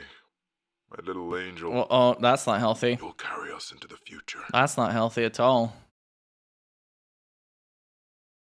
Angel was supposed to be the term that they used for the biological son. There's a party, Vinny, which I'd love for you to attend. This party is for you. You'll meet the other cast, the crew, your people. It's important you attend, Vinny. There are moments in a man's life, pivot points, where everything changes. This night will be one of them. Is this really supposed to be his voice and not like a voice changer? It's so close to being like a voice changer kind of cadence. Do you know what I mean? It's like 80% voice changer cadence and like 20% wait, is this supposed to just be his actual factual voice? I don't know. I'm thinking too hard about it, I guess. It just really does sound like somebody's doing like a fake voice with a voice modulator. for anonymity, but it wouldn't make sense if he was always talking to. It wouldn't really make a lot of sense for this to be like a fake voice. Do you know what I mean? But it does sound so fake. Just watched your screen test again, or sorry, just watched your screen test again. Very punchy. You got a good face for it. You're working hard to make something of yourself. You'd be surprised how many people fall at the first hurdle. Not you. Think you've earned a little R&R. Oh, thank you for the kind words, Mr. Kane. Really, I really appreciate it. Oh my god. Apparently Vinny's very ill. I really appreciate it. And you, of course. Hopefully I can convince you that I have the star power for something like this. I said call me Duke. I'm assuming you're in town. Yeah, Duke, I'm doing some voice work in San Francisco next week, but I'm in town for now. I'm not. But go to the house. Security will let you in. Get there for 8. Oh, why am I turning a little Irish now? There'll be a gift for you now. What am I? There'll be a gift for you in the mouse bedroom. Bedroom code is 1016. Enjoy. You've earned it. Wilson Charles, Vinny, don't forget the audition tomorrow morning. Drop me a call and let me know how it went. If you get this and Voyage, we're talking big bucks. Vinny, how did it go? Answer my calls, please. Vinny, the casting director told me you didn't bother turning up to the audition. This makes me look like a schmuck. Let alone you. I'm your agent, not your assistant. When I tell you to go to auditions, you go to them. Not good enough, call me back. So this is probably like, as soon as the whole you might be in the Duke Kane thing starts, you know, no time for other roles. No time for listening to my agent. I'm Duke Kane's boy now. Thanks for your number. I've always loved your films and huge love for you in Moonlight Man. They should have never cancelled that show. Hey, of course, always happy to meet a fan. Let me know if you're free this week. Would love to take you out for some food. See where we end up. Wink. Love heart. I'm free Friday. Chris Christen. New idea. You and me, director-actor combo. Just us two, ill-feminine edit, and it'll be like surreal as fuck, bro. Just you eating the steak and fries in a big warehouse. Think about it. People will be gripped and nothing happens, lol. Maybe pour milk on the plate at the end. Anyway, I'll write something up. You just let me know. Hope you're good, bro. Yeah, okay. I'm sure that's going to blow everybody's mind. Watching Vinny eat food. Oh, fantastic.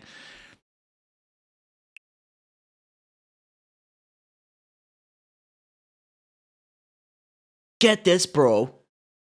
We use the crypto chain to create a unique image for every person. A non-fungible token, they're called. Do you know what fungible means? I don't.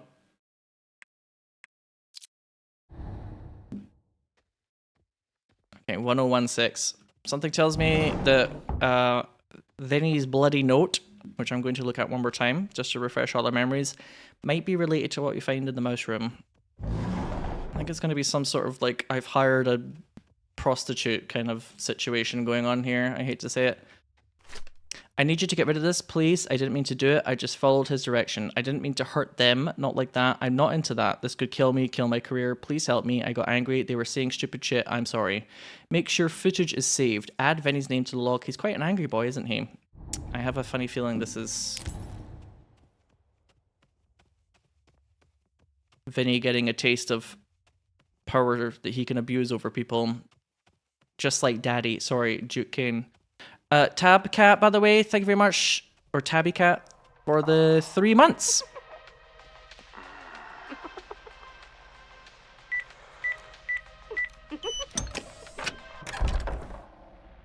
Oh boy. Oh, not a UV light. Oh, not a UV flashlight in the bedroom. Oh, Christ. Oh, 1 was for flashlight. Not F. Oh, I forgot.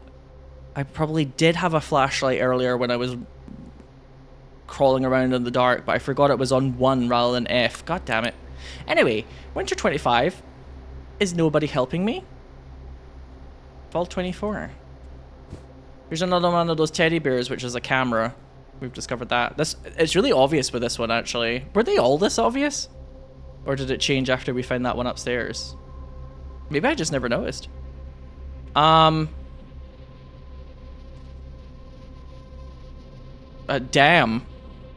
Somebody's been at the, was it zinc? Somebody's been splooging. That is a healthy amount. Unhealthy amount? Too much? Non-disclosure agreement? Yeah, of course. You gotta sign the NDA. Oh god. Oh god.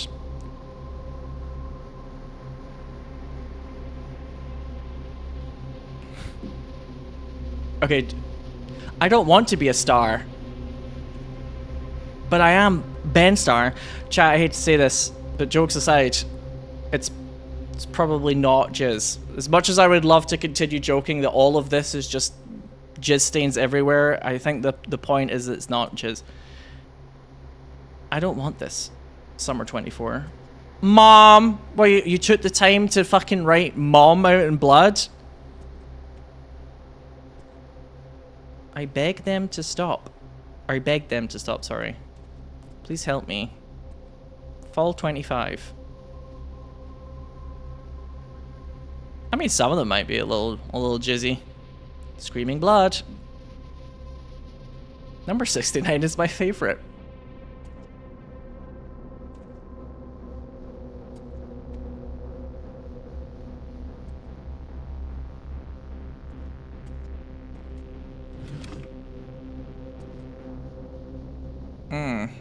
Tape and pliers, huh?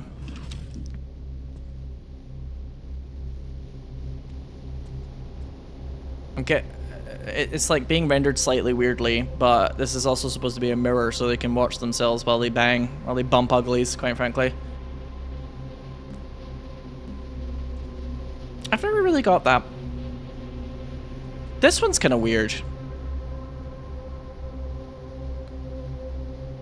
Is this supposed to be like twins that are like gonna cut between them to like sever the connection? It's supposed to be the severance, right? Perhaps. So they're talking about Vinny and Chase? Or is it mom and dad? Oh, you mean like the divorce?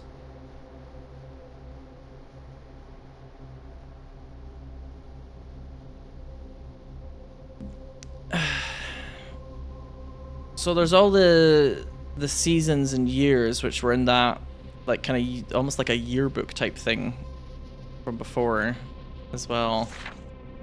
You told me not to close my eyes. I didn't. I kept them wide. You wanted me to see you. I saw you. You leaving your little red love letters on me. I swallowed the whimpers because that's what you like best. My silence, my obedience, devotion. I smelt the copper and sweat that clung to this air. It was thick, heavy. The weight of my want, the weight of you. You called me perfect. Art. You traced my ribs with your fingers, counting them like rosary beads, and whispered prayers that only I was meant to hear. Pray to me. Pray to me. I can still feel you behind me as I write this. I can feel you guiding me, commanding me, owning me to write this. I'm signing it. I'm making it Dickie Duke.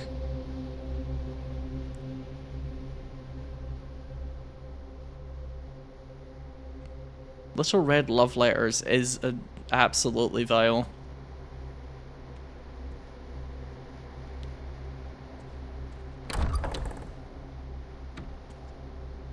You're right to say it. Oh god. Oh god. Oh boy, this is gonna crack and fall, right? Oh.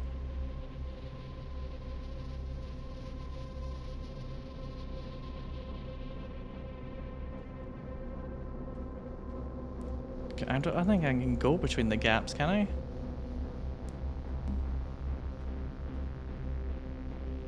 Fucking hell. This is getting very intense. Oh, there's some dribble over here. So I think I'm supposed to follow this.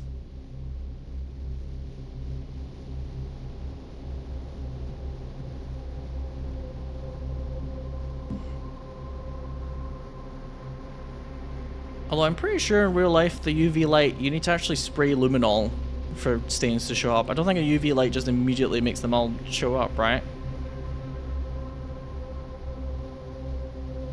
But I think they're Using a little suspension of disbelief to tell the story.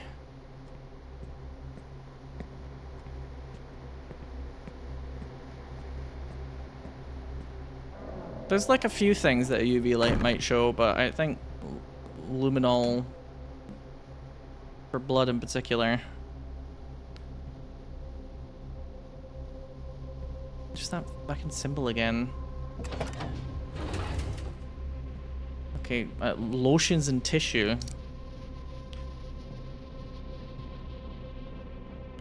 Two fish.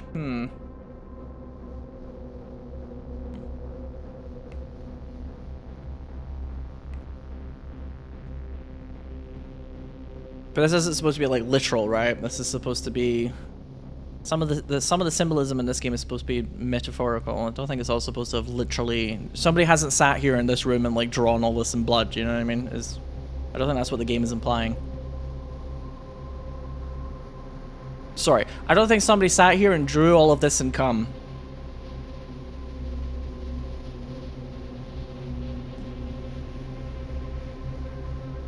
Oh, there's even X's on the ceiling. God, there's X everywhere. I like how that room is completely full of like crazy stains for the UV light, and then you go into the bathroom and it's like, nope, clean as a whistle. Yeah, this circle around this bed here.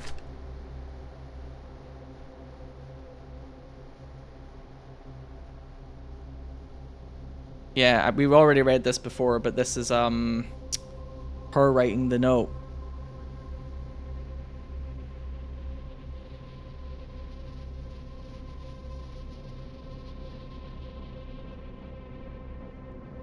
He sits there with that hollow gaze, that hollow grin, that empty gaze, as if none of this is real, as if her son was just a passing dream and not a life we created, a life we lost.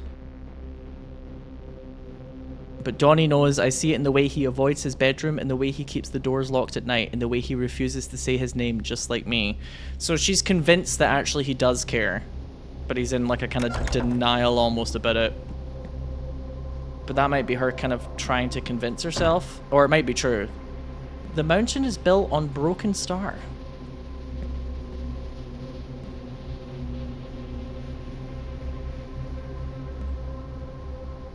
Ben Starr? My personal interpretation is that unless the game spells it out for us, I think she's in denial and actually he doesn't care. That's what I would say.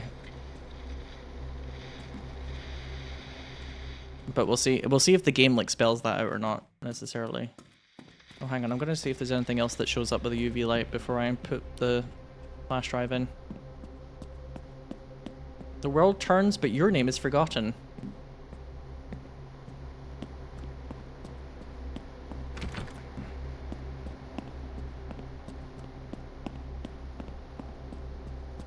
The fire burns, but never for you.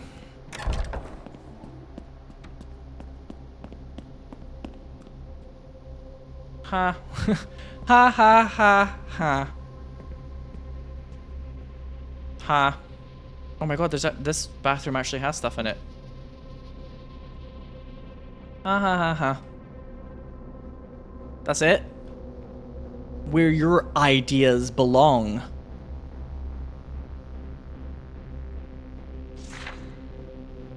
With love, you pretentious piece of shit. The Jokerification of this absurdly large bathroom.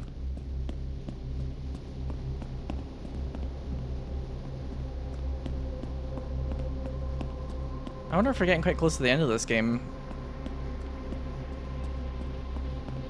It feels like it might be coming to a kind of a very uncomfortable ending soon. They only protect their kin.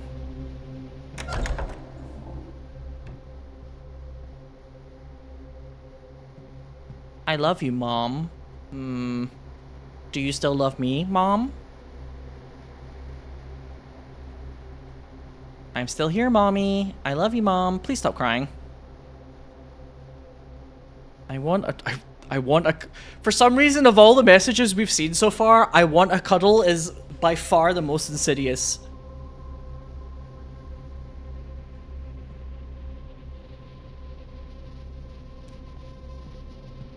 That's by far making me the most uncomfortable is I want a cuddle.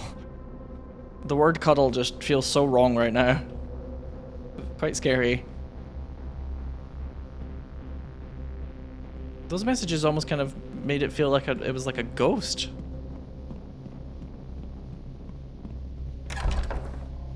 Oh yeah, there's even hidden messages here. No way out. This is cool how many messages there are with this. Rather than just that for that one room. Wolf in sheep's clothing. Submission for your admission. Alright, okay, alright. Somebody's getting a little hackneyed with these messages now. What's that phrase? It's like they make you sick so that we buy their cures. Do you know that one? You see them too.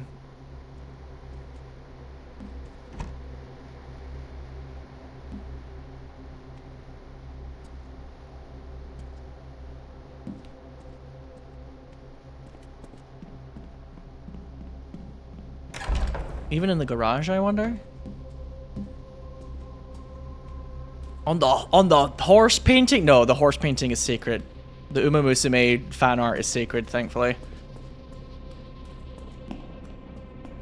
Okay, this place is oddly clean.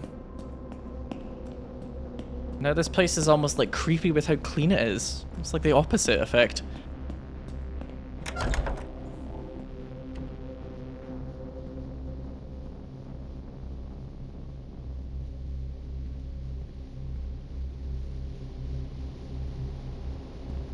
The horse is painted with it. Then how was I able to see it earlier?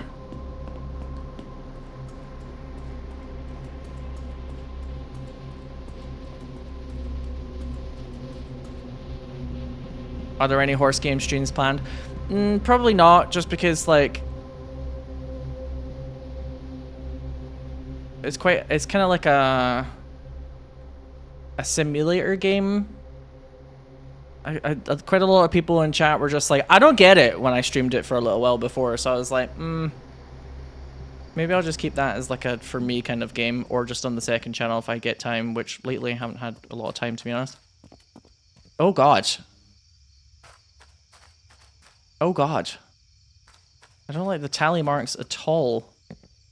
But once again, really cool level of detail that like all of this has been added for the UV light.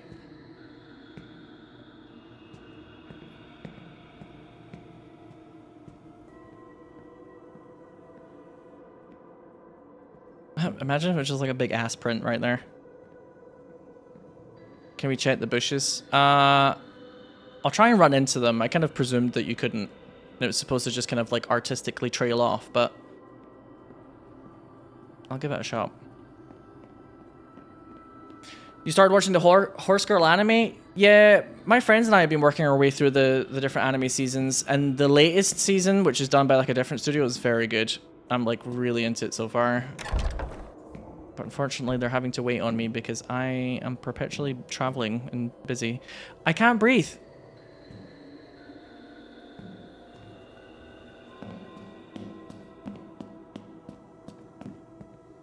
Oh god. There's been kind of implications of people being like dragged around or whatever, but this is the most...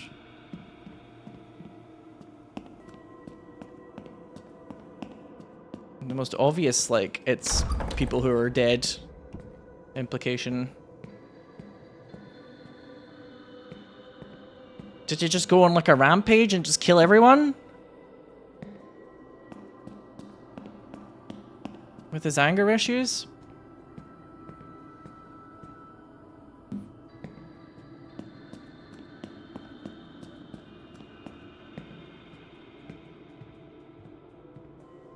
Yeah, there was that crime scene cleaner game that I played before that one of the levels was the sauna.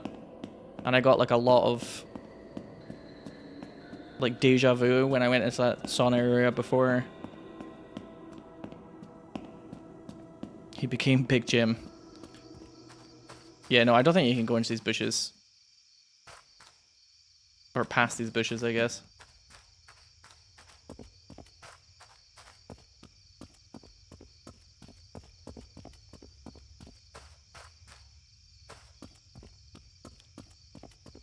That game got an update. It has horror theme levels now. Oh, that's cool.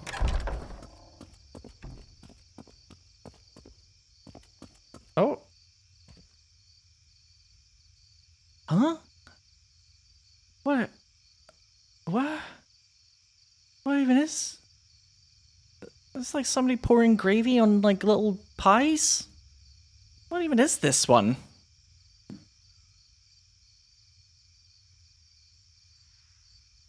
Anyway, I don't get the... I'm not really sure I get that symbolism, if it's supposed to be symbolism. Maybe the developers are just kind of playing around by that point. The hidden secret is that Duke was British all along. Oh, say it ain't so. Anything but that. Oh, I'm catching some mad air. Right. Oh, did I check this room? Show us your teeth. No thanks, I'm shy. Oh, wait, hang on. Oh, shit. Looking at her photo just reminded me, I forgot to go downstairs. Yeah, yeah, crap, I didn't check the fucking JO room. That's probably full of stupid messages. Hang on. Let me fix that. I was too busy taking in the other messed up splotches.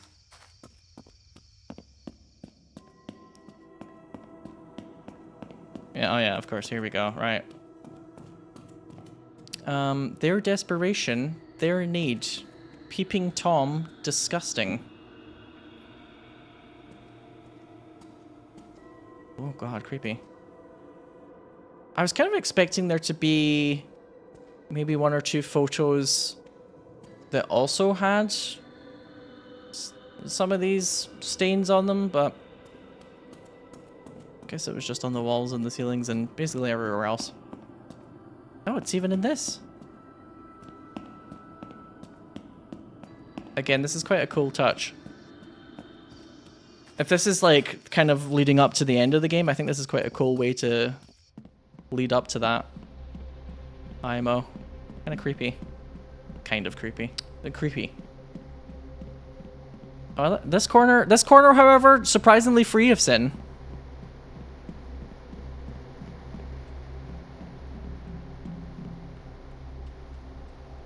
Boring. Failure. Loser.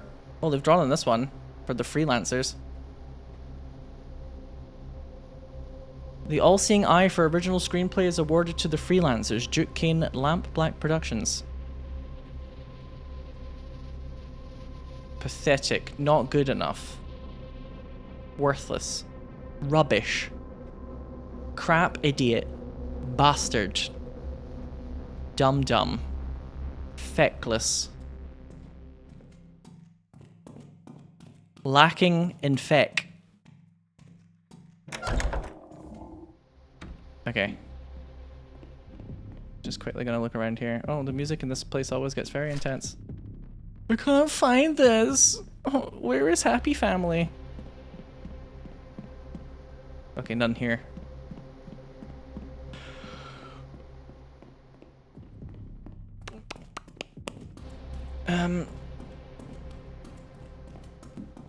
Okay. Let's go to our final destination, perhaps. Boring. Ice. Ice, ice, ice, ice, ice. Ice, ice, ice, ice, ice, ice, ice.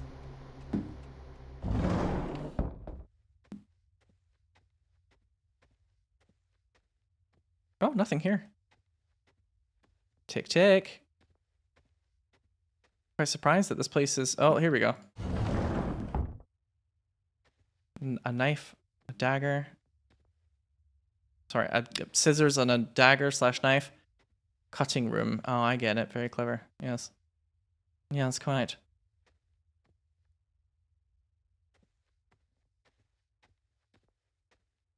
Looks into your soul, you know. Well, I know now. Thanks.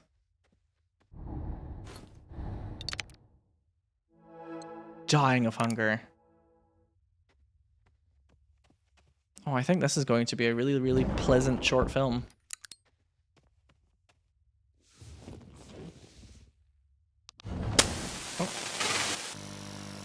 Feed me. Feed me something real.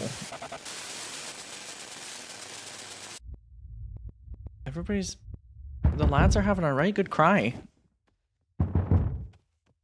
Coming.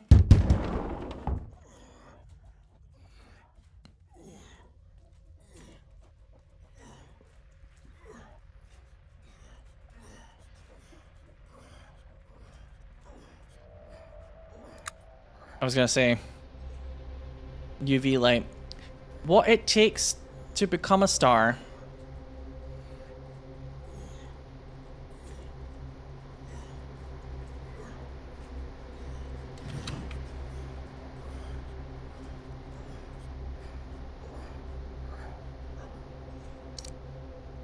You found the media flash drive.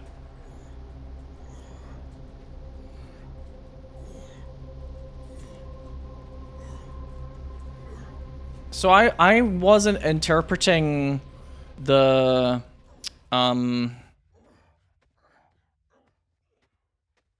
messages that Duke was leaving for people, especially towards Vinny, sometimes sounded quite sexual, but I thought it was supposed to be him just being really intense. But I don't know if that's supposed to be like getting heavier on implication that he sexually abused Vinny as well, or if it's like supposed to be Vinny with the presuming prostitutes.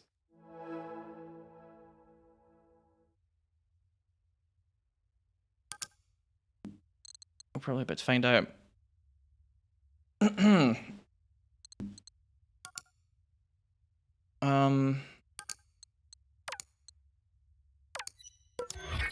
Once again, I'm just gonna splice everything.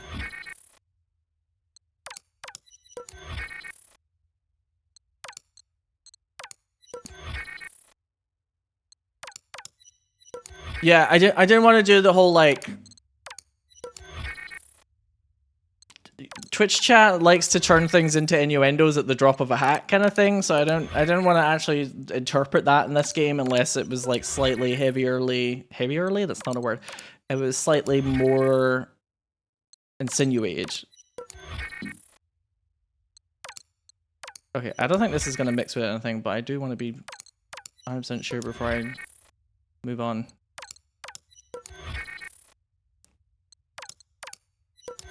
Okay.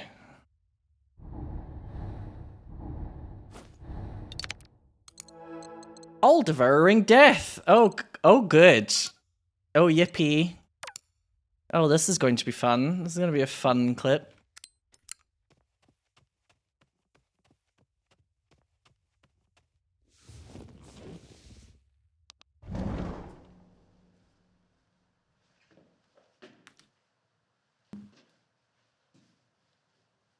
Oh, it's like me on stream.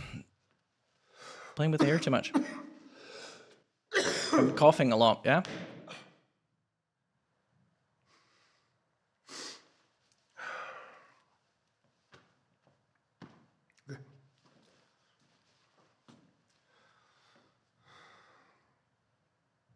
Hi, my name is Chase Lowry, 6'3", Los Angeles.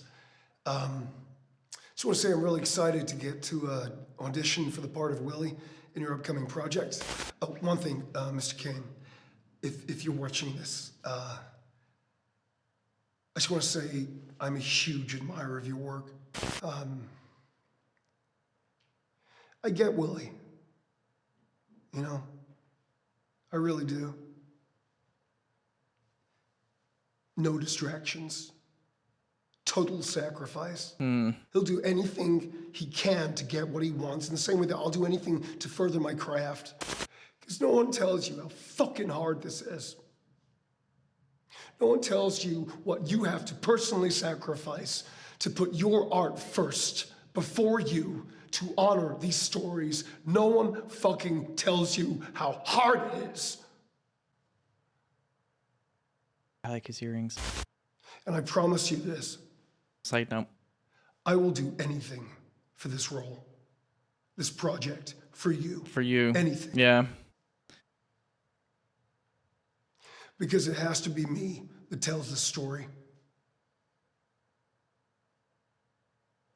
Because it's me. It's me. Chase, I know you're there. We should talk. Come to my office. I am Willie.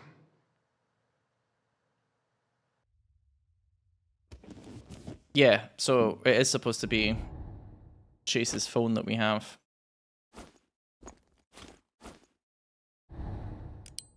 Presumably we are Chase? Question mark? Yeah, because it does say your cell phone.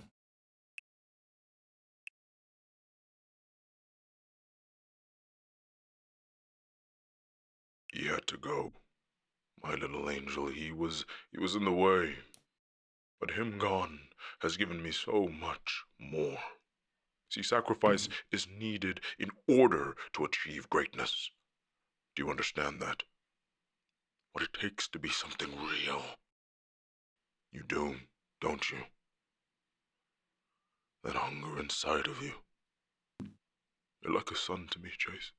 I thought that would be a good one to replay. We already played that once before, but I thought it would be a good one to replay just to kind of further confirm it's very likely that he got rid of his biological son. I find it quite surprising that we're playing as Chase. Oh, I actually can't go back in here. Oh shit. Oh shit, chat. This might be it.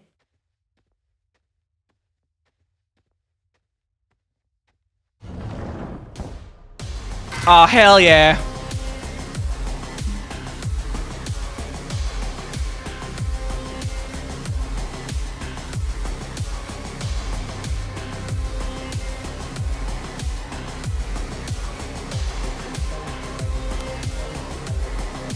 I think the UV light is more fitting. These are some tall mannequins. I thought Chase is supposed to be 6'3". Oh, you've had too much. We've all been there. Don't you worry, hen. We've all been there.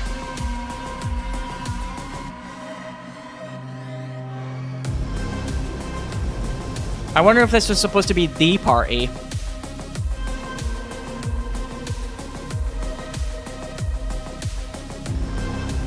You know how it's supposed to? This is supposed to be like a party at the start.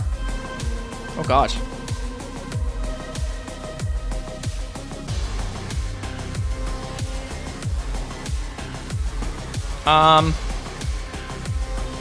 They're just telling a really good story. That's all.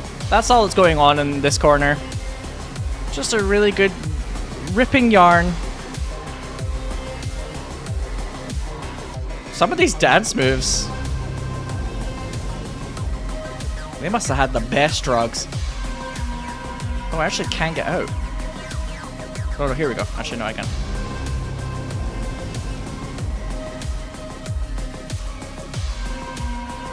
No Studio 54 shenanigans going on here. No, sir. Yeah, right? Oh, sorry. Oops. Sorry. Interrupted the music. Interrupted the vibes.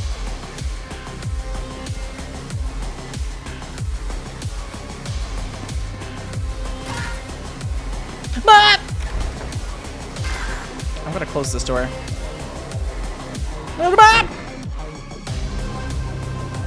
Donnie Thornberry just shows up. That's a lot of Vinny. You lack substance, Chase.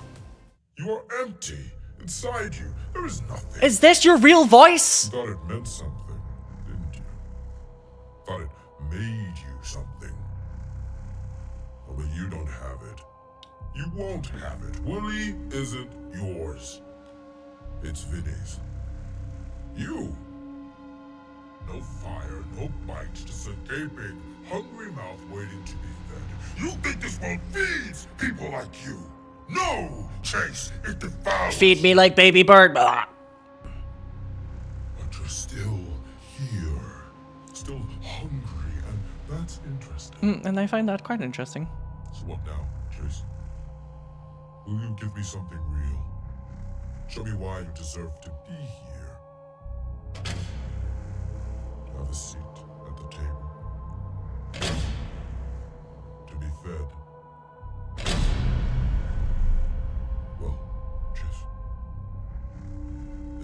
shot.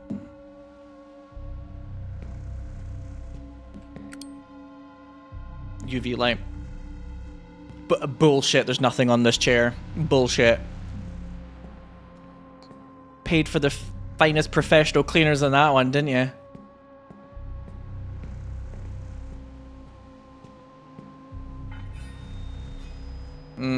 Take your shot. Hey. Hey, gang. Oh, God. Oh, God.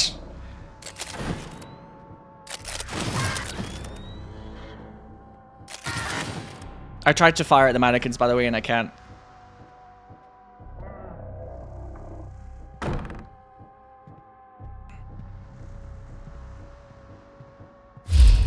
That poor wife on the spare bed. Or the implied spare bed.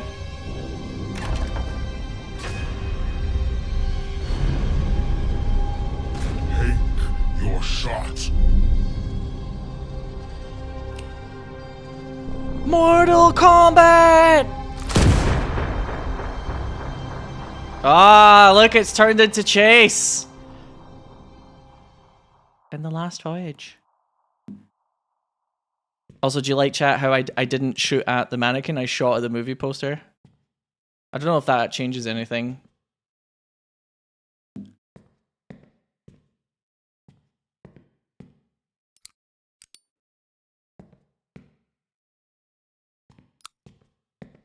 Oh, suddenly it's a crappy anomaly game. Hi. I'm Vinny Monroe, Los Angeles. To honor these stories, no one fucking tells you how hard it is. Or tells you what you have to personally sacrifice. Here's my Because it has to be me. It's me.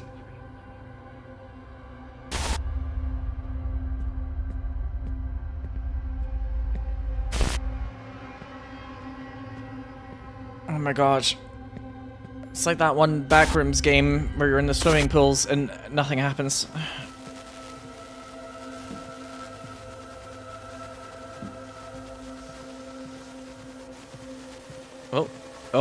Oh, it's like one of those weird corridors that you get in like haunted house type environments sometimes. Kind of carnival weirdness. Kind of pleasant though. If it wasn't for like the audio right now, quite pleasant.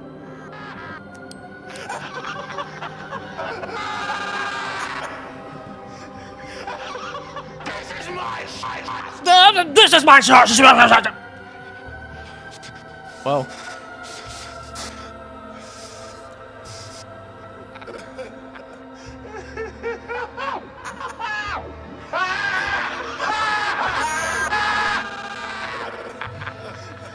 I wonder if this is related to the graffiti that just says "Ha."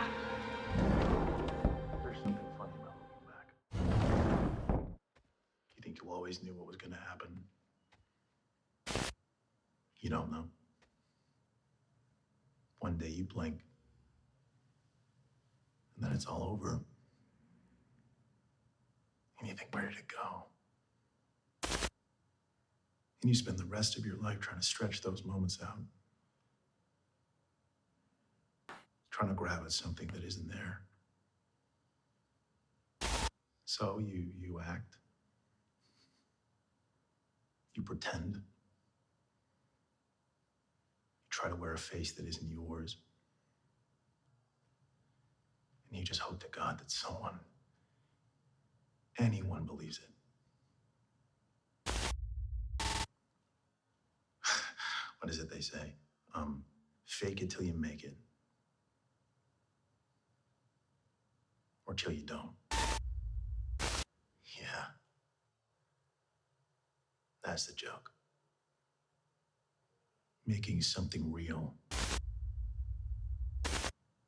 Nobody tells you how long you're gonna wait. I would find it so difficult not to start laughing if somebody told me I Nobody had to tells do you like a face to the camera, that you're running out of time. like Neil Newbon just did.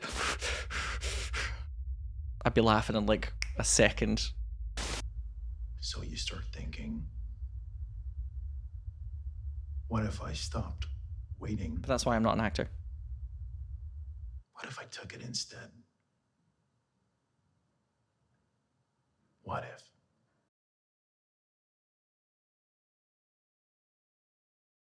Oh! Oh! I don't like how it just suddenly fucking paused. Oh, for some reason that's really creepy. And surprisingly, just him completely freezing there actually was a nice touch. Oh, there's no door.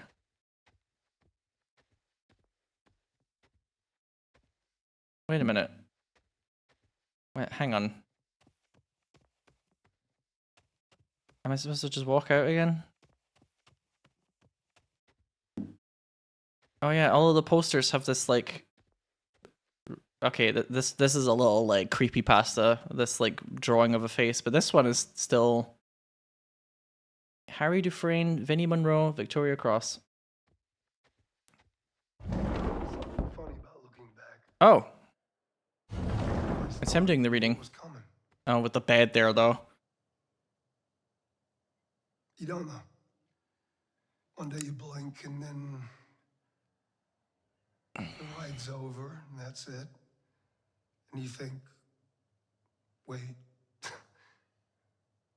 that's it? You spend the rest of your life trying to stretch these moments out. Trying to grab at something that isn't there anymore. Ben, sorry. No! So you act. I'm the special boy, shut up! You wear a fake face that isn't yours and you pray to God that someone, anyone... This is a visualization of what it's like to be in a Danganronpa classroom debate. What do they say? You're in the middle of a sentence and then there's just somebody going, no! No, that's wrong! And that's the joke, isn't it? I mean, you're making something real in a fictitious circumstance.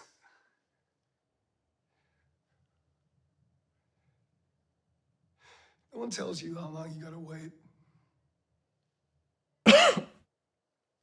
No one tells you how fucking hard it is. Things you'll have to sacrifice. Seeing friends, walking away from lovers, no fucking money, no apartment, living in your fucking car, going to audition after audition with every motherfucker in there looking exactly like you, making the same choices as you, and you have to sit there with a smile on your face and you say thank you for the opportunity. I'm sure my dad would agree in many cases. He's an actor. And you have to be fucking grateful.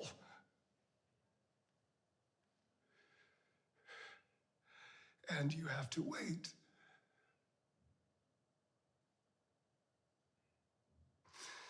Until one day, you just say no.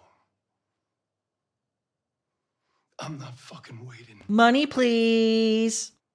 I am gonna take what is owed to me. And you do. And you think, what if? What if I just take a bit more?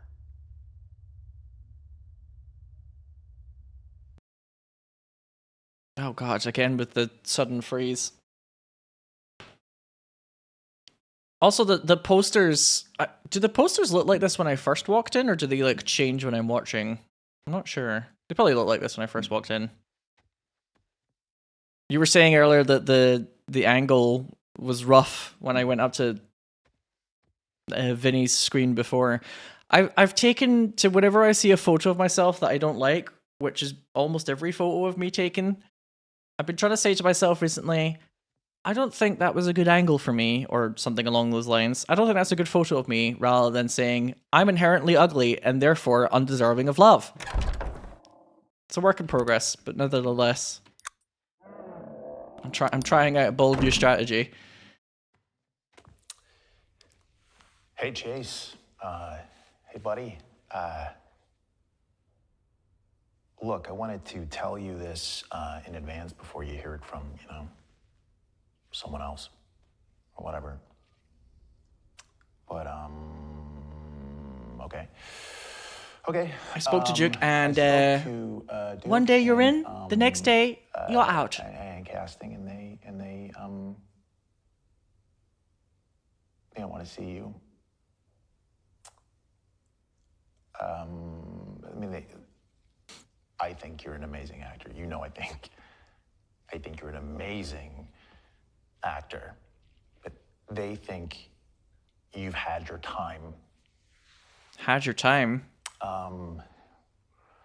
Had your time? It's really hard for me to say this. According to him, he didn't have anything. Because I look up to you, man. I really do. I think you are an inspiration to me. But you are an abject lesson? Sorry, I mean a lesson? Yeah, they said no. Oh, shit. Oh, God.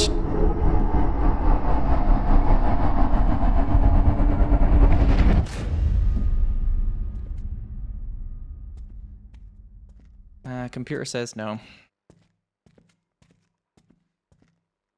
Hello there. Hello.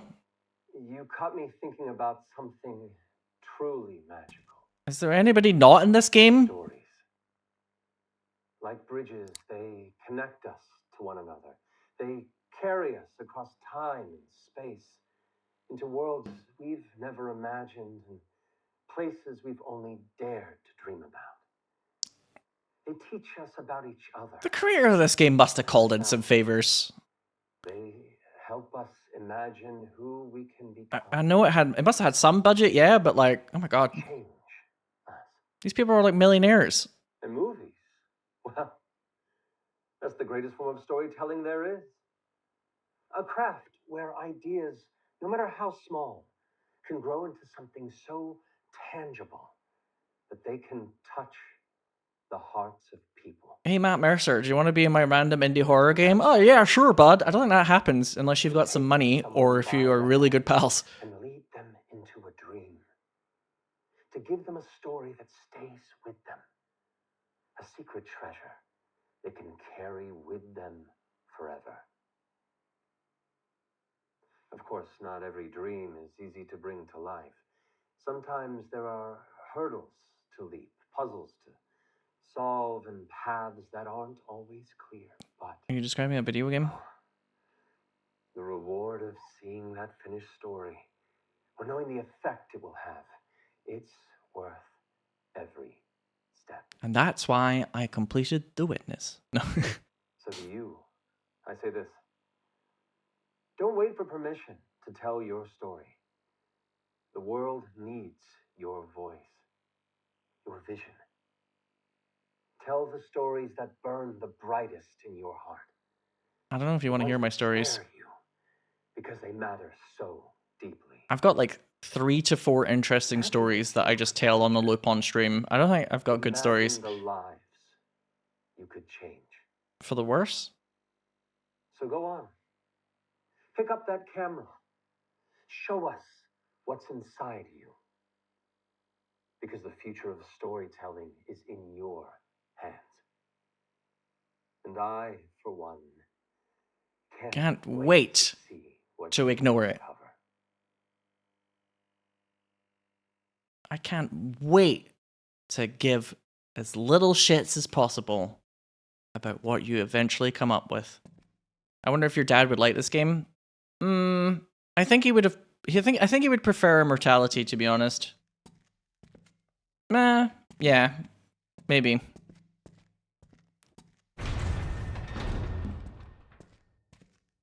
Although I'm sure there's certain moments in this game where he'd be like, real. I don't like how there's like a love heart floor, by the way. That's very unsettling. Okay. Alrighty.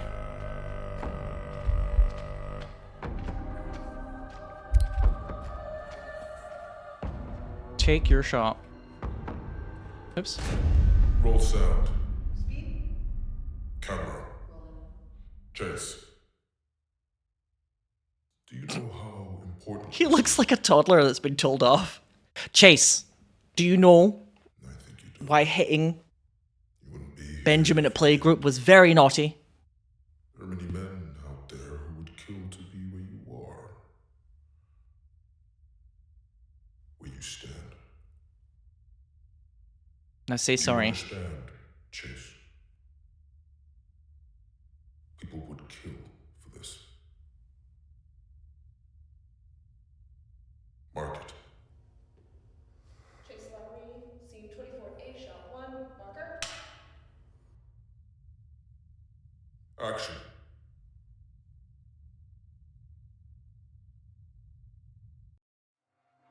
Ooh. Ooh. Cool shot to end it on. There are people who would kill to be where you are. Mm-hmm. Yes. Quite so. Oh, he knows.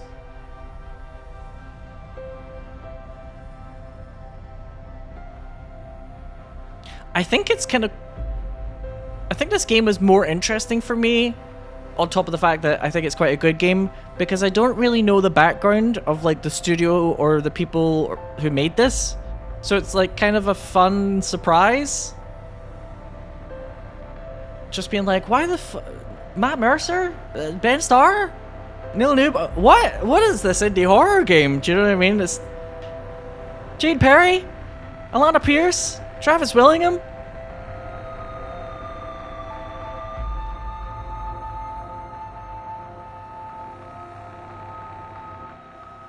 That was pretty cool. I like that a lot. What do you guys think?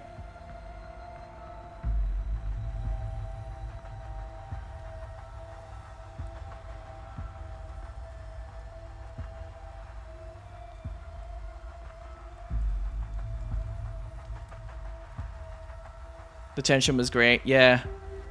And like, the imagery was interesting, but I think the game was well paced. So sometimes games like this, after they tell you a bit of plot, I sometimes find that if there's too much kind of like walking through corridor after corridor of like imagery, it kind of gets a little tiring and a little bit like, I get it. Or sometimes I'm like, I don't get it, and you're not explaining it.